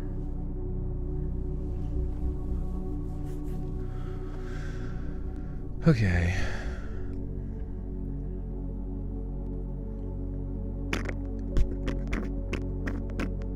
Okay. But on the walk back to my car, I couldn't stop thinking about the man in the green jacket and about that ravine he'd avoided. And the next day I went back for a second day of searching, but the mood seemed to be different.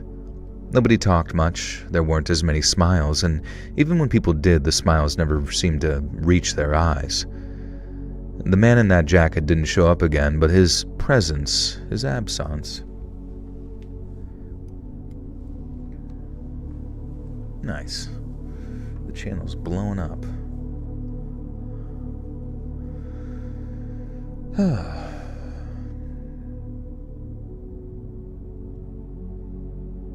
Left 4 Dead, yeah, Left 4 Dead was the shiz-niz back in the day. I know people still play it all the time, and I really wouldn't mind playing it again, but, you know, it's been a bit.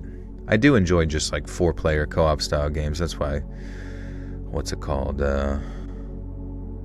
Helldivers 2 is absolutely fucking goated, dude.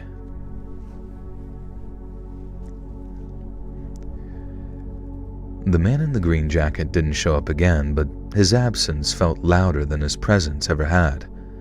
One little talk with the cops and he just quit. And it didn't sit right with me, and I don't think it ever will. I didn't find out what happened to the boy or the man in that jacket, and...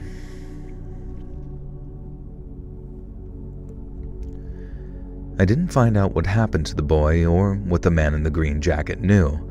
And since he was never arrested, at least to my knowledge, I have to accept that I'm going to die not knowing. And that, my friend, is a very bitter pill to swallow. Dead by Daylight? You know, I never tried Dead by Daylight. Is that the one where the monsters chase you around and you have to be like either a victim or a monster? And then they can hang you on the meat hook and stuff? You'll love it.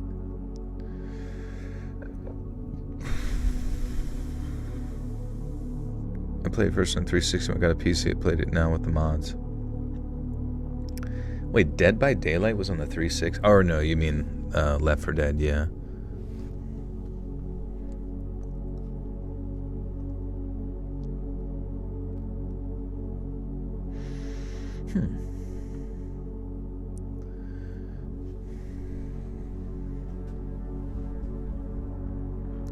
Alright, so we got one more story left. It's not a super long one, but it is a story. And I will BRB, talk amongst yourselves, and then I shall return in a brief bit to read the last one.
They want to take over from within.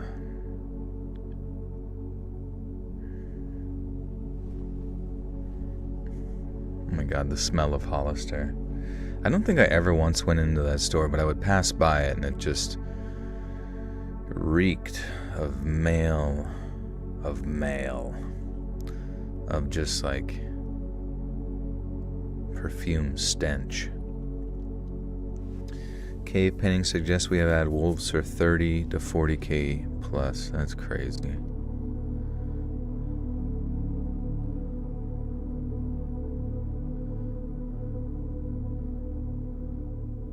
He's back.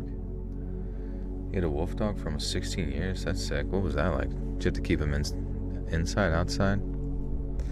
How much did he eat? How big was his poops? They actually pump cologne through the vents, man. That's awesome. That's how it should be. We need to bring those stores back. Oh yeah, Aeropostale and Hollister. God.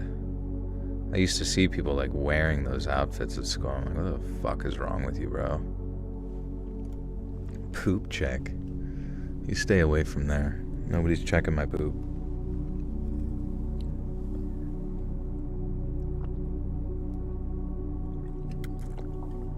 Ugh.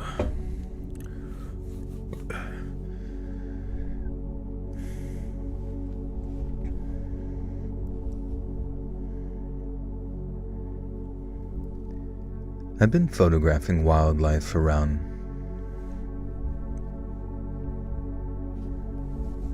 I don't know how to say this place.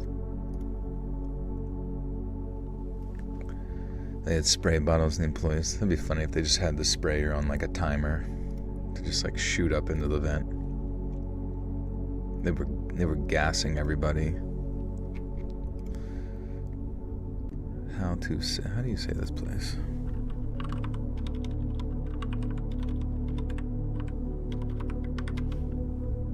Oh my gosh.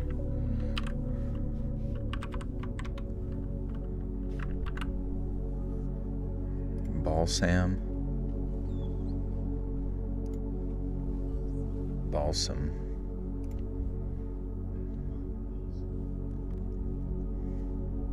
Balsam. Okay.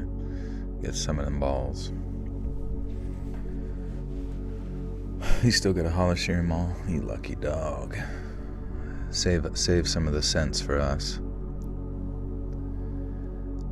I've been photographing wildlife around Balsam for years when this happened. Trail cameras were my eyes when I wasn't there, and I'd rig them to the trees and they'd snap motion-triggered shots day and night. Now that summer that this happened, I set up 5 cameras near a stream where bears often wandered, and the plan was simple.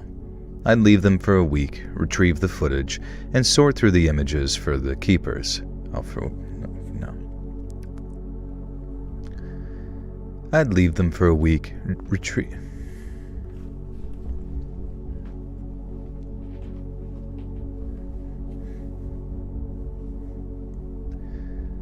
I'd leave them for a week, retrieve the footage, and sort through the images for keepers.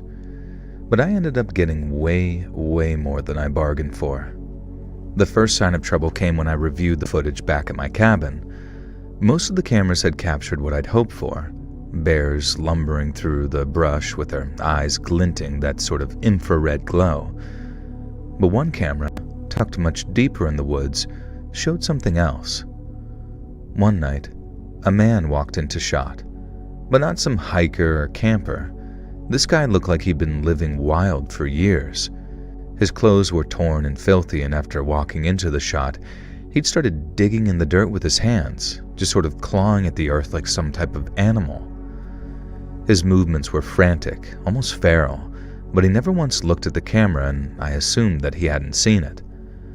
I remember staring at the grainy images, my mouth just kind of hanging wide open, just completely astounded by what I was seeing. Who the hell was he, and what the hell was he doing out there? The footage obviously gave no concrete answers. All I had were pictures of him scraping.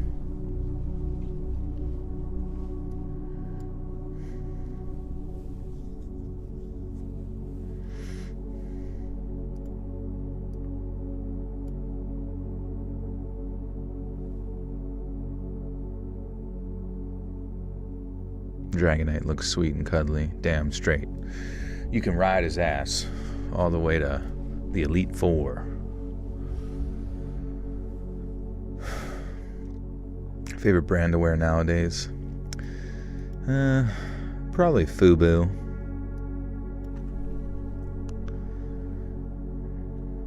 It's this French brand called Fubu. All I had were pictures of him scraping at the ground in the middle of the night. It wasn't so much what he was doing either, it was the way he was doing it. Something about the way he moved, the way his head twitched as he worked, it scared the crap out of me. So, rather than be in the same section of the forest as this dude, I decided to retrieve the cameras the next day, a whole 2 days earlier than planned. I wanted those images safe, and I didn't like the idea of being alone in the woods with someone like that walking around at night. The next morning, I hiked back to the stream where I'd rigged the cameras. I found the first camera easily, but the second I saw it, my heart sank. The lens was shattered, and the casing cracked like someone had taken a rock to it. I checked the next one, and found the same thing. Someone had smashed it to pieces. By the third one, my hands were already shaking with anger. 4 out of 5 were ruined, with their memory cards either missing or found crushed on the ground where they'd been rigged. Only one camera, deepest in the woods, was still intact. I hesitated before checking it, as part of me wanted to grab it and just leave, but I needed to know what was on it. So I popped out the memory card and slid it into my portable viewer.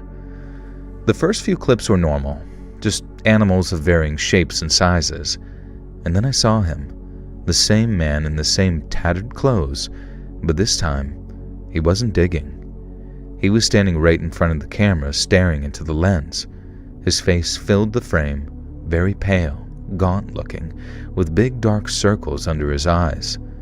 His lips moved like he was muttering something, but the camera didn't pick up sound. His eyes locked onto the lens like he knew something was watching. I shut off the viewer, yanked the camera from the tree, and then got the hell out of there. I stuffed the camera in my backpack and started back toward the trailhead. My car was a 2-mile hike away, but every step felt like it took forever. The forest didn't feel peaceful at all anymore. Now, I couldn't shake the image of that guy's face and the way those hollow eyes seemed to stare right through the lens. What did he want? Why had he smashed the cameras?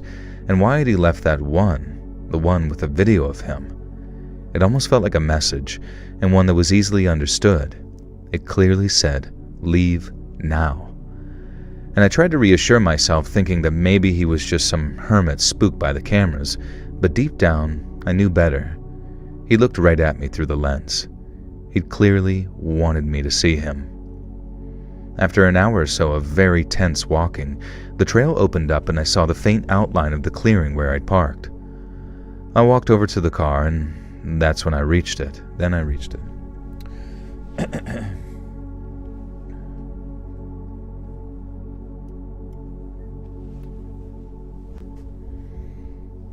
A sneakerhead? No, I have friends that like collect Jordans and stuff, but I don't know. I don't really need that many shoes. Or am I even going to keep all of them? Bury them out back. Also, most of those shoes are never comfortable. And they don't even look stylish. Like, honestly, I don't know. Sometimes I see shoes on people and I'm just like, what the fuck was that choice?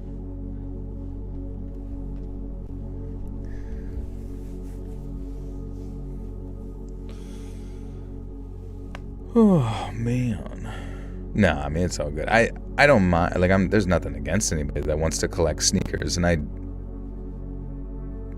it's just one of those things for me. Yeah, I'm a crockhead. More of a crockhead. I smoke crack out of a plastic foot coverings. Why do suppositories taste like crap? I think you have to do the suppository first and then eat it.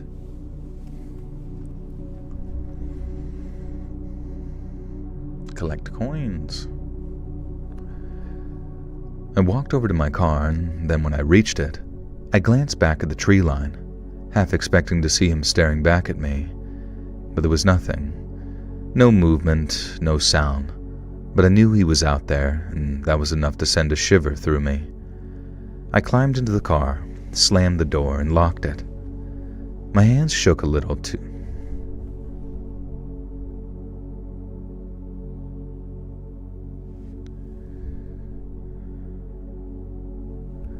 I climbed into the car, slammed the door, and locked it, and I drove all the way home without stopping. I didn't go back to Balsam. After that. The footage from the last camera stayed on the memory card unviewed, and I couldn't bring myself to watch it again and see his face. I packed up my gear and moved my work to a different range, far from those woods. The bears of Balsam Lake would have to wait. I packed up my gear and moved my work to a different range, far from those woods. The bears of Balsam Lake would have to wait. Anything you have, like an addiction to collect? I used to collect a lot of Funko Pops. I don't know why y'all like to collect. Yeah, I mean, when I was younger, it was Pokemon cards, like, real young. But, I just never, like, as of lately, I don't know. I don't think there's, like, a single thing that I even want at all. I just like eating food. Lifting weights is fun, too. Collect mental schmillnesses. What's up, Michelle? You still have all your Pokemon cards? Nice. Collect guns these days. I can't get enough guns. Sometimes knives. That's cool. What's your favorite gun? My 20 eyelets is the most heartbreaking. Went great with my kilts. Oh, nice. You have all my Yu-Gi-Oh cards and the massive Magic the Gathering cards. Oh, that's awesome. Yeah, my friend plays Magic the Gathering like a fiend. You used to collect Beyblade? That's cool. We all had our collecting days at one point. And we might still do. I just can't think of anything. Just collecting souls.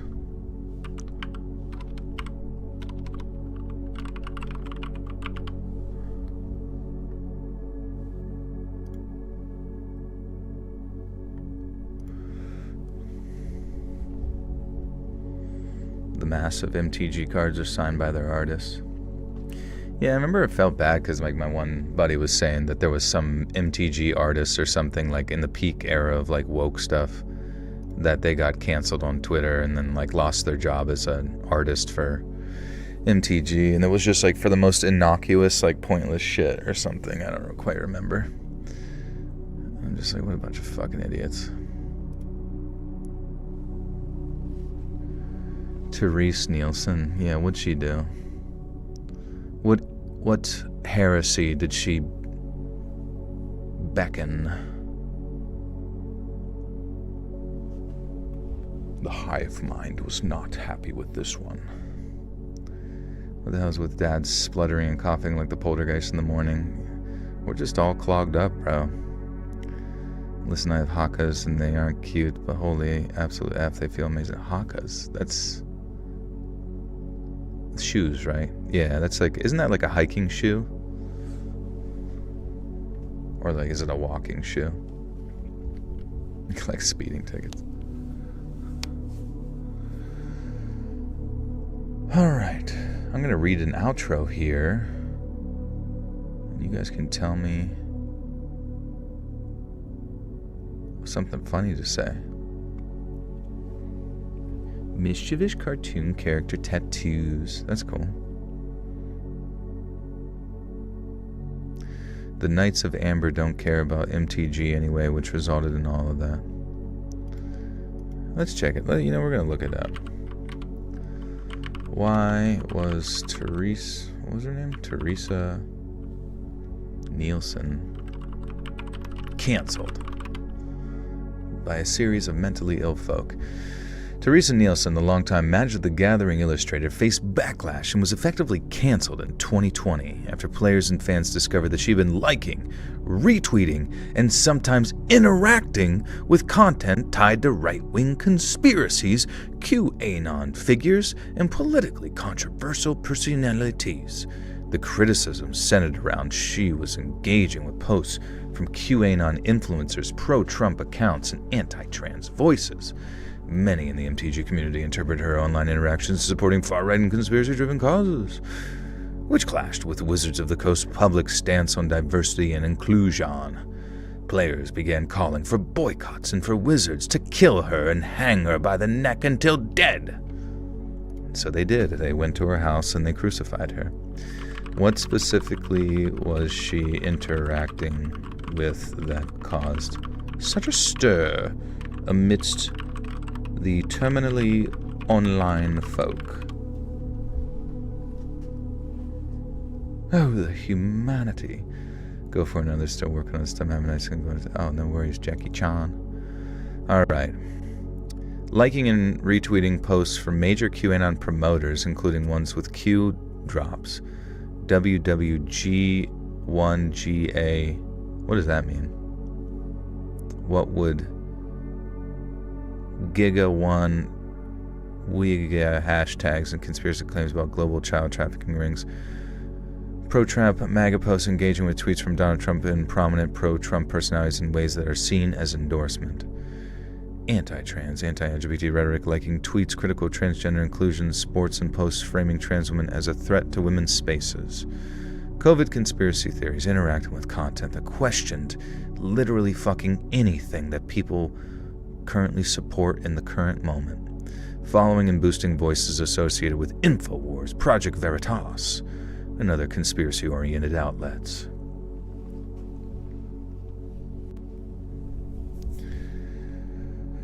The controversy snowballed when screenshots of her likes, combined with her being a magic artist for 25 plus years, started circulating the MTG subreddit threads. Yes, let's take it to the council of Reddit. They're always usually pretty mentally sound, I imagine. If you want good conspiracy, look at the Freemasons or Skull Bones. You got it. I'm looking it up right now. Seriously, kill ASMR, Joel being for real. I mean, I did have the channel. I just, I don't even know how you really blow up on that world, or if I would even have the time to do it. And I can't run 50,000 ads during a video. People are trying to sleep. No, I'm just kidding. How is her career now? Free speech, huh? Yeah, right. Not here on Reddit, not here on Twitter.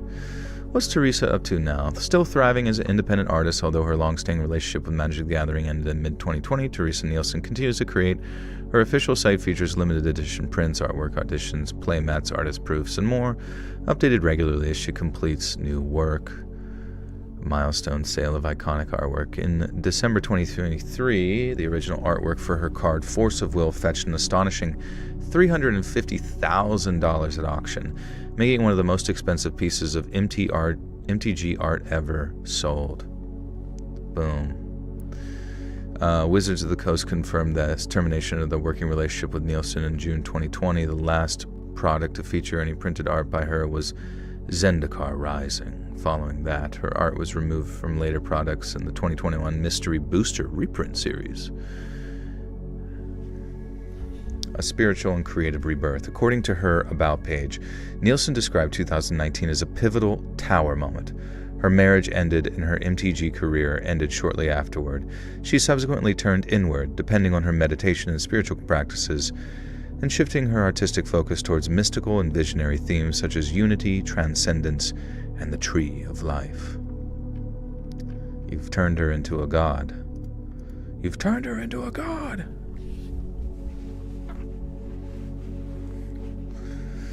Where we go one, we go all. Oh, yeah. QAnon so fucking retarded. Holy crap. Their symbols will be their downfall. Yeah, whatever. Whatever, dude. People just... Whatever. People just exist, man. People just exist, you know? What do you prefer, slides or flip-flops? What is the difference? Slides, flip-flops are the ones that go between your toes, right? I have a pair, but I feel like I would prefer slides, but also sometimes you wear slides and it just doesn't really quite fit the environment. Sometimes I feel like flip-flops are a little bit more formal. If you want to go to a fancy restaurant, you're going to want to wear your flip-flops. Slides, maybe if you want to get in the shower at a place where the floor might be gross. How many stories left? We got no more stories actually left. We are going to think of something funny. What time is it? It's 3 a.m. I don't know what the fuck I'm doing. Hey friends, thanks for listening. Click that notification bell to be alerted of all future narrations. I release new videos every Monday and Thursday at 9 p.m. Eastern Time, and there are super fun live streams every Sunday and Wednesday nights. If you got a story, be sure to send them over at my email, letsreadsubmissions@gmail.com, and you might even hear your story featured on the next video. And if you want to support me even more, grab early access and all future narrations and bonus content over on Patreon, or click that big join button here on YouTube to hear about the extra perks for members of the channel. And check out the Let's Read podcast, where you can hear all of these stories in big compilations, located anywhere you listen to podcasts. And I also have a true crime channel called Saturn Soul. All links in the description below. Thanks so much, friends, and remember... Is this the ending? Yeah, we are. We hath arrived.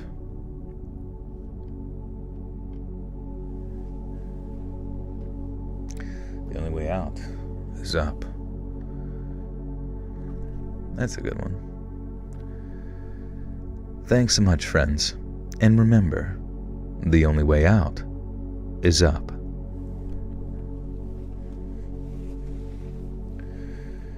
It's way past my curfew, that's true.